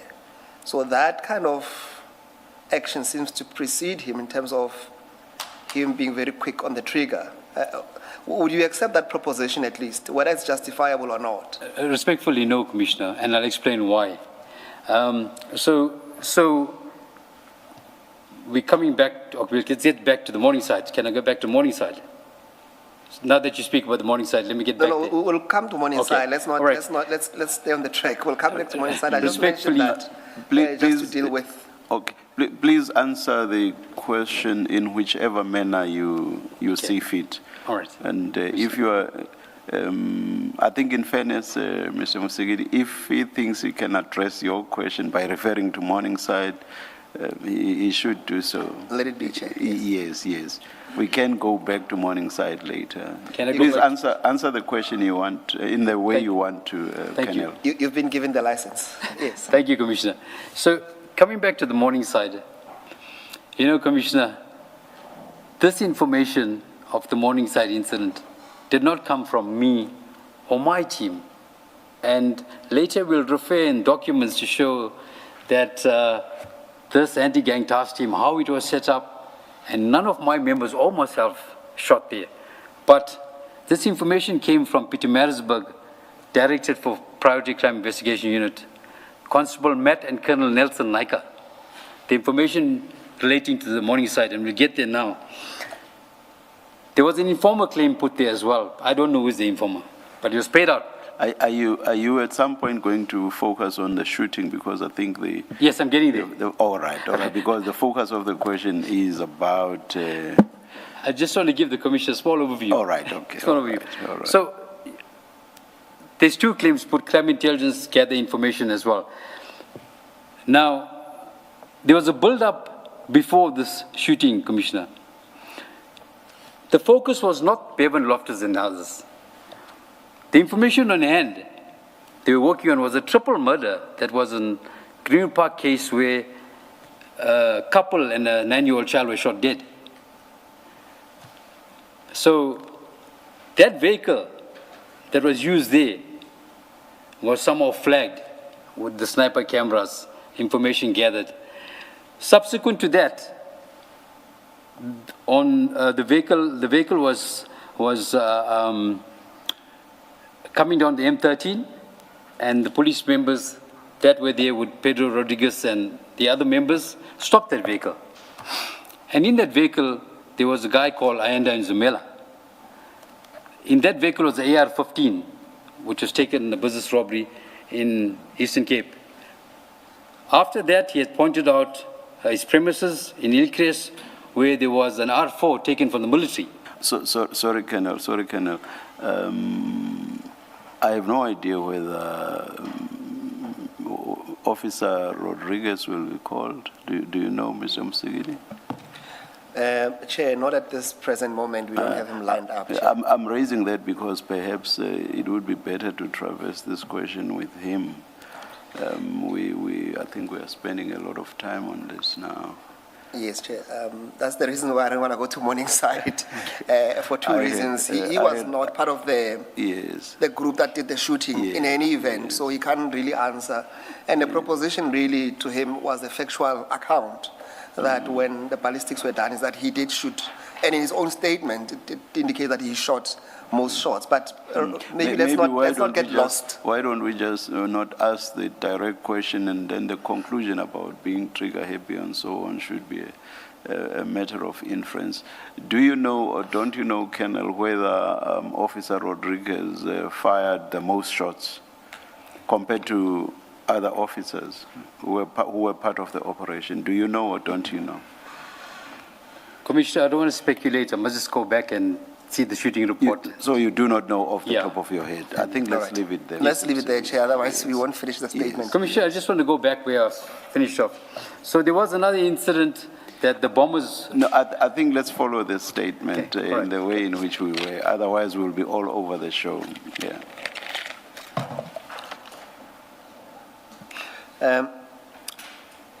31? I think, Colonel, yes. So on page 9, paragraph 31. 31, yes. Yeah. So maybe start from then, read that into the record. However, due to the time constraints, I am not in possession of all my bank statements and financial documentation. I will deliver a supplementary affidavit. Start at 30 because you are addressing the Rule 10 notice in 31. Noted, Commissioner, will do so. Furthermore, I was surprised to hear that John's evidence at the Commission, when it was televised regarding the financial affairs of my wife, and I in regard to the acquisition of our property and deposits made into various accounts. I was not contacted by any police officer from IPID, any fiscal authority questioning these transactions. I was not given an opportunity to answer those allegations to IPID before it was televised. I intend dealing fully and comprehensively with that aspect in John's evidence and the Rule 10 notice.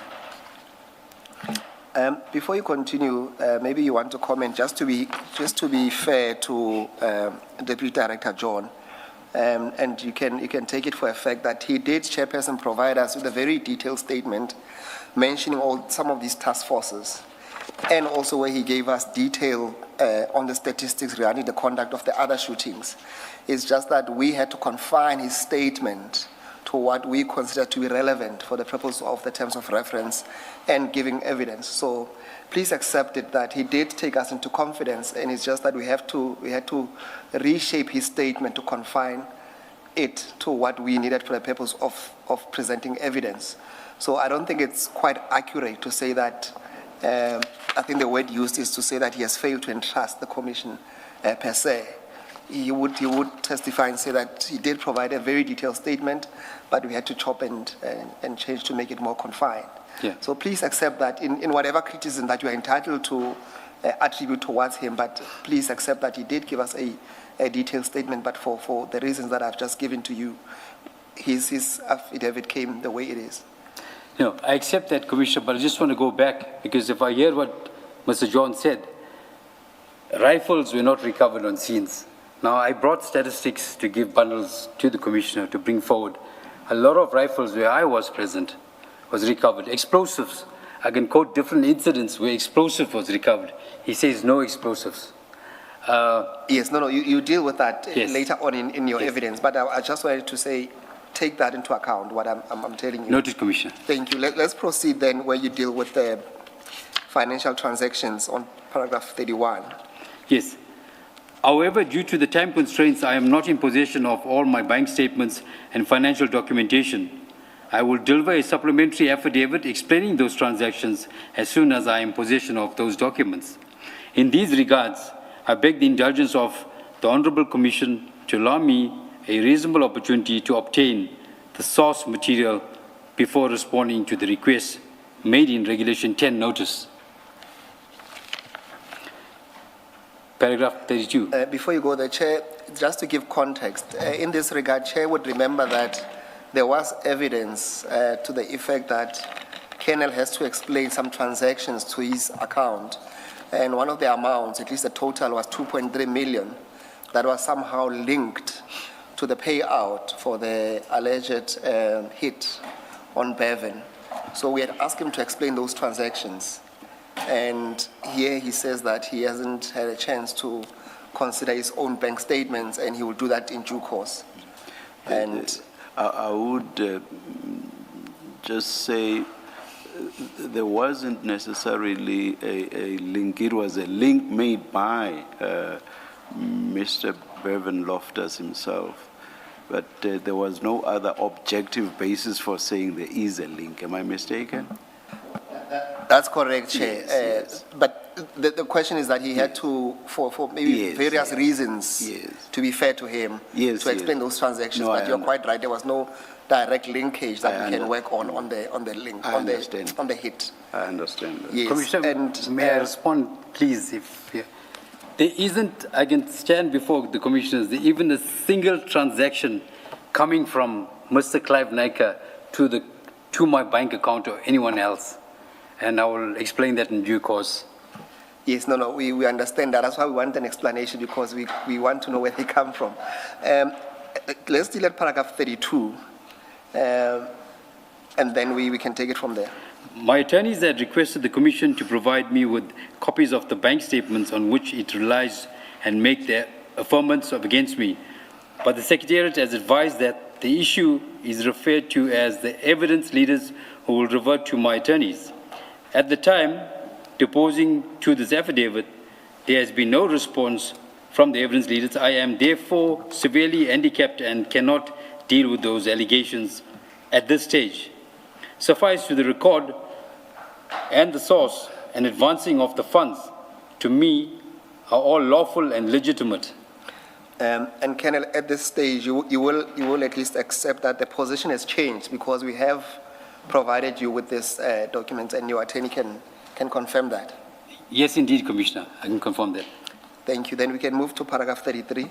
33. Furthermore, John is not the initial investigators at IPOD, who multiple dealt with any of the complaints of the police shootings by members of these teams under my command. The complaints were previously investigated by other officers. He therefore has no first-hand knowledge in respect of those investigations and explanations by the members of the teams that I was in charge of. Paragraph 34. John misled the Commission when he stated that the teams that I was in charge of made no recoveries. And I think I addressed that to the Commission just now. There's substantial recoveries, Commissioner, which I'll give a database at some point in time to the Commissioners. I will include a schedule reflecting substantial recoveries, weapons, ammunition, drugs, explosives, monies, etc., and the rest in the bundle that I will deliver. 35.1. Furthermore, John referred to the telephonic conversation between Naika and Bevan Loftus. Bevan.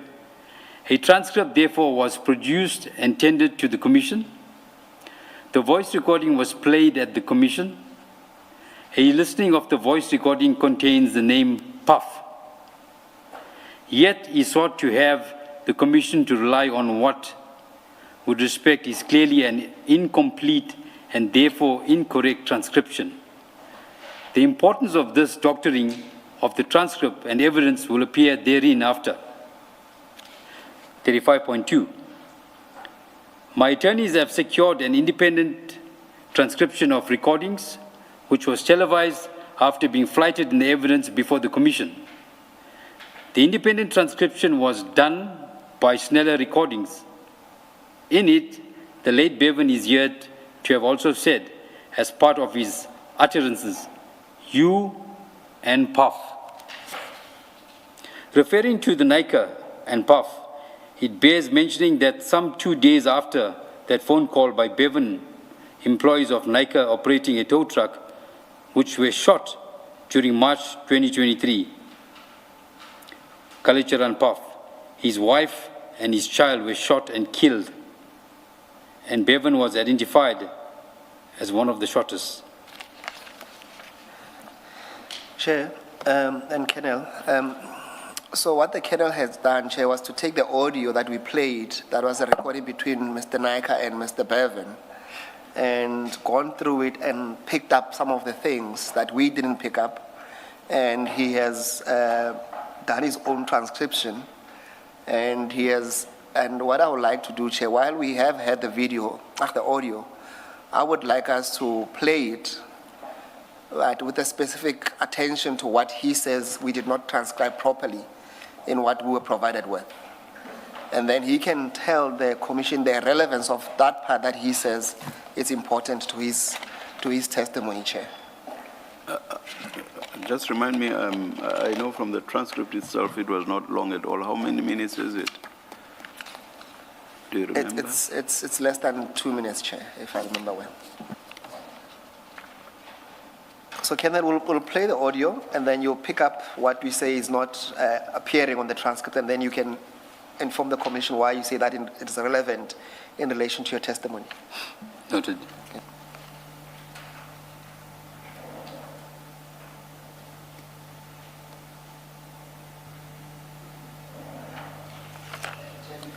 Chair, before we play it, I've been corrected to say that it is not the Commission that transcribed that audio.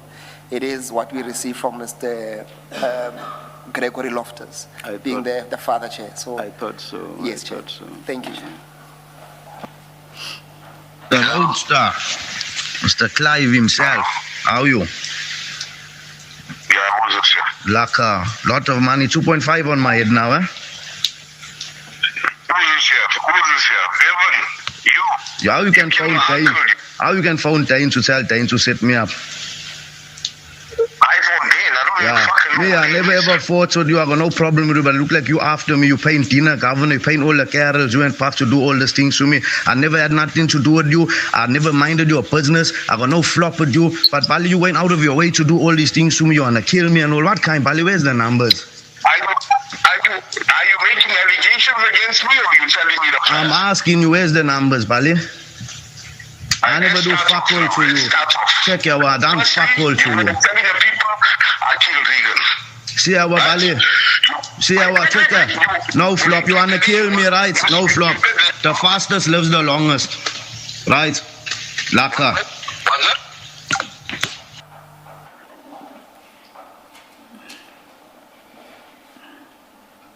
So the Colonel is the only, I'm not saying it's not important, but is the only exclusion Puff, or is there anything else that you had to add in your own transcription? No, Commissioner.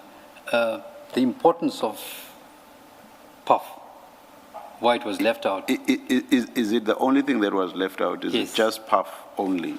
Yes, Commissioner. All right. Now its importance is? Yes. Give us the full sentence that had the Puff. Yes.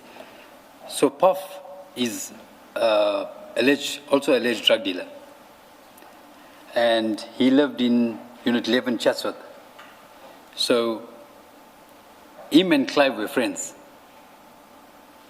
Clive Nika. So the importance here, he says the fastest live the longest, because the threat was made against Puff as well. Within a short space of time, Puff and his wife were going to buy. Let's start here. I asked you to just either looking at whatever. Yes. Just read us the sentence that has Puff in it. Okay, let me do that for you. As is. The voice recording contains the name Puff. That's on paragraph 35. I want the full sentence. The full sentence, I'll give you right now. A listening of the voice recording contains the name Puff.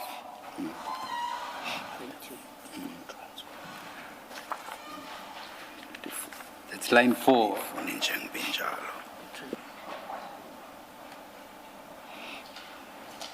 Line 4, Commissioner. Where it says you and Puff.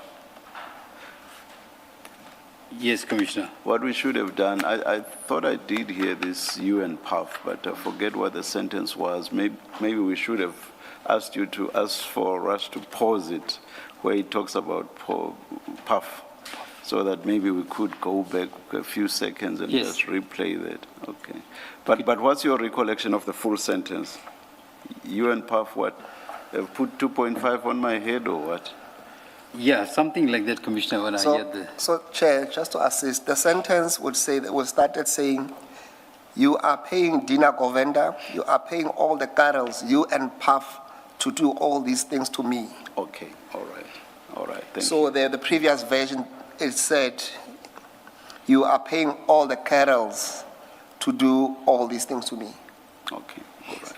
Now, you were telling us the significance or the importance. Yes, Commissioner. Yes. So, the parents... Thanks, Mr. Musigidi. So the parents were taking the young girl to buy doing birthday shopping, to have a party, and they subsequently were shot. Puff being one of the parents. Correct. All right. They were shot in... The name is where is it now? Yes. Kalicharan. All right. Oh, please continue. Subsequently shot with high-powered rifles in Springfield Park area, together with the 9-year-old child. And that case, the anti-gang tasked him, because Puff was also alleged drug dealer as well. So we had taken the investigation over, and I explained earlier on the information came from Crime Intelligence Covert and Pietermaritzburg NPVC. And as you say in paragraph 35.2, this is only 2 days after the phone call. Commissioner, that wouldn't be 2 days.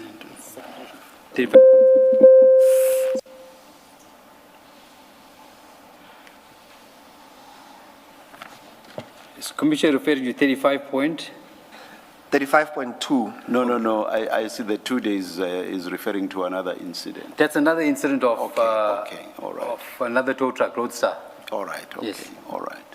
Is there anything else you want to say about the significance, No, or are you done now? All right, that's it. thank you very much. Yes, Mr. Musagiri? And then you proceed, then let's go to page 11, where you deal with ad seritem to the parts of the aforesaid notice to the best of your recollection. You will see that on top it says at paragraph 2.1. Yes. Can you pick it up from there? Maybe if you leave it there and say that you will submit your CV yes. in due course, then you can start with 2.2.1. Yes. So what we usually prefer is to have the question itself read and then the answer, because otherwise the response will be out of context, or we won't understand what there is.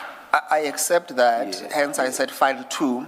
Oh. But the way they have answered, Chair, it does give context to what he speaks to. Perhaps we can do 1 or 2 questions, but if the Chair insists that we read the question, then we will do that.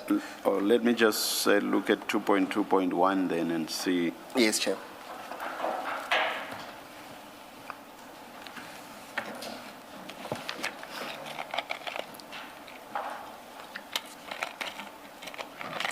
So, okay.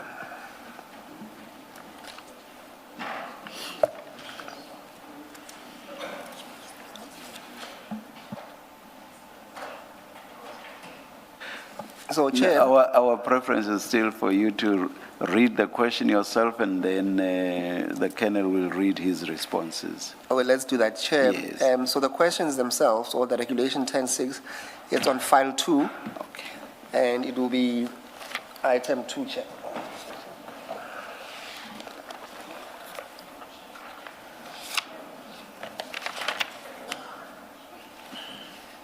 And that will start on page 2 as well, Chair, of the... Thank you. Yes, Chair.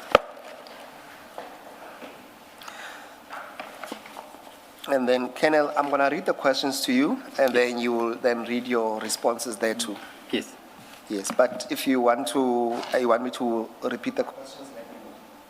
So, Chair 2.1 deals with the details of your subs DPCI career and your... Thank you.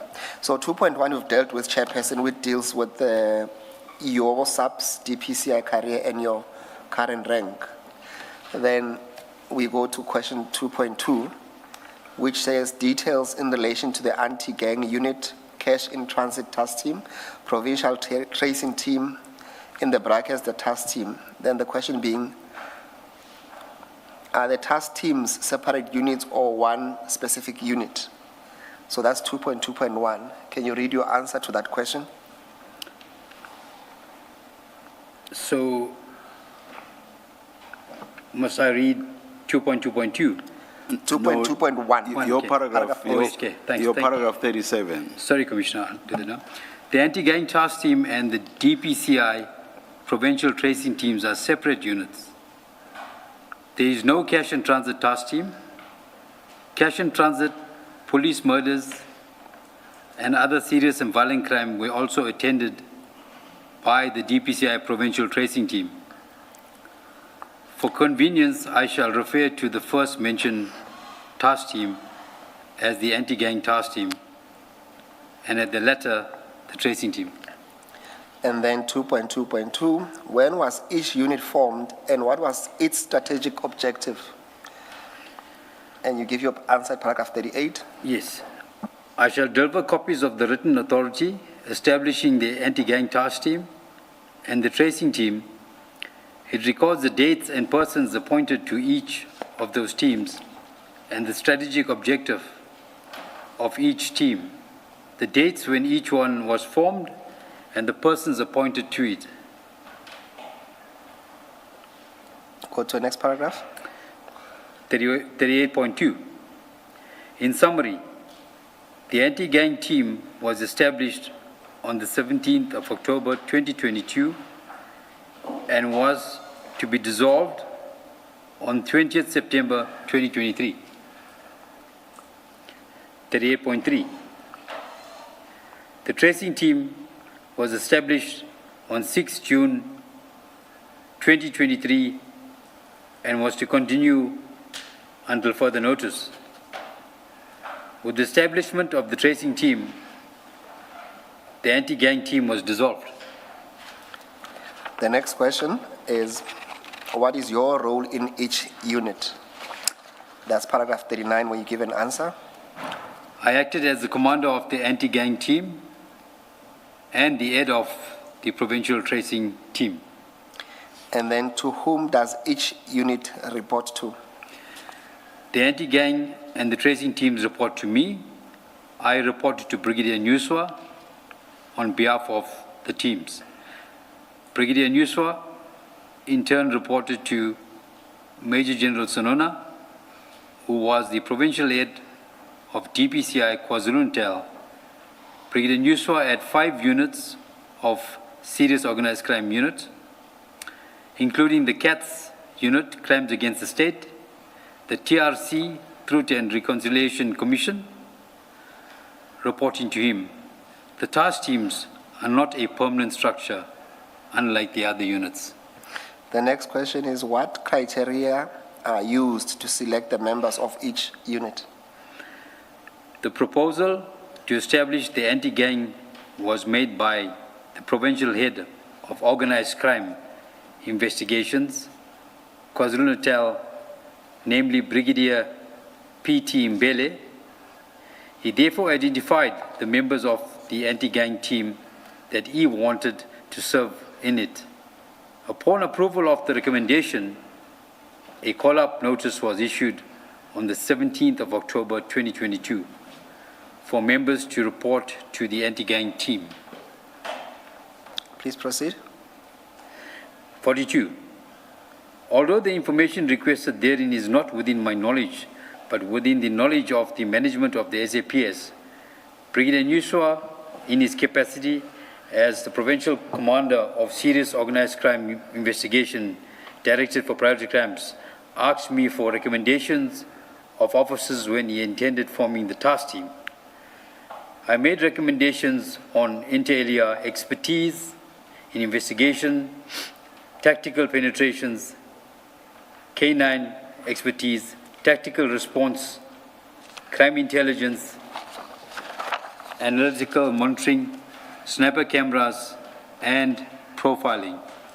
He also recommended certain officers from his section. Colonel, question 2.2.5 and your response there. These two units, so the anti-gang unit and the tracing teams, are they subs or DPCI? What are they? Commissioner, good question.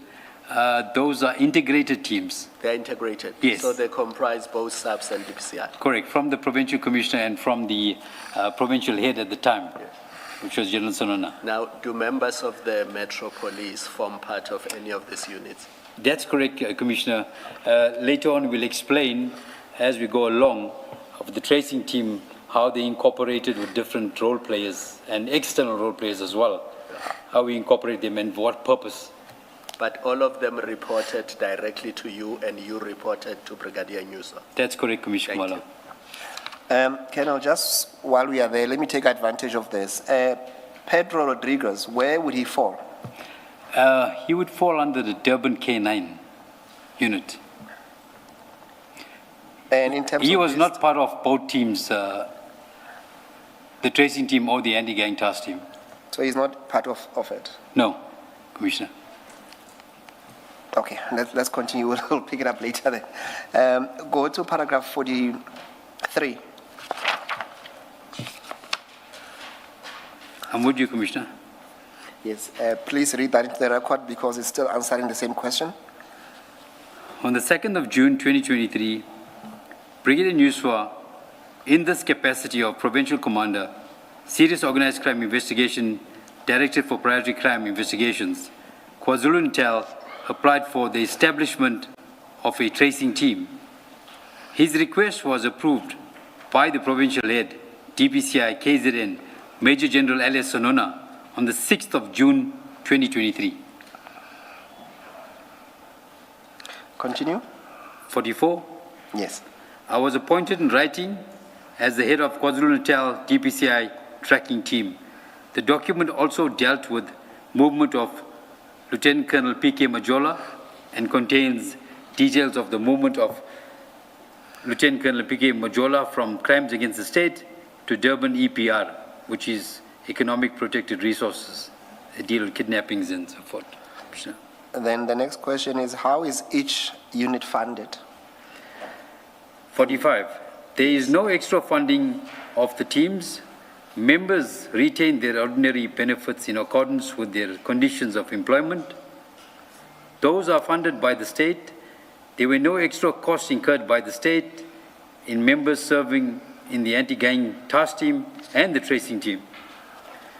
Members seconded to the provincial DPCI tracing team remain administratively attached to their respective components and continue to utilize the physical resources, operational equipment, vehicles, allocated budgets of those components whilst performing the tracing team functions.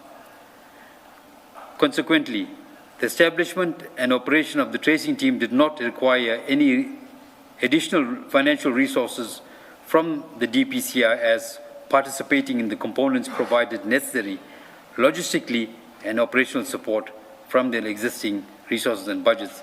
I would like to explain this, Commissioner, if you allow me to. So, for example, this unit of the tracing team, we have a whole platoon of Pietermaritzburg K9. Although they work in our operations as arrangement, but administratively they fall under Pietermaritzburg, with their code, their finance, their vehicles, their firearms, and administratively. For example, Metro Police, they would come on board, and they're funded by Commissioner Nkunu, Metro Police itself, but they come with the resources, the cars, and simultaneously the tactical response team, they will fall under the Provincial Office of Tactical Response Teams. Everything is done administratively by them. They causes funding, equipment, vehicles. So That's what I'm trying to explain. There's no additional funding where you have to buy vehicles for, specifically for this team. Yes. Thank you, Colonel. The next question, 2.2.7, the fatality rates in respect of task team operations in respect of which you have been involved, including the total number of suspects arrested in task team operations in which you have been involved, the total number of suspects killed in task team operations in which you have been involved, the total number of suspects wounded with gunshot injuries in task team operations in which you have been involved, the total number of SAPS members killed in task team operations in which you have been involved, and the total number of SAPS members wounded with gunshot injuries in task team operations in which you have been involved. And you give your response at paragraph 46. Yes, Commissioner. At paragraph 46, I am currently not in possession of the detailed requests therein. However, information is sought can be obtained from the Priority Crimes Management Center, which is commonly known as PCMC. KZN, presently the person in charge is Colonel Mangule. And if I can also elaborate on this here, Commissioner. So every operation, every arrest, everything is accounted by PCMC. It is, we have to give a detailed report and they capture it at the province. From the province it goes to national. So we are going to access it from them. They would have the accurate account of exactly what's required, Commissioner. Then for the purposes of this question and incidents that we mentioned that you were involved in, do you need assistance from our side to help you retrieve some of this information so that they can form part of your comprehensive statement? Yes, indeed. Thank you, Commissioner. If we could get something in writing from the Commission itself and given to the acting provincial head, which is Brigadier Mulligan, she would gladly release those details, or information rather, to the Commission. Yes, and we only interested in the ones that you were involved in. Then can we go to the next question, and this deals with the Morningside 5 shooting incidents. Question 2.3.1. Can you elaborate on the environment of the unit in the investigation of Brendan Puff's Kalicharan and family killings? Who was Puff and what criminal activities was he involved in? Members of the anti-gang team did investigations consequent to the triple murder of the Kalicharan family. Puff Kalicharan, his wife and his child were killed in a drive-by shooting. The detail of the members of the unit in the investigation is contained in the police docket relating to 3 murders. I'm not in possession of the docket at this stage.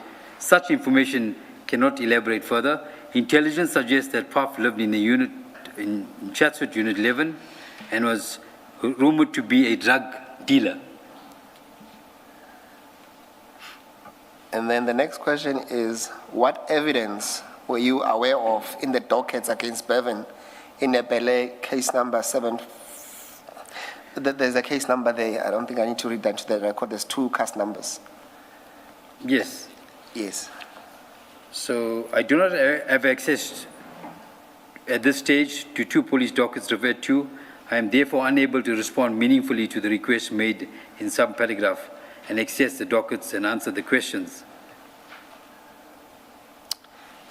And then the next question, what were the reasons for the raid on the Loftus family home on the 13th of December 2022?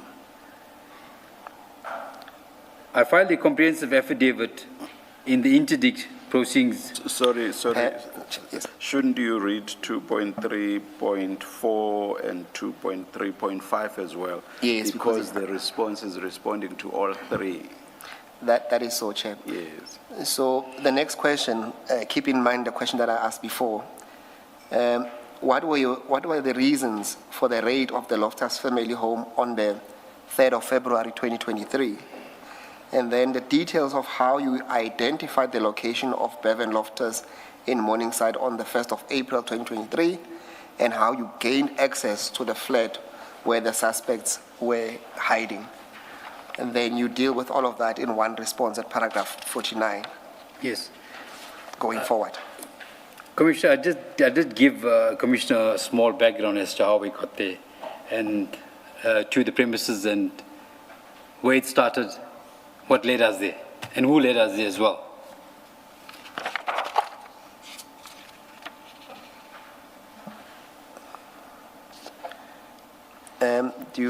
Are you Please proceeding? Just read from 49 all the way. No problem, Commissioner. We'll do that now.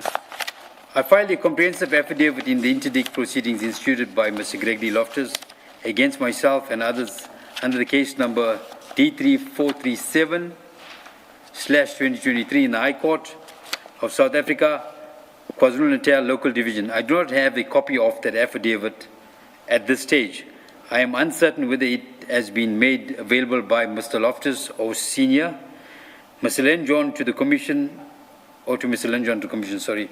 My attorneys have requested the Registrar of the High Court in Durban to make a copy available. She is presently trying to ascertain the court file.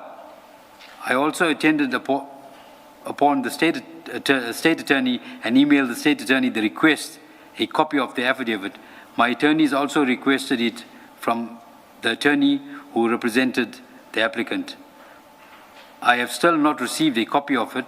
However, my receiving a copy of it, I shall forward it to the Commission as it constitutes the important evidence contradicting much of the evidence laid before the Commission regarding the Loftus family.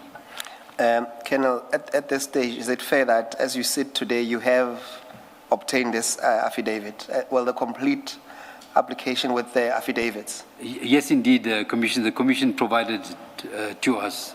And we can deal in detail when you submit your comprehensive affidavit on Tuesday, yes? Yes, indeed, Commissioner. Thank you, but nevertheless, please proceed to read into the record paragraph 50. Yes. Paragraph 50, without the benefit of the aforesaid affidavits and access to the police dockets, I record hereunder to the best of my ability and recall matters of relevance in regard to the Loftus family and their allegations. Yeah, please proceed. 51. To my knowledge, no member of the Loftus family have been intimidated by any conduct by members of the SAPS. Obviously, if any such conduct had been engaged upon by other members of the SAPS, not in the anti-gang team, for any other reasons of which I have no knowledge, I cannot comment thereon. I make it clear, however, the members of the anti-gang team had not yet engaged any such conduct in relation to any member of the Loftus family. 52. As far as Bevan is concerned, I do believe that he did own a tow truck business called First for KZN, but I have no knowledge of his threats, assassination made against him, or information that was a contract to kill him. It is obvious that the insinuation is that such occurred at the instance of the members of the anti-gang team. I deny the same. I should also inform the Honourable Commission, when a member of the police is engaged in untoward conduct of any nature relating to their occupation, persons affected thereby are entitled to lodge complaints with, inter alia, the provincial commander of the unit concerned, the provincial head of the Hawks, the provincial commissioner of the South African Police Services, the Crime Stop Hotline, accepts anonymous calls, all of which are internal remedies, but they can also lodge a complaint with the external remedy provider, namely Independent Police Investigative Directorate, IPID. The judge is appointed to oversee matters involving the Hawks and the South African Police Service. This is a retired judge, Commissioner. I accept that I was the provincial commander of the anti-gang team, and therefore complaints, if there were any, would not be expected to be made to me. But there are clearly still several other persons to whom the complaints could have been made. Certainly, internally, the above-mentioned provincial commissioner and provincial head are my superior officers. For that matter, if a complaint was dissatisfied with the provincial structure, approach a complaint could have been made to the national head of the Hawks and higher up, the National Commissioner of the South African Police Services. I am not aware of any complaints relating to harassment, intimidation, threats, and the likes by Bevan in his lifetime or members of his family. I think about roughly halfway through the paragraph, the line starting the Hawks, you said South African Police Service instead of South African Human Rights. Oh, yes, indeed, Commissioner. I assume you mean the South African Human Rights Commission. Yes, indeed, Commissioner. Commission. All right, thank you. Paragraph 54. I also respectfully point out that Mr. Gregory Loftus Sr. is a former policeman holding the rank at the time of his leaving the police of a warrant officer, and he was employed in the specialized unit at the time, being the South African Narcotics Enforcement Bureau, which now falls under the jurisdiction of the Hawks, and he will therefore be expected to know his entitlement to lodge complaints. 55. Furthermore, in interviews given with either social or media or ETV, Loftus Sr. stated that he was being assisted by seasoned ex-police officers, who I submit will also know how to lodge complaints. Yet no complaints were actually lodged. Copies of the newspaper reports pertaining to the interviews given by the first applicant and a copy of a clip of the interview of the first applicant gave to ETV, which was aired nationally, will be made available to the Commission. 56. On 1st April 2023, Bevan and several of his colleagues were at the flat on the 6th floor in Morningside flat, Durban, when members of the SAPS called there to investigate a report of receiving illegal firearms being held at Morningside flat, to investigate a report of the persons in Morningside flat, alleged to be Mr. Bevan Loftus and members of the gang controlled him, were planning an assassination in Morningside flat if the circumstances required it to arrest such persons. Did you mean a gang controlled by him? So you said alleged to be Mr. Bevan Loftus and members of a gang controlled him? That's correct, Commissioner. While you're there, Colonel, can you just explain, you say they were planning an assassination in the Morningside flat. Whose assassination, if you have knowledge? I'm not sure of that, Commissioner. It was information received, I think, to the local police at the time because they were carrying rifles. Okay. You can proceed on paragraph 57. The information received aforesaid arose in consequence of the white Isuzu Bakkie subjected to have been utilized a triple murder of Pop Kalcharan, his wife and his child in Springfield Park, approximately 1 week earlier, was identified on cameras. Monitoring the traffic reported in SAPS, the Crime Intelligence Unit of SAPS in turn contacted the SAPS Durban K9 Unit and Pietermaritzburg National Priority Violent Crimes Unit and informed them of the same. I should add that I was aware that the vehicle was being monitored for a few days before 1st April. 58. Acting on information received of foregoing police units together with the National Intervention Unit apprehended the vehicle on the roadway and found the driver to be in possession of the illegal drugs and an AR-15 automatic rifle. That rifle was stolen during the robbery in Eastern Cape. However, questioning the suspect indicated that he had additional firearm in the flat in Hillcrest and he was taken there by the said police. 59. As I was the provincial commander of the anti-gang team at the time, and bearing in mind that the rifle found in the vehicle had been used in a gang heist robbery, and my unit was investigating the triple murder, which was thought to be the gang-related, I was notified by the opposite police units as to what was happening, and even before they tracked the vehicle and apprehended the suspect.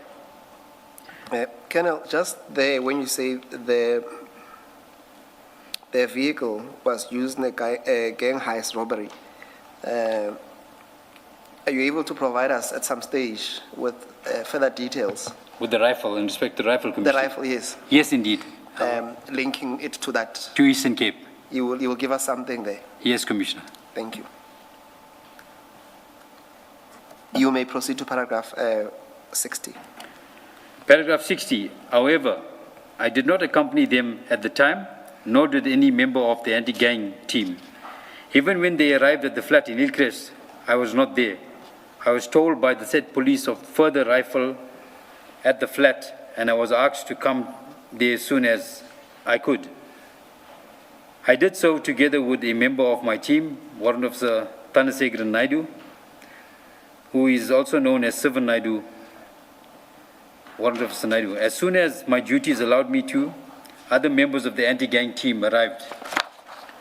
I arrived there and questioned the suspect in the premises of other policemen.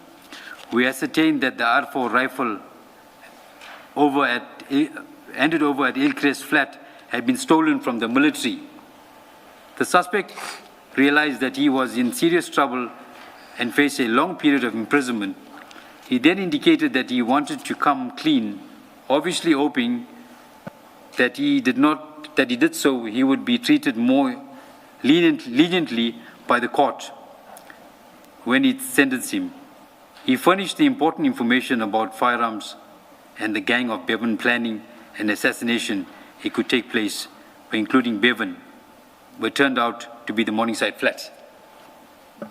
Again, when you were now talking to this suspect and he informs you, and you say he provided important information and about the planned assassination, at this stage now, because you are talking to the suspect, yes, Commissioner.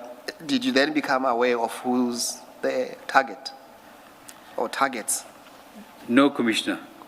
And any details around that assassination, when it was planned? No, Commissioner. What exactly did he provide to you, except what you... So, from the time he's providing the information, it was a quick plan, a quick operation, meaning which we had a short time to go to the flat. And that is why you notice there were less members and not more members. En route, I could recall that Captain Rodriguez was calling, for example, members who could assist for that operation. One being Captain China from Metro Police, who happened to be on duty that day, and one of the shotters. So he came at short notice. So it wasn't a planned thing where we waited for a lot of members. So it was a quick response to the flat. So basically, okay, but we'll pick it up when you do the cross. But the point is that at this stage, you didn't know who the target was, and you didn't have any details as to when was this assassination planned, but you regarded this information as important. Yes, Commissioner. So there was no meeting at which the members of the task team were briefed about the operation.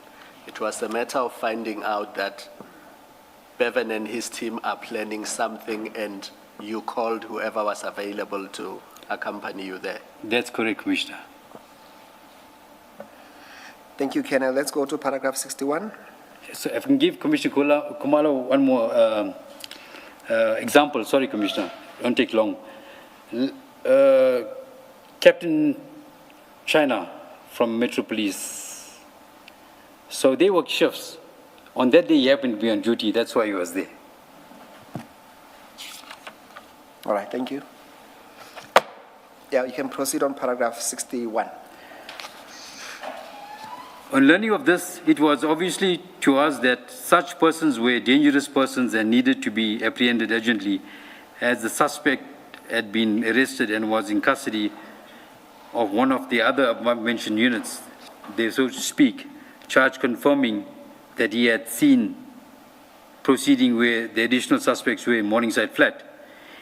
In any event, being tactical response unit, they would make the first entry. Warrant Officer Naidu and I accompanied them in our own vehicle with the suspect who had been arrested. We left members of the anti-gang team at the flat in Hillcrest in case of anyone arrived there. in which event their presence could be investigated by those members. Now that will be the detectives of the Eddie Gang task team, Commissioner. That's it. That is how the police units mentioned above and came to be at Morningside. Although I had amplified letter herein at Warrant Officer Naidu, and I did not enter the flat until the shooting had taken place. 64. What I have indicated above will confirm by Constable Alford of Pietermaritzburg National Priority Violent Crimes Unit, who was involved in the shooting, involved in the interception of the vehicle and the subsequent events set out by me, can also be confirmed by other policemen involved. Colonel, can I ask you, and you must tell me if my proposition is not correct. My fair understanding is that at least Bevan has been in your radar, i.e. he's been a person of interest in your work for various alleged crimes. Yes. Now you arrive at the scene and you are told that he's upstairs, and you chose to stay downstairs. Can you explain why you chose to stay downstairs with Warrant Officer Naidu? Yeah, Commissioner. So the tactical members, because the information given on hand that they possibly could be harmed, going to conduct an assassination, and they would always penetrate the house first. Now, very importantly, as I indicated earlier, Pedro is from ex-NIU, Shabalala is from NIU, Megan Munsami is from NIU, Matt, which Captain Houston said that he's from a detective. He's not a detective. He comes from public order policing, and he advanced towards his task force selection. So he's also a tactical member. Captain China also underwent training with the special task force. These tactical members naturally will go first. We are detectives, so they'll penetrate the house to see if suspects are secured. And you say that you only went up after the shooting had taken place? Yes. As far as you can recall, could you hear the shots from where you were? Certainly. You were standing? Yes, I could hear the shots. Were they all at the same time, or there were some pauses between them? When the shooting happened, you can't really, Commissioner, to know exactly which shot, before, after, during, you know, it's loud bangs. No, my question is, for example, by the time you were going up, there was no further shots being executed? Now, I can't recall that, Commissioner. I can't comment on that day. It was just shots went off. Okay. The simple point is that the shooting had stopped when you went up. Yes, indeed. Shooting had stopped. That was the trying. And then on that score, lastly, and taking it up from the evidence by Captain Houston, he suggested that Warrant Officer Sivan Naidu stopped him from entering the premises. Do you remember that incident? Yes, indeed, Commissioner. Can you explain, to the best of your recollection, what was happening there? Yes. Normally, if an incident like this happened, if it's a shooting incident, we would secure the scene and prevent anyone from coming into the scene. Now, I know Captain Houston. He's a hard worker. So he's the first responder. And naturally, I said to Captain Sivan Naidu, well, he's now captain, you ought to allow him in, which I did.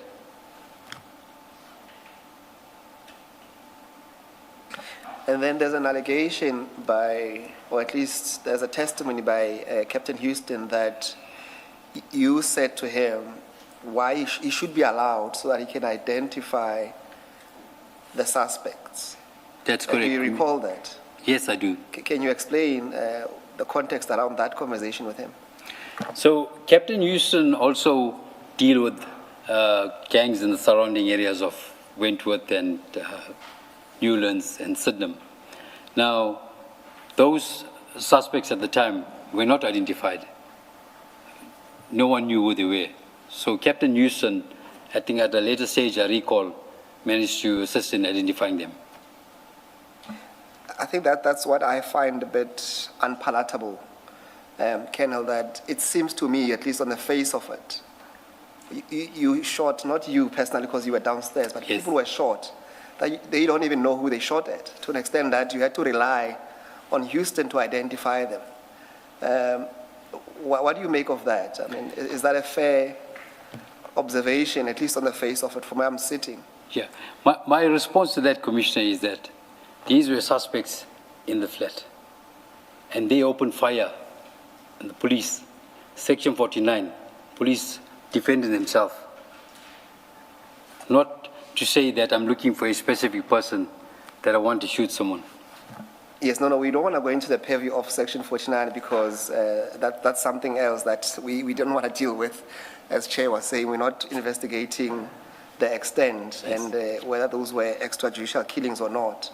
I found it very disturbing that you would ask Captain Houston to identify those deceased, but that's just my observation. Maybe we can visit when you do cross-examination. Yeah.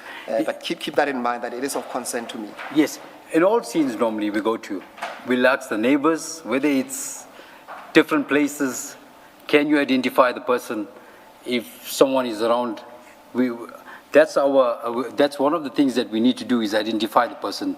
If we can't at the later stage, we go to the mortuary and they identify at the later stage. That's for profiling suspects, yeah.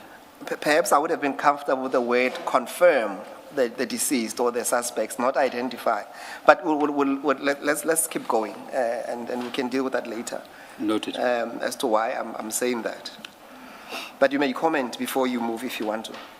No, as I indicated, Commissioner, this is straightforward. The suspects, whoever were in the flat, opened fire, police returned fire.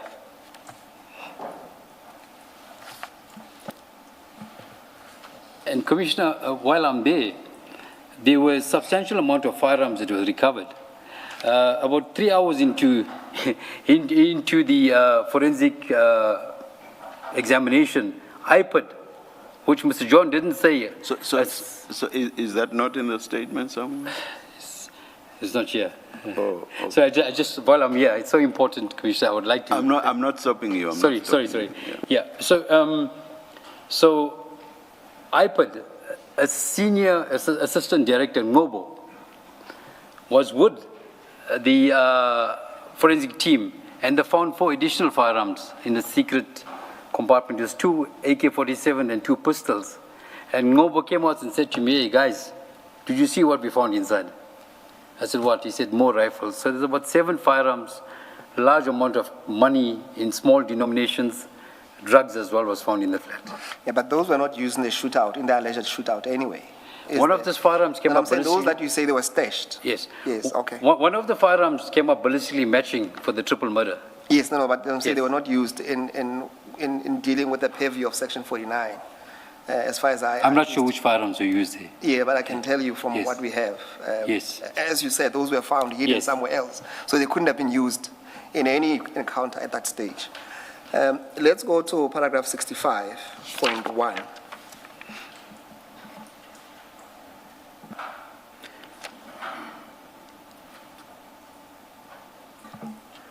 Are you there, Colonel? I'm here, sir. Yeah, let's continue and read that into the record. After the shooting at the Morningside flat, 197 rounds of ammunition, a large amount of drugs, an automatic R5 rifle being of a state issue and therefore not being allowed to be possessed by civilians, 2 AK-47 automatic assault rifles, 4 pistols, and almost 400,000 rand cash were recovered from the Morningside flat. These were entered in the SAP 13 register at Durban Central Station, reference number 2240/2023. 65. Before you go there, just a quick one. Did you yourself observe this amount of cash and the firearms referred to there? Commissioner, that was collected by the forensic team, if I can recall. Did you observe I didn't process the scene. You didn't observe it? No, I didn't process the scene. But you went inside the building? I did. Hey, the question, did you see any of that? I just had a brief appearance inside with Houston, and that was it. Okay. Yeah. Let's go to... Can I just ask a related question? You've given us the reference number of the SAP 13. Yes, Commissioner. So we should expect, if we look at that SAP 13 register, we should expect to find these items. Yes, Commissioner. Okay, thank you. And I'm only asking you because the pictures that we have seen and probably will play during your cross-examination, the amounts that were discovered, it's a huge difference from what you are showing us. We've seen 10 rands and on all of that, but we'll deal with that at the later stage, but also compare that with the SAP 13. Yes. As I indicated, I didn't process the scene and enter the exhibit scene. It's in your statement, but let's proceed to 65.2. Please proceed, Kenna.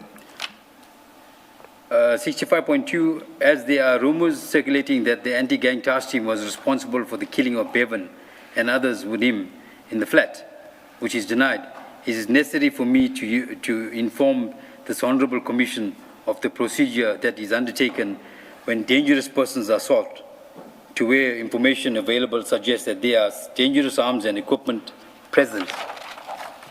The investigating officers of the units involved in investigating a crime do not generally speaking make first entry or first penetration of the premises. This is left on specialized units which are known as the tactical response teams. On the day in question, the flat was approached by members of 4 separate tactical units. These were units from the National Intervention Unit, South African Police Service equivalent to the famous Special Weapons and Tactical SWAT unit in the United States, the SCPS Durban K9, Tequeni Metro Police K9, which had been summoned for backup by the SCPS K9 unit, and the Pietermaritzburg National Priority Violent Crime Unit. It was their responsibility to penetrate the premises to secure the same, meaning that it would then be relatively safe for us to, as investigating officers, to enter the premises to conduct investigations. Kenna, something for you to also consider, and what I find, I need you to balance me when we deal with this. I understand your role is that you did not go in with the operation, but is it fair that you remain in charge of the whole operation, or is that correct? That's not true, Commissioner. As I indicated, that information came from Pietermaritzburg. There'll be Matt Alford and Captain Rodriguez. At the moment you got involved, and at least when you got to Morningside, who was in charge? It was Captain Rodriguez. He was leading the team. The one who doesn't have a specific unit? He has a unit that's Durban K9. Not the one that's sitting on the roadside that Captain Houston said, no. Okay. Yeah. All right, but also what I also want you to deal with, but consider, when at least remarks are made, and I suppose in some instances, when accolades and awards are given, you seem to be acknowledged for this kind of work, to say you have done a good job, as if you were in charge of this thing. So you specifically, you are being called up to say you are doing a commendable job. But now, as we sit here, it seems to me as if you are trying to create some rift or distance between the incident that took place here and the overall operation. Not really. But before you answer, can we just clarify, Mr. Msikili, did that happen in respect of this operation? Because you sound like you're speaking generally, and is it something that has happened with this operation, where he has been acknowledged as the owner of the operation? We will have to go back to, that's my understanding, on 2 occasions at least.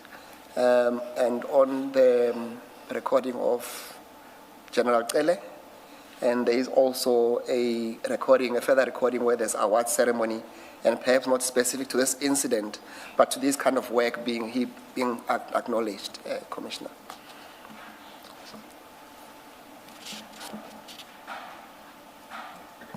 Can I suggest you deal with it in cross-examination? Indeed, Commissioner. It may be that you need to reframe. Yes, it's fine. We'll do that, Commissioner. Kenna, Then can we move to paragraph 67? Yes, indeed. Yes. Whilst the tactical units made their way to the Morningside flat, we were initially in the basement parking of the building in company of the suspects, and we went to the 6th floor near the lifts, awaiting clearance from the tactical units that were engaged in the penetration of the flat.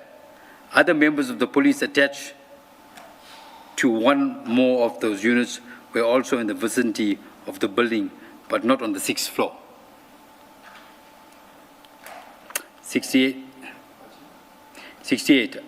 I was told by members of the tactical units that when they attempted to entry, they were fired upon by the occupants of the flat, that they returned fire, and in the process, the occupants were killed.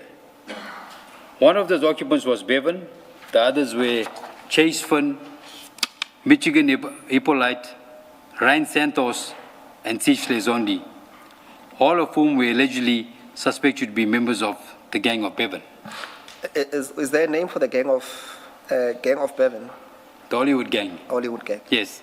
I have a photograph that, a picture, depicting where Bevan is part of the photo, and we'll provide to the commission. I think it's in the bundle. Next to him is a guy called Dane Majority, and currently right now there's 2 warrants of arrest. He's been convicted, Commissioner, and he's on the run right now. The police are looking for him. Amongst all the other guys, some are even deceased from the gang. All right, let's continue on 69.1.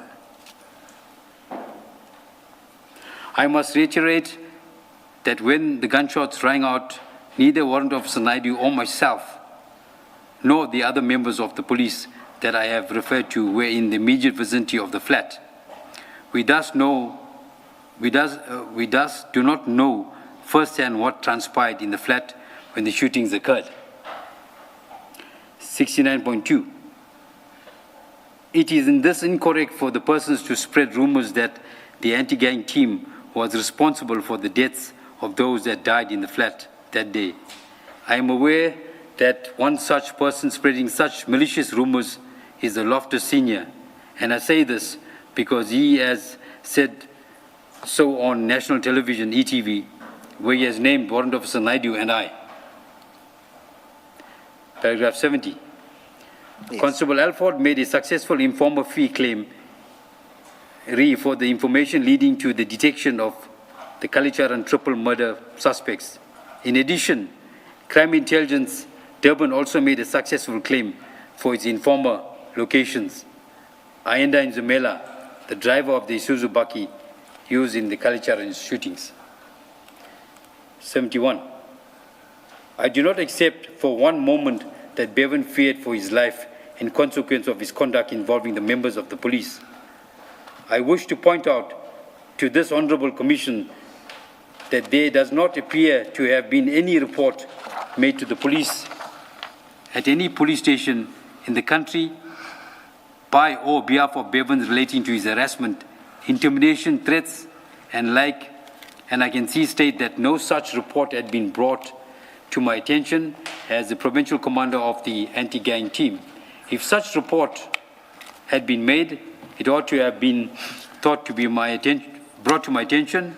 Even though I am the provincial commander, investigation to such complaint would then have to be taken to cause in which I was not directly involved. 72. Is it not fair to say at this point, even you knew that there was an interdict application where the father said, I fear for my son's safety. I believe that these people want to kill him. So in light of that, is there a need for a report to the police that he fears for his life? If you are aware that there's an application where such allegations are being made? Yes. Commissioner, that would have been after the fact, because that application, if I can recall, was granted on the 5th. That was after the shooting. Forget about when it was granted. Yes. When it was launched, I think it was the day before the shooting, if I'm not mistaken. That's correct, Commissioner Kumala. So at least on the day of the shooting, I don't know if it had been served on you at that point. No, Commissioner. It had not. No, we only came to learn about it on the 5th. No, then that's fine. But I think we can accept from the application that at least the day before the shooting, the Yes, father indeed. feared for his son's safety. That's correct, Commissioner. May continue. Thank you, Commissioner. 72, I think. 72. Crime is, as is commonly known as in this country, widespread but violent crimes in the Wentworth area were not within the areas where investigations were conducted by any of the members of the anti-gang team, including myself. I must, however, mention that one of the reasons for the establishment of the anti-gang team was that summits of Wentworth, Sydenham, and Newlands in Durban were hard hit in respect of the drive-by shootings, emanating from the gang rivalries, drug trade, turf wars for some 10 years prior to the establishment of the anti-gang team. As the commanders of the anti-gang team, I am aware of this. 73. Upon its establishment of the anti-gang team has been furnished with in excess of 150 cases dealing with the incidents which have taken place past where the cases have been closed, so-called cold cases, from various police stations and are busy investigating the same. Considerably, a progress had been made investigating many of the cases. This was a time of consuming exercise and required several members of the anti-gang team to investigate, and some incidents being investigated were years old. These cases were in addition to active cases where investigations were being undertaken. I should mention that Bevan had been implicated and was thus a person of considerable interest in several of the cold cases. The then active investigations to which reference will be made at a later stage. Year under 74. I have read the transcription of the telephone call between Nika and Bevan provided to the Commission. I do not see confirmation of any hit on the life of Bevan. In fact, all that I read thereon is Bevan talking about money being placed on his head, but at no stage there were confirmation from person with whom he is speaking, namely Nika, if anything. I read the last words of Bevan on that transcript, the fastest live the longest, right lacquer, as being a threat of against Nika. Nika is the owner of a tow truck business called Roadstar. I have listened to the recordings played at the Commission. Transcript is inaccurate and that it omits a material aspect which Bevan refers to as puff. I refer to the independent transcription from the Sneller recording, which I will deliver to the Commission. Chair, we've dealt with this transcription earlier on, so we don't have to deal with that. Are you happy with that? We've dealt with that? Yes. Yes. 75. Let's move to paragraph 75, yes. As I indicated earlier, approximately 2 days after the aforesaid telephone conversation, a tow truck driver working for Nika together with the passenger were shot by 4 armed men, and both of them were seriously injured, being shot in the head, and they were hospitalized. That was on the 25th of June, 2023. The anti-gang team has been looking for Bevan to arrest him. Just so that we understand, are you linking this to the telephone call to say that, or what are you saying here? What is the inference of this? And also in that, can we, in your affidavit, provide details of this incident in terms of the docket and so on? Yes, indeed. This is the threats made on Roadstar, and subsequent to that, after that, the drivers were shot in this incident. So your inference for mentioning this is that it could have been Bevan responsible for this shooting? That's correct. Okay. And you'll provide us with the details of that? Yes. Thank you. Let's go to paragraph 76. The anti-gang team has been looking for Bevan to arrest him on more than one charge in different cases. Since December 2022, we were unable to find the precise location of Bevan, even when confidential information of his whereabouts was furnished to us, such as he was at home on the night of the 13th December 2022, he managed to flee therefrom.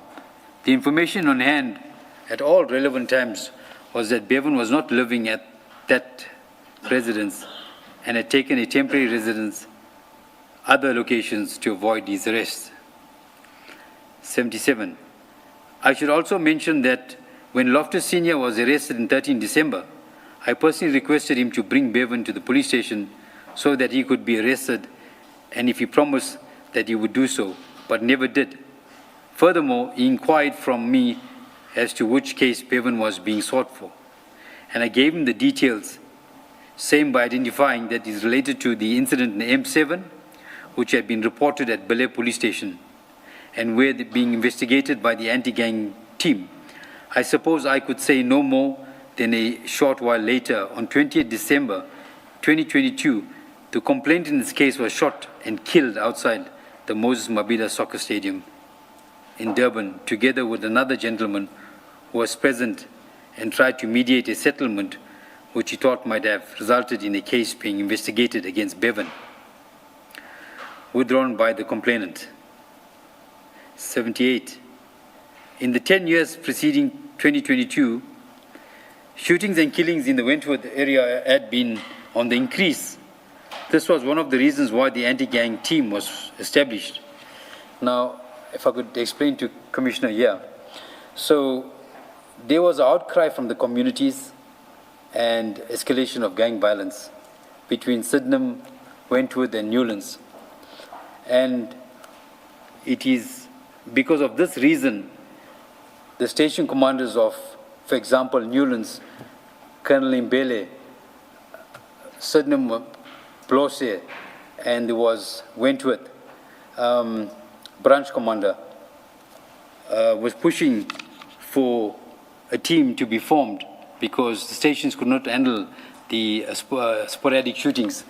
Now, Commissioner, if I can explain, on one night, you would have 7 to 9 shootings between the 3 bases. And there were lots of other people arrested, Commissioner, and I will provide this to the Commission. Prior to the shooting of Bevan, there were lots of people being shot. There were innocent people getting shot. For example, at Nando's, there was a young girl, she was 19 years old, and in that shooting, she was shot dead. And Bevan was identified as the shooter in the car. That's another matter, I'll just give you an example. But it wasn't only about Bevan, there was other people shooting as well, rivalry gangs. So they've been arrested by the police, some been, there was a shootout between the police. So that's the reason the anti-gang task team was formed.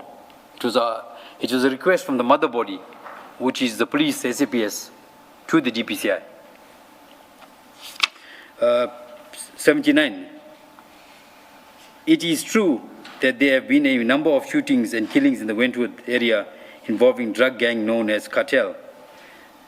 The leader of the Cartel gang, one Kyle Pretorius Para, was shot and killed in one of these incidents, 15 December 2022. But when the anti-gang team commenced investigation of several of these shootings and killings in Wentworth area, the name of Bevan kept cropping up. I know this as I was the commander of the anti-gang team and had access to my members to information of what they were investigating. He was certainly a person of considerable interest and shootings and killings, particularly as he was the leader of his gang, which was called the Hollywood Gang. On available information, the Hollywood Gang was seeking to take over the drug trade in the Wentworth area and found the Cartel Gang to be the obstacle in its part in that regard. 80. Bevan was responsible for shootings in that area according to the information supplied to the anti-gang unit during this investigation. It is certainly not any narrative started by the anti-gang team. In addition, I must inform the Honourable Commission that members of the Cartel Gang are not involved in tow trucks industry, own no tow trucks. Since the death of Bevan, a number of shootings in Wentworth dropped significantly to virtually zero. I have been... What do you base that on? Is there a document that you can provide to back that up? Yeah, this is what really happened. I'm talking about the gang, not only Bevan himself now, I'm talking about the gang itself. Remember, that includes Ryan Santos. Now, in one of the videos that we'll play to Commissioner is here, Ryan Santos got an AK-47 and he's firing amongst kids, rapid fire, at a place called Newlands. And that's a video clip that I'll submit to the commission. So it was his gang, and the gang violence dropped drastically. That is why, and one of the reasons that they decided there was a new threat of cash in transit, and now the threat has to move to CITs. And this tracing team was now formed as a result. If the threat was still greater with gangs, we would remain with the anti-gang task team. So for now, are you saying this is based on your observation, or there's something that you can provide? There is some stats that I will be able to provide. Okay. Yes, and as I indicated, there are the station commanders that still at their respective stations will come here and testify independently to say they have first-hand knowledge about Bevan, they have first-hand knowledge about Ryan Santos and all the other people. They would phone me at 1 o'clock in the morning and 2 o'clock and say, Captain, sorry, there's a shooting, come out here. I get home, I have something to eat, I'm back again, because that's how they were shooting. These guys weren't sleeping. So most of the crimes were even late at night. Yes, no, it's fine. I found it very interesting that you would say just a shooting of one person or his No, it's gang, not one person. or his gang, because Yes, you're saying yes. since the death of Bevan, the number of shootings in the entire Wentworth dropped. Yeah, I say it's gang. I meant it's gang. Yes, there's no gang there, but okay, Yeah. I'll take gang as well. Please, thank you. You can proceed to 82. 82, yes. I have been informed that ballistics examination of the AK-47 rifle recovered at the Morningside crime scene has been positively identified as a weapon that used in the triple murder and shooting of Puff Kalachar and the family in Springfield Park, Durban. 8.3.1. Okay, before you read that, let's read the question that you are speaking to. Just a moment. Do you need to address the chair? No. Honourable Commissioners, I've lost feed on the headset and I can't hear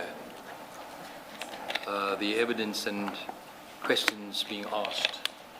Okay. I think the technician is on the way to try and sort of, if you kindly bear with me. Let's take an adjournment. We'll come back to you soon. Thank you, Chair.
Thank you, Yes, Chair. yes.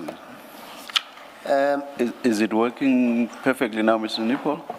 Thank you, Honourable Member. It's now, battery's been replaced. It's now back working. Thank you. All right, thank you. When he said honourable member, I got worried. Colonel, we are about to go to 2.3.6 at paragraph 83. The question is whether IPID was immediately informed of the incident, and if not, why you did not notify IPID immediately after the shooting incident, and why you allowed members of the task team involved in the shooting incident to leave the scene before the IPID arrived. You deal with that at paragraph 83. Yes. Paragraph 33. Furthermore, John is not the initial investigator at IPID who multiply dealt with any of the complaints of police shootings by the members of the teams. Sorry, paragraph 83. 83, sorry, I'm so sorry, Commissioner. Yes. It's a long day. 27. Sorry, Commissioner, it's a long day. I'm with you, Commissioner. 83.1. The protocol is for the police officers involved in the shooting to telephone radio control 10111. They would in turn contact IPID to the best of the knowledge on the day of the shooting. Radio control was in fact contacted. A team of IPID investigators arrived on the scene. I was not in charge of the operation.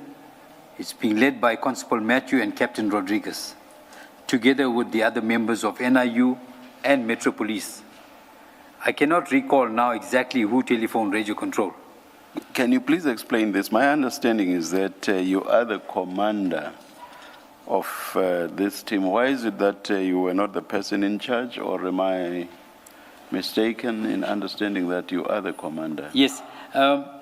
Commissioner, why, if you are the commander, would you not have been in charge? Yes. Commissioner, if you could recall earlier on. I remember you touching on that and saying even when this was happening, you were somewhere downstairs and so on, and that you were not leading the team. I just want to understand this. So the information emanated from Pietermaritzburg for that information for the suspects. So they would naturally take precedence and be in charge of the scene. In terms of the tactical part, it will be in Captain Rodriguez. He is the most senior tactical member that will be in charge of the scene. That was his scene. But when the other role players arrive from the station, for example, the station duty officer, branch commander, they will now take over the entire scene. If it was my information, Commissioner, then I'll take full responsibility to say, well, from the beginning, it is my information, my responsibility. I am the commander of that scene. It is my operation. Maybe, Colonel, the most difficult thing to understand is in any operation, why is the most senior police officer in that operation not in charge of the operation? Because you would accept that you were the most senior officer. Yes, I will accept that, Commissioner. At the flat? Yes. So because of that, why then were you not in charge of the operation as the most senior officer? Commissioner, I facilitated and assisted and coordinated it after the fact. But in terms of the operation itself, that would be Captain Rodriguez who led the operation. But it still doesn't make sense. Can I maybe ask the question differently? Yes, Commissioner. You referred to Constable Matthew and Captain Rodriguez. Yes. And then you have mentioned the information came from or belonged to, I think you said, Pietermaritzburg? That's correct. Can you just locate Constable Matthew and Captain Rodriguez in the two entities that you say it was their information? Yes, Who was Pietermaritzburg? Yes. Who was from Pietermaritzburg? Constable Matthew. And then Captain Rodriguez? From Durban K9. Okay. And was Captain Rodriguez senior to you? What would have made him in charge ahead of you? Maybe just explain that for us. No, he wouldn't have been ahead of me, Commissioner. I'm the senior person to him. But for that purpose of the operation, it was their information. If you go back onto the M13, he was in charge of the operation, the firearm was recovered. When you go back to Hillcrest, he was in charge and present when the firearm was recovered. When he got to the flat, after the incident, he was still in charge. But I will assist from my point of view as coordination or further assistance. Thank you. What's the relevance of the Maritzburg information for purposes of who is in charge? Normally, Chair, is that when the information derives from a certain unit, they will register an inquiry. It's their information. They're in charge of that information. I'm not talking about, I'm talking about being in charge of the operation, not just the information. Fine, the information comes from Peter Maritzburg. Yes, Chair. But now it's here and it relates to what's being done in Durban. Yes. So what's the relevance of that information if there's now an operation in Durban? That's what I want to understand. Because you emphasize this thing about information from Maritzburg. When I asked you the question, why is it that you were not in charge of the operation? You said the information was from Maritzburg and so on and so on. So what's the relevance of that information when we have an operation in Durban? Yes. What's the relevance of the Maritzburg information? So, Commissioner, it's a, may I explain, continuous operation emanating from Pinetown, which the doctor has registered, Hillcrest, and back here. It was a continuous operation. But then Captain Rodriguez is Durban, Canine Durban. Yes, that's correct. So, and he is the one who ultimately becomes in charge at the Morningside flat, correct? Yes. Because so meaning the fact that there was information from Maritzburg did not result in him not being in charge. Yes. Do you see what I mean? Yes. So he was in charge even though the information or some information originally emanated from Maritzburg. That's correct. So which would say to me that Maritzburg information was irrelevant for purposes of who became in charge. Yes. Correct? Put it that way, Commissioner. Now, back to my original question. Yes. Why was it not you that was in charge? Because this Maritzburg thing that you are telling us above has, as you've just admitted, become irrelevant. Yes. Why were you not in charge? The Commissioner, in terms of, as I explained, I go back again. This is what happens in practice. But please forget about Maritzburg now. Yes. You've accepted that it's irrelevant for purposes of who's in charge. Yes. So, yeah. So it's a continuous operation, Commissioner. One don't want to interfere if it's running from one area to another area. If it's stopped at one stage and, if it's another operation another day. I'm just giving you an example. Now, it was managed quite well by Captain Rodriguez himself before I got there. I'm not saying I don't take any responsibility. That's what I'm not saying, Commissioner. I assisted in every way I could as being a senior person there. But in terms of the incident itself, I'm not taking myself away from there. It's what was emanating to the scene. I assisted where I could. But naturally, it started there and he managed it very well. I'll leave it there. Is there an operational manual or national instruction that governs what we have just discussed with you? Because I'm not saying you are wrong or I don't believe you. I just have serious difficulty understanding how a junior officer, you would have to take instructions from them if they were in charge of the operation. So if they said shoot and you happen to be there, you would have to take instructions from them. Yes. And that I have serious difficulty with. If they said, let's leave the scene and not call IPID, you would have to follow their instructions since, according to you, they were in charge. And I have serious difficulty with that. So is there an operations manual or a national instruction that we can read for ourselves to ascertain what happens when police go to it's not a moving scene, it's a flat. Yes. And they go there because they believe that suspects are hiding there and are planning a different crime to the one that started somewhere else. Is there a manual that we can read that can give us an answer to this question? Commissioner Kumalo, so let me put it this way to you. Even if the guy is a constable, the member itself, if it's his inquiry and his docket, no matter what the circumstances are, if you're going, for example, whether it's Komashi or Effingham or wherever it is, he will remain in charge of that investigation. That's his information. Although I might be the senior guy, he will request assistance from myself to say, well, I need this, I need that. I think you've said that already, and I hear you. My question is there an ops manual or a national instruction that says what you are telling us? I can look into it, Commissioner. Because there has to be a source document or a prescript that says this is how things work. Yes. Will you provide that to us so that at least going forward? I'm going to look into it, Commissioner. But can you answer some of the questions that are implicit in what Commissioner Kumalo says? So if that junior officer, who as you say could even be a constable, were to say, retreat, and you, the colonel, do not believe that you should retreat, you would retreat based on the instruction given by the constable. So that can you please answer the question directly? Sorry, Commissioner, I'm just engaging with Commissioner. Okay. That happens in, for example, POP.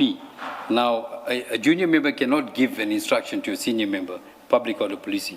For example, if they're having a standoff at a right or something. But in circumstances of investigation, a junior member can guide you, but he can seek assistance from a senior member in terms of administratively.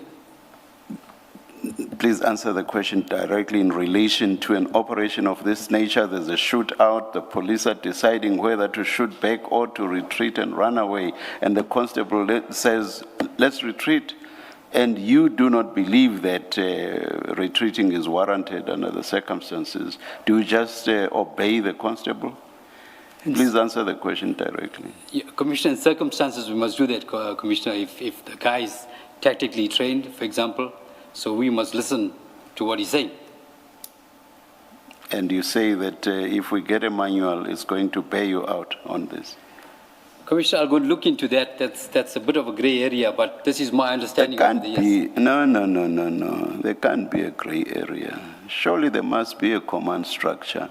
And basically you are saying a constable can command you under those circumstances. Surely there must be a command structure. There is a command structure, Commissioner. It has to be the hierarchy. You know better, but I'm not willing to believe that there's any gray area on this issue. So there is a command structure, Commissioner. As indicated, the senior member is a senior member. Yes. But administratively, if the junior members require assistance from the senior member. I'm not talking assistance now. I'm talking because you say the junior officer is responsible for the operation. So I just want to get an idea of how far that goes. Does it go even to the junior officer instructing you? Yes. A constable instructing a colonel. Is that what you mean? Is that what you want us to believe? Depends on what investigation we speak about, Commissioner. No. I'm not being general here. I'm asking you about a specific one like this Morningside operation where there was a shootout. Yes. Let us say instead of Captain, is it Rodriguez? Yes. Let's say instead of him, it was a constable that was responsible. Yes. Are you saying that constable could have given you instructions or orders, underlying instruction or order? Is that what you are telling us? And that you would have had to obey that instruction or order. Is that what you are telling us? Commissioner, with regards to the shooting, the entire operation and order could have manifested in whatever in different ways and for whatever purpose it could easily have manifested. Yes, Commissioner. So you would have had to obey that order or instruction from a constable. If it's in his inquiry and his investigation. That's correct, Commissioner. Thank you very much. Yes. Thank you. Thank you, Colonel. I think the difficulty, Colonel, is that it appears as if you're trying to distance yourself from this operation. And the question will be why. I mean, for example, the simple question is, do you accept that your anti-gang unit was part of this operation? What's your response to that? That's correct. Myself and Warrant Officer 7 Naidu. You were part of this general operation? Yes, that's correct. Yes. And you say technically for the purpose of, I would accept if you said for the purpose of house penetration, you would send the most technical person. Remember I said to you, I would have said to you, my proposition is that Rodriguez will be your sharpshooter. You would send him to be in charge of the shooting. But the general operation, you will still be in charge. I think that's what we're trying to get at. That's what I tried to indicate earlier on. Sorry, Chair, if I mixed my words up. I did say operationally it'll be Rodriguez. No, remember, let me give you an example. Yeah. And I'm trying for the last time. Think about a bank robbery. Yes.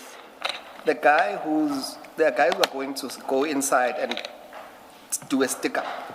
There are guys who are going to be like, you wait outside.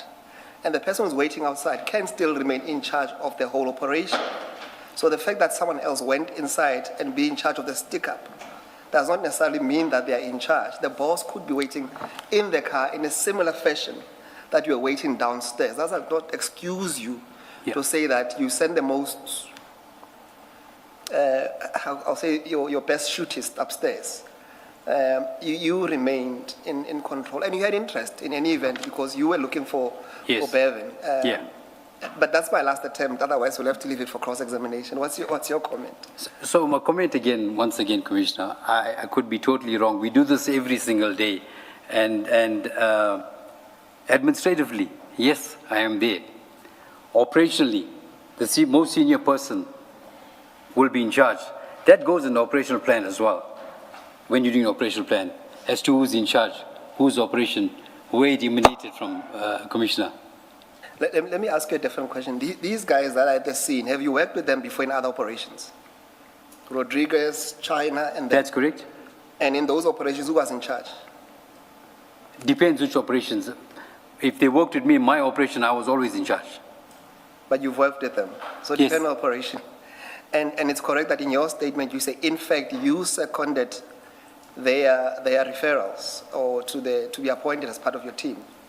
Not Captain Rodriguez. Not Rodriguez, but the others. I'm talking about the anti-gang detective members. Yes, detectives. Okay. Yes. All right. No, we'll pick it up from when you do the cross, but please keep that in mind because it's still concerning. I'm not distancing myself away from. Okay. I did indicate administratively, yes, I would assist him. Yes. No, remember all of this, it's said with also the background that in your statement you say that there are rumors that your unit was involved in the shooting on the operation, and you say that's not correct, and the proposition is that you were involved.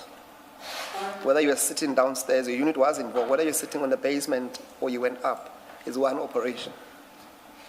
In terms of the shooting? No, in terms of the whole operation, because you yes, were looking... we are part of the operation. That's correct. Yes. Okay.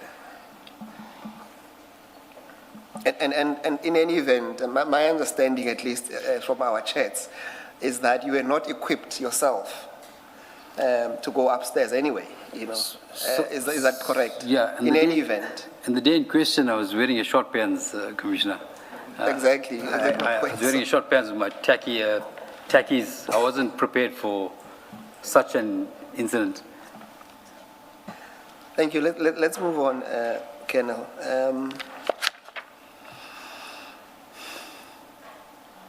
Is it what, 83.2 or 83.2. I've put a question to you. Yes, you're answering on 83.2 now. You've read the first paragraph.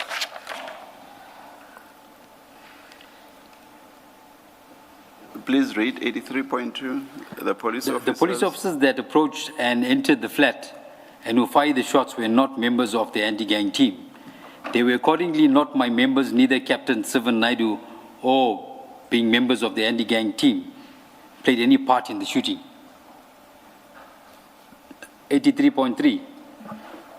Both Captain Sivan Naidu and I remained in the scene, even when I put the LCRC and Provincial Commissioner and the National Commissioner paramedics and local police station duty officers, district duty officers, DPCI Provincial Commander, Brigadier Nuswa, Colonel Jacobs, Provincial Commissioner, Lieutenant General Nkunazi, the National Commissioner of Police, Lieutenant General Masamulu, and the former Minister of Police, Honorable Minister Tele, attended the scene.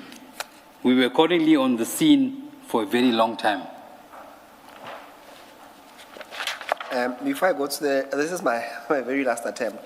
Do you accept that, for example, remember in the robbery example I gave you, if people were to be charged with common purpose, the driver sitting outside, not doing the shooting inside the bank, will also be implicated as part of the enterprise. That's correct, Commissioner. Yes. Now, when you go to paragraph 83.2, I want to suggest to you that it doesn't make any difference to insist that your members, as you say, your members would have been you and Warrant Officer Naidu did not do the shooting because you form part and parcel of the same operation. Will you accept that, at least on that level?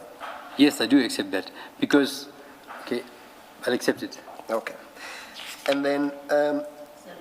in fact, IPID is investigating this matter. That's correct, Commissioner. And correct. you are one of the people that you and Mr. Naidu are part of the people that are being investigated by IPID. That's correct. We're suspects in this matter, Commissioner Mulai. Okay. Yeah. Thank you. And then question 2.3.7, why did IPID and its investigating officer were not allowed immediate access to the crime scene when they arrived at the flat? And you deal with that at paragraph 84 of your statement. Yes. I was not in charge of the crime scene. It was managed by the detectives from the local police station, to the best of my knowledge. The allegations made in this subparagraph is incorrect. Now, Commissioner, if I may explain, we also here, we're responding to Gregory Loftus when he put out the, and that's the reason we are going hard. For example, he said that, for example, if we shot, we didn't shoot. So this was a response here as well. Some of it were a response to his application for the application for the interdict. And if you look here, that's why we directed, when council was drafting, senior council, some of this it's directing towards not as if we're not taking responsibility, but it was drafted in such a way to respond to Gregory Loftus' allegations. Okay. And then we go to 2.4. Chair, we've had discussions with Colonel, and you will see that questions relating to 2.4 and 2.5, they form part of the application that will be submitted for in camera for reasons that will be fully provided. But Colonel, and only if you are comfortable for the purpose of, because I know from what we've discussed that it's not everything that relates to Mr. Naika that will form part of the privileged or confidential information. And there's only one incident that was put before this commission really, which involved you using Mr. Naika's vehicle in one of the cash and transit operations. Is there something that you're willing to talk about? Yes, indeed. Commissioner, so around about, I could be wrong of the year, you correct me if I'm wrong, 2016, 2017, and so there was a cash and transit information, and yet again we come back, there was a Colonel Carl van der Pfeiffer, who's late now, who died in the last CIT. He was the coordinator and operational commander of this information. So we had staged up an area in Springfield Park next to Macro, and the information was that the robbers would come in a certain car, and they would rob the van as soon as the cash van arrived. And we had about 26, 27 NIU policemen around, National Intervention policemen, a big team. But suddenly, so we were in the Mercedes-Benz with a guy named Neil Tomlinson and two other members. This car was identified already by one of the spotters, so we had to leave it aside.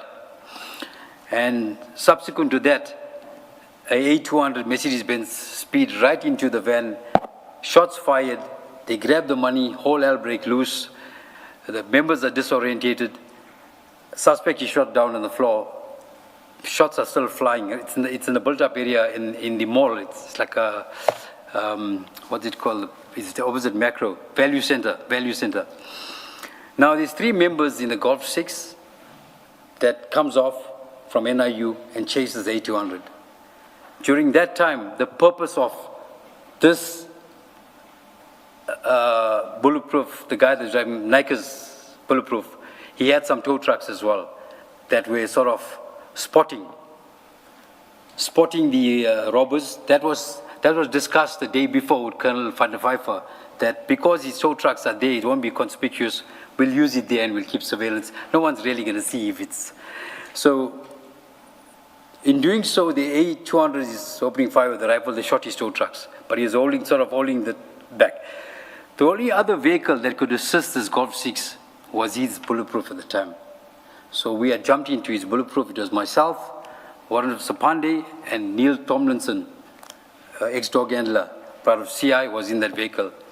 And whilst the chase was on towards Parlock, suspects opened fire and they shot the tires off the Golf 6. And this vehicle was going on rims. And we started to push hard with this bulletproof vehicle to keep the pressure on. And they went into a dead end. They took a wrong turn.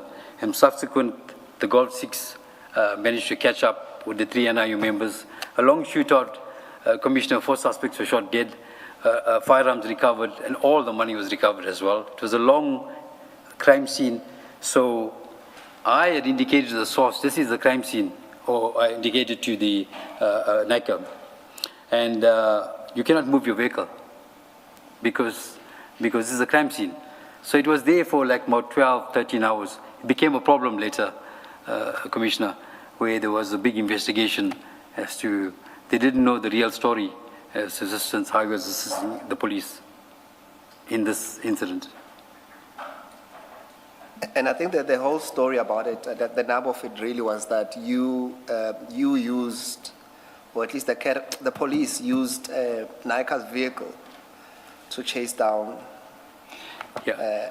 So if I gave the real events of what occurred, in my best of my recollection, that's exactly what happened on the day. Commissioner, if it wasn't through Nika's vehicle, I can tell you these members would have been probably injured very badly or something bad would have happened, and the suspects would have got away.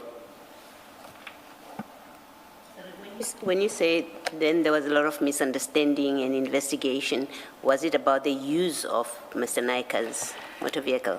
Yes, at the time, Mr. Nika, so why did we use his bulletproof in that operation? That was, other members were not happy with that, with Nika.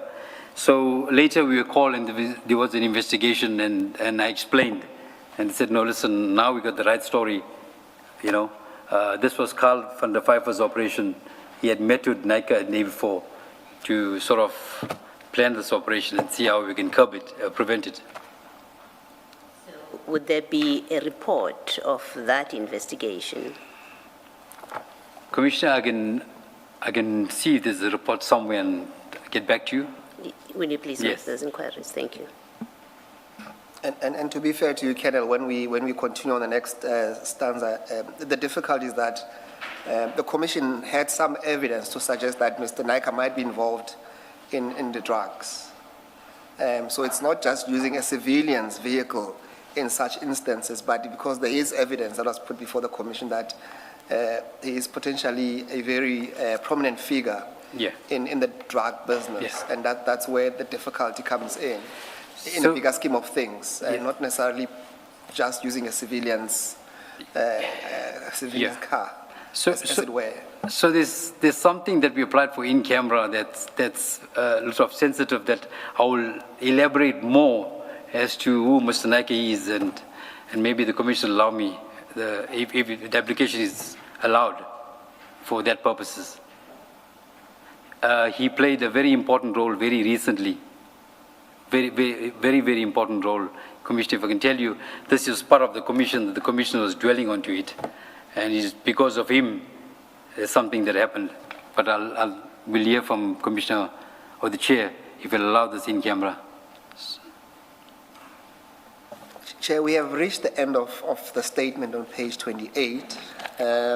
Chair will see that when you go back to the regulation 10.6, I have mentioned item 2.4 dealing with Mr. Clive Nika and his relationship, and 2.5, Mr. Tini Meromotu, and all those two will be dealt with in camera. And then what remains is 2.6, which deals with the kennel's financial information. Colonel, perhaps let me leave it to you to explain that, because obviously it does not appear on your statement. What is the position there? So all those funds, Commissioner, is legitimate. It wasn't a single cent from... Is it not going to be dealt with in some statement? It's going to be dealt with. Yeah, so, Yes, yeah, let's leave it. Yes, the long and short of answer is that he will deal with this in his comprehensive. Commissioner, it was so hurtful for me. The whole world is watching what Mr. Len John said. With no proof, he accused me of taking money for HIT and put in my bank account, which was never verified. He could never ever come up with a single transaction, but with unverified information. And I speak to Len John, Commissioner, on other matters. I got emails and trailing emails of other matters, so I'm very polite with him. But it hurts me because I've got a wife and I've got kids. I didn't steal the money from anywhere, Commissioner. And I will account before the Commissioner to say where I got the funds from. But right now, I'm so embarrassed. If I go, any of the people are laughing at me. My kids go to school, but I don't think so. It was very fair and premature for him to come right here, Commissioner. I'm not saying to Commissioner and the commissioners, I'm saying but for the rest of the world to watch. I've been in the police 30 years right now. It's the first time that I've come across allegations of this nature, especially by Mr. Len John. And I've also got charged recently for the Nangi matter. And it's the same people that want to charge me here again, and I'll prove to the Commission. I was exonerated after so many months for 37 charges or maybe more, because the same people again. I appeared in head office. I got attorneys which I'm still paying for now, and I won my case. But these are the same people which I'm going to bring out to the Commission that are doing this to me now again. Thank you. We'll see the detail in your supplemented statement. Thank you, Commissioner. Thank you. We will adjourn now, and the hearing of your testimony will continue on 31 August 2026 at 9:30 a.m. Thank you, Commissioner. And, Thank you, Chair. we resume at 9:30 on Monday. Indeed, Chair. Yes. Let's adjourn.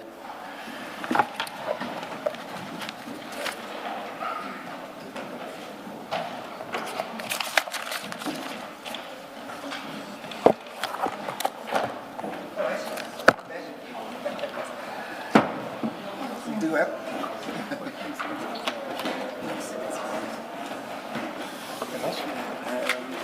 Whatever you can.